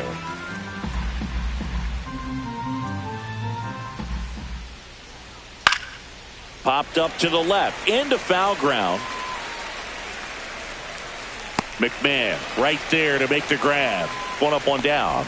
That was a good pitch to hit right down the heart of the plate. Had pretty good timing on it. Just got underneath it a little bit and popped it up. TJ Friedl, the next to hit for the Reds.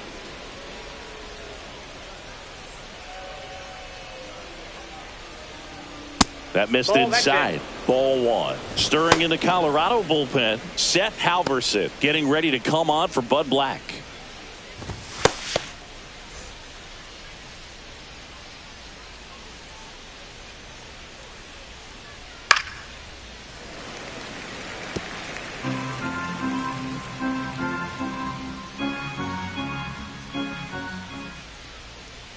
So a foul ball makes it 1-2.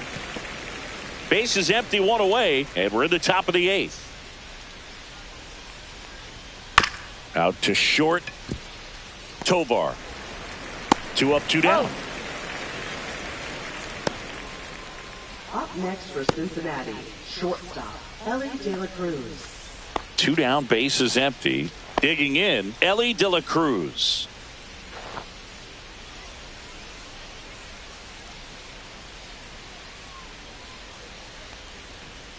And first offering is fouled off.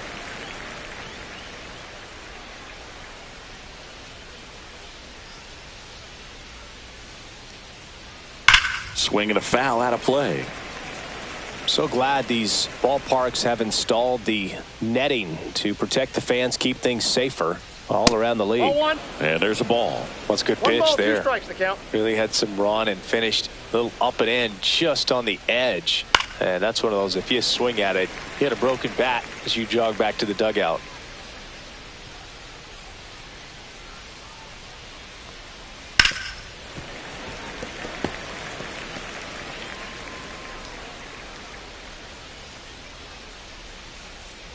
Two down, nobody on.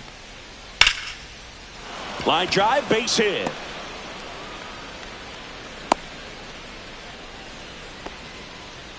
Well, that certainly feels good when you can win the at-bat after being down in the count, up against it with 2 strikes right there. Solid swing from start to end, on time with everything, really good balance, nice extension, and he met it out front for the line drive knock. McLean in the box now, no balls and a strike.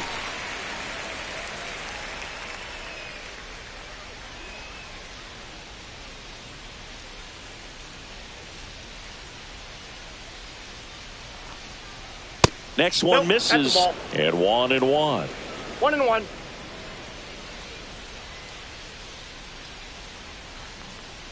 That one missed.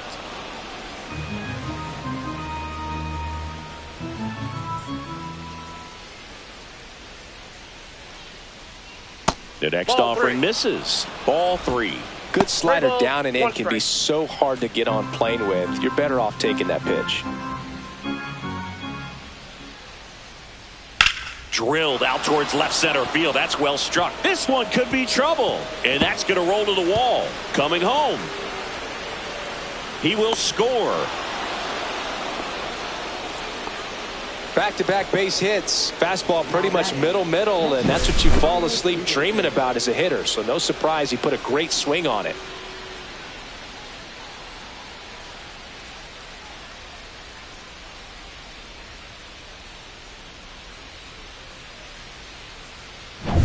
Now the catcher up to hit, Tyler Stevenson. Just missed.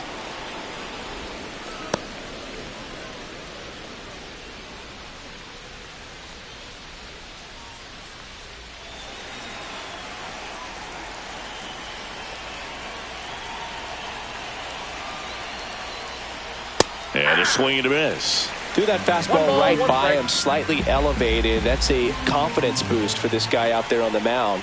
See if he continues to climb the ladder. Next pitch, a slider that misses outside. When the skipper calls down to the bullpen, he's expecting the guy to come in and get outs. So far, not getting what he was hoping for. Next offering is fouled back. McLean stands at second with 2 gone. Got him looking, and he didn't like the call. 1 run, a pair of hits, no errors, and 1 left on. Last half of the 8th coming up. It's the Reds 9 and the Rockies 3.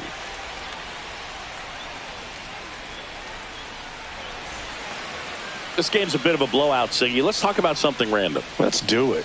All right, Singy, let's rewind for a second. When you heard that they were going to put a pitch clock into the game, what was your first thought? Well, I thought that these guys were going to have a very difficult time to be able to regroup after each pitch and be ready to execute some type of plan at the plate, and even for pitchers on the mound.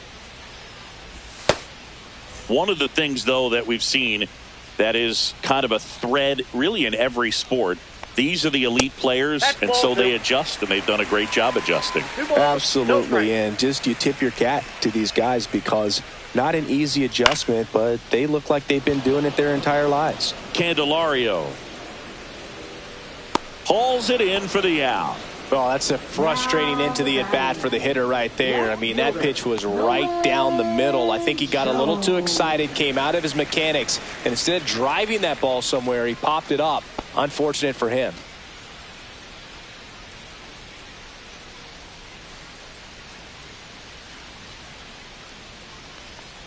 Jones in now, takes ball 1 off the plate. I can't play around with him here. It's a 6-run lead at this point. Got to attack. Oh, that pitch got away from him, and that's a hit by pitch. Next for Colorado, Tyro Estrada. Second baseman, Tyro Estrada. Close one, doesn't get the call, and that's ball 1.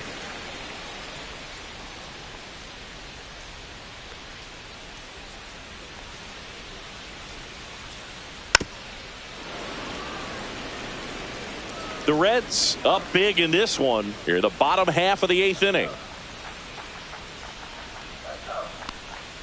Swing and a miss. That is strike 2. All sliders so far in this at bat to get ahead in the count, and clearly shows there was a game plan in mind for how to attack him in the box. And the 1-2 misses to even the count.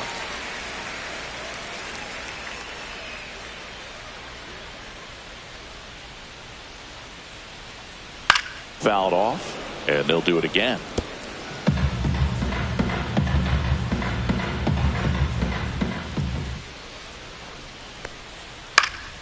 Knocks that one away, and we'll do it again. That wasn't an easy pitch to hit. It's much easier to do damage against mistakes, but that's not what that pitch was. Fights it off, he'll see another.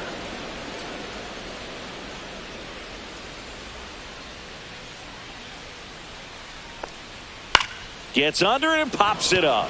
Steer. He's there. He's got it. And there's 2 away. Ball's just not carrying the first tonight. Now, you would actually say that to your teammate in the dugout? No, I'm not that cruel. But someone would say it to me, and I'm sure it's probably been said before.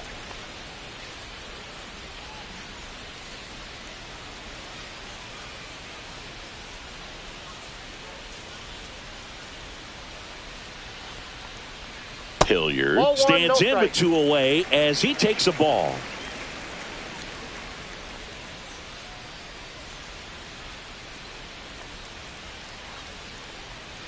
Just missed.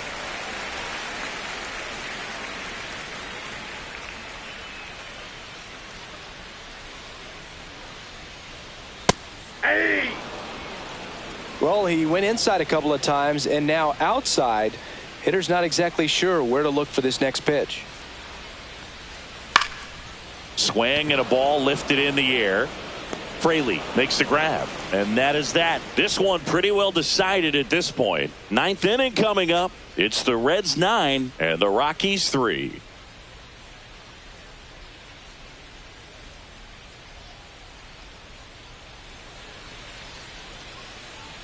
We're back. It's the top of the 9th, and there's a new pitcher on the mound, Luis Peralta. I think it's got to be a little tough coming in out of the pen when your guys are trailing so big on the scoreboard.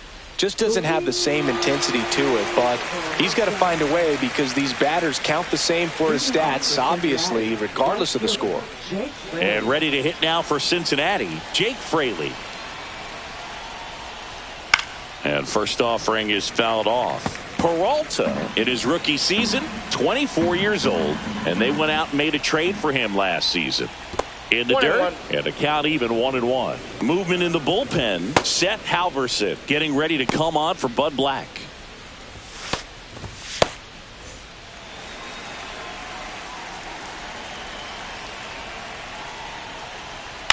Ground ball to the right side.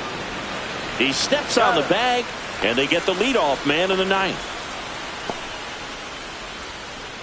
Now batting, first baseman. And here's the first baseman, Spencer Steer.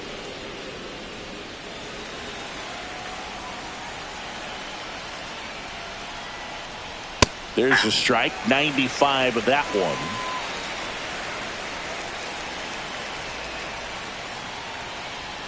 And it's 1-1.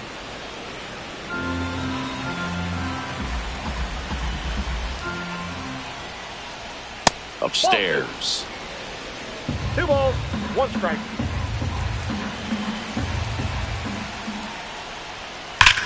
Hammers that one deep left field and forget it.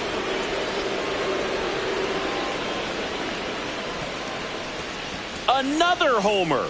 His second home run of the game, and they add a run. It's 10-3. Singy, the ball is jumping off his bat. Yes, it is. Tons of loud contact. Man, it's been impressive.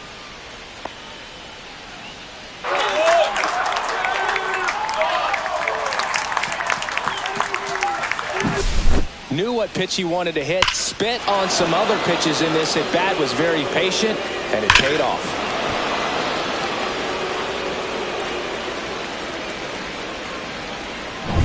And now it's going to be Jamer Candelario. Inside, almost got him.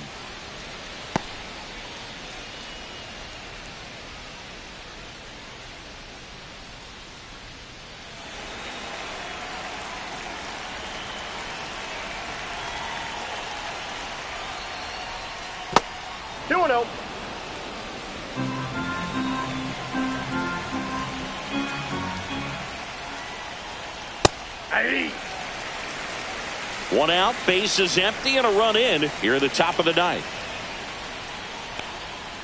Fouled off left side.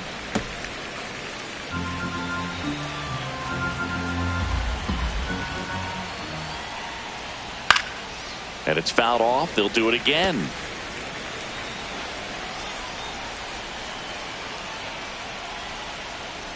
Still 2-2 after the foul ball. One down, base is empty. No question about this one. It's out of here.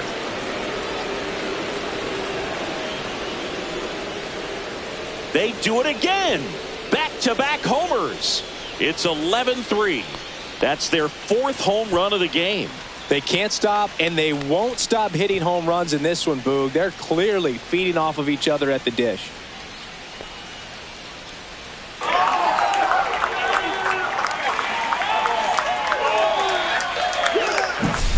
Back-to-back jacks, and this club is fired up right now, Boog. I mean, this is the kind of thing where you really start to notice hitters in a lineup feeding off each other, and the collective confidence just continues to grow. Here comes the skipper out of the dugout, and he's ready to make the move. Luis Peralta out of the game, and as he heads off, we'll step aside for a minute. Back with the new pitcher after this break. Now pitching. Seth Halverson gets handed the rock out of the pen. And with the big deficit on the scoreboard, he almost has to just put that out of his mind. Every outing matters for relievers and their numbers, but I think it's tough to get up for this type of appearance the same way you would for one in a close game. And now the designated hitter for the Reds, Gavin Lux. 1 for 4 with a double. First pitch doesn't find the zone.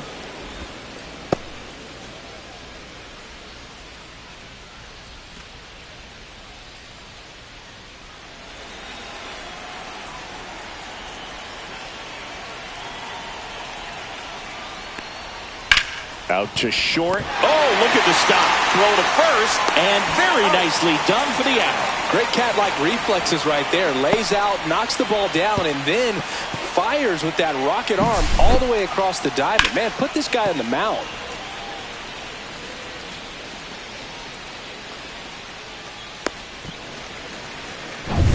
Now the left fielder, Austin Hayes. 0 for 3 in this one. That one's upstairs, ball 1.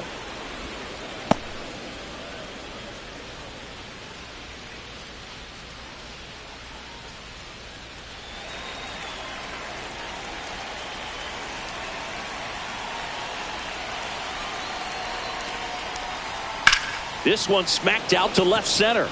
This one looks like trouble. Around first and hustling for second. He's there. It's a 2-out double.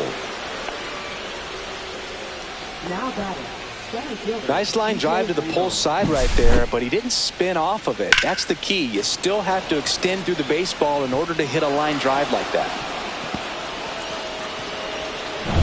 Back to the top of the order now. Next to hit, TJ Friedl. That clips the corner. 0-1.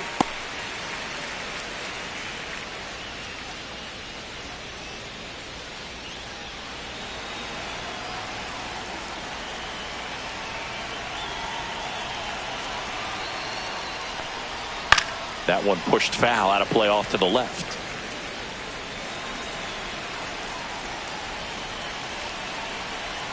The 0-2. Swing and a miss. Struck him out. Inning over, and it could have been worse. But 2 round trippers in this inning. The long ball was working. On now to the bottom of inning number 9. You're watching Major League Baseball exclusively on the show. Back now as they hand the ball to a fresh arm to start the bottom of the 9th. Sam Moll. And he's got a nice lead to work with, so he should come in throwing strikes, attacking these hitters. Here's the catcher, Jacob Stallings. 3 strikeouts already. He's 0 for 3.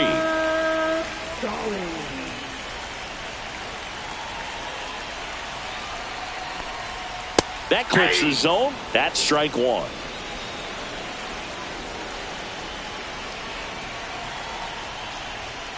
That's a ball.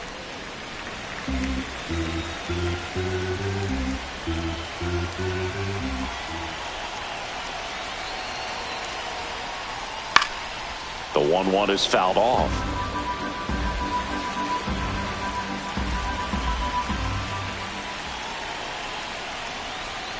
Next offering upstairs.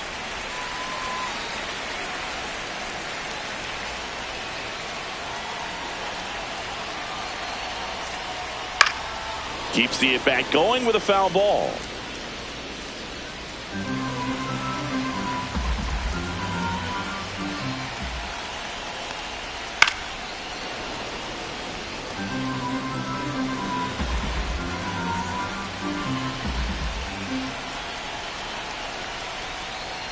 Foul ball, another 2-2 upcoming. I love how he tracked the ball right there and was able to get through that fastball just a little bit late. Otherwise, it stays fair. I think if the top hand is a little stronger, same swing produces a home run. 3-2 now. Swing and a ball popped up. McLean pulls it down and he makes the catch. And there's one down. Now batting, center fielder, Brenton Doyle digging in for the Rockies.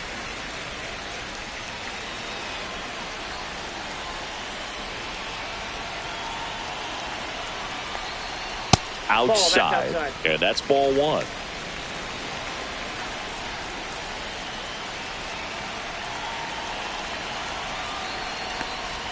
That one is upstairs.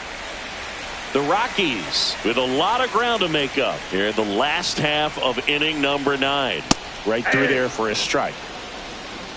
2-1.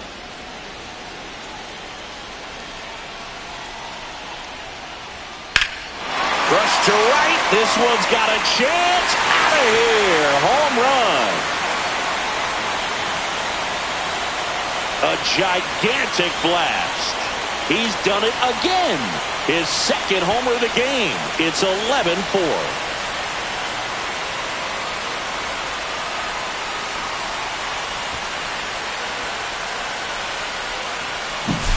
That's the exact definition of hitting the ball where it's pitched, taking that outside fastball and driving it the opposite way out of the ballpark. You want to bottle that type of approach.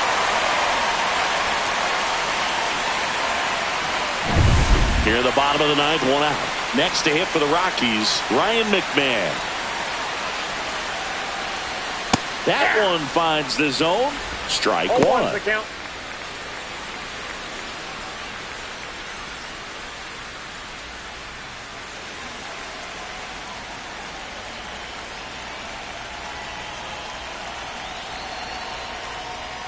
And that one upstairs, ball one.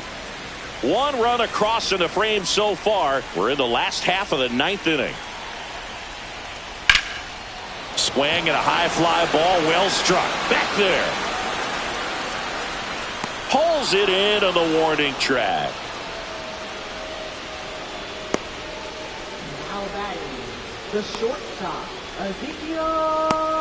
Rockies down to their last out. So in now for Colorado, Ezekiel Tovar.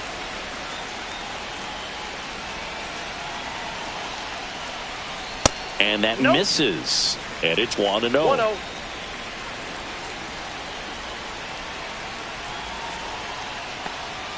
The shortstop takes the ball.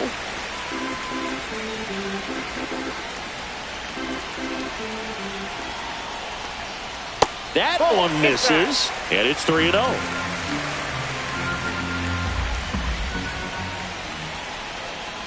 And a 4-pitch walk. Ball 4.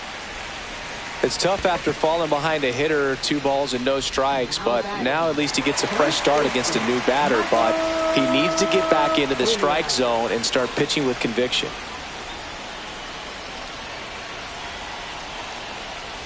Tolio stands in here, leaves that one off the inside. Tovar, the runner at first with 2 gone. Ground ball, and this should do it. Throw to first, ball game. And the Reds slug their way to a win in this one.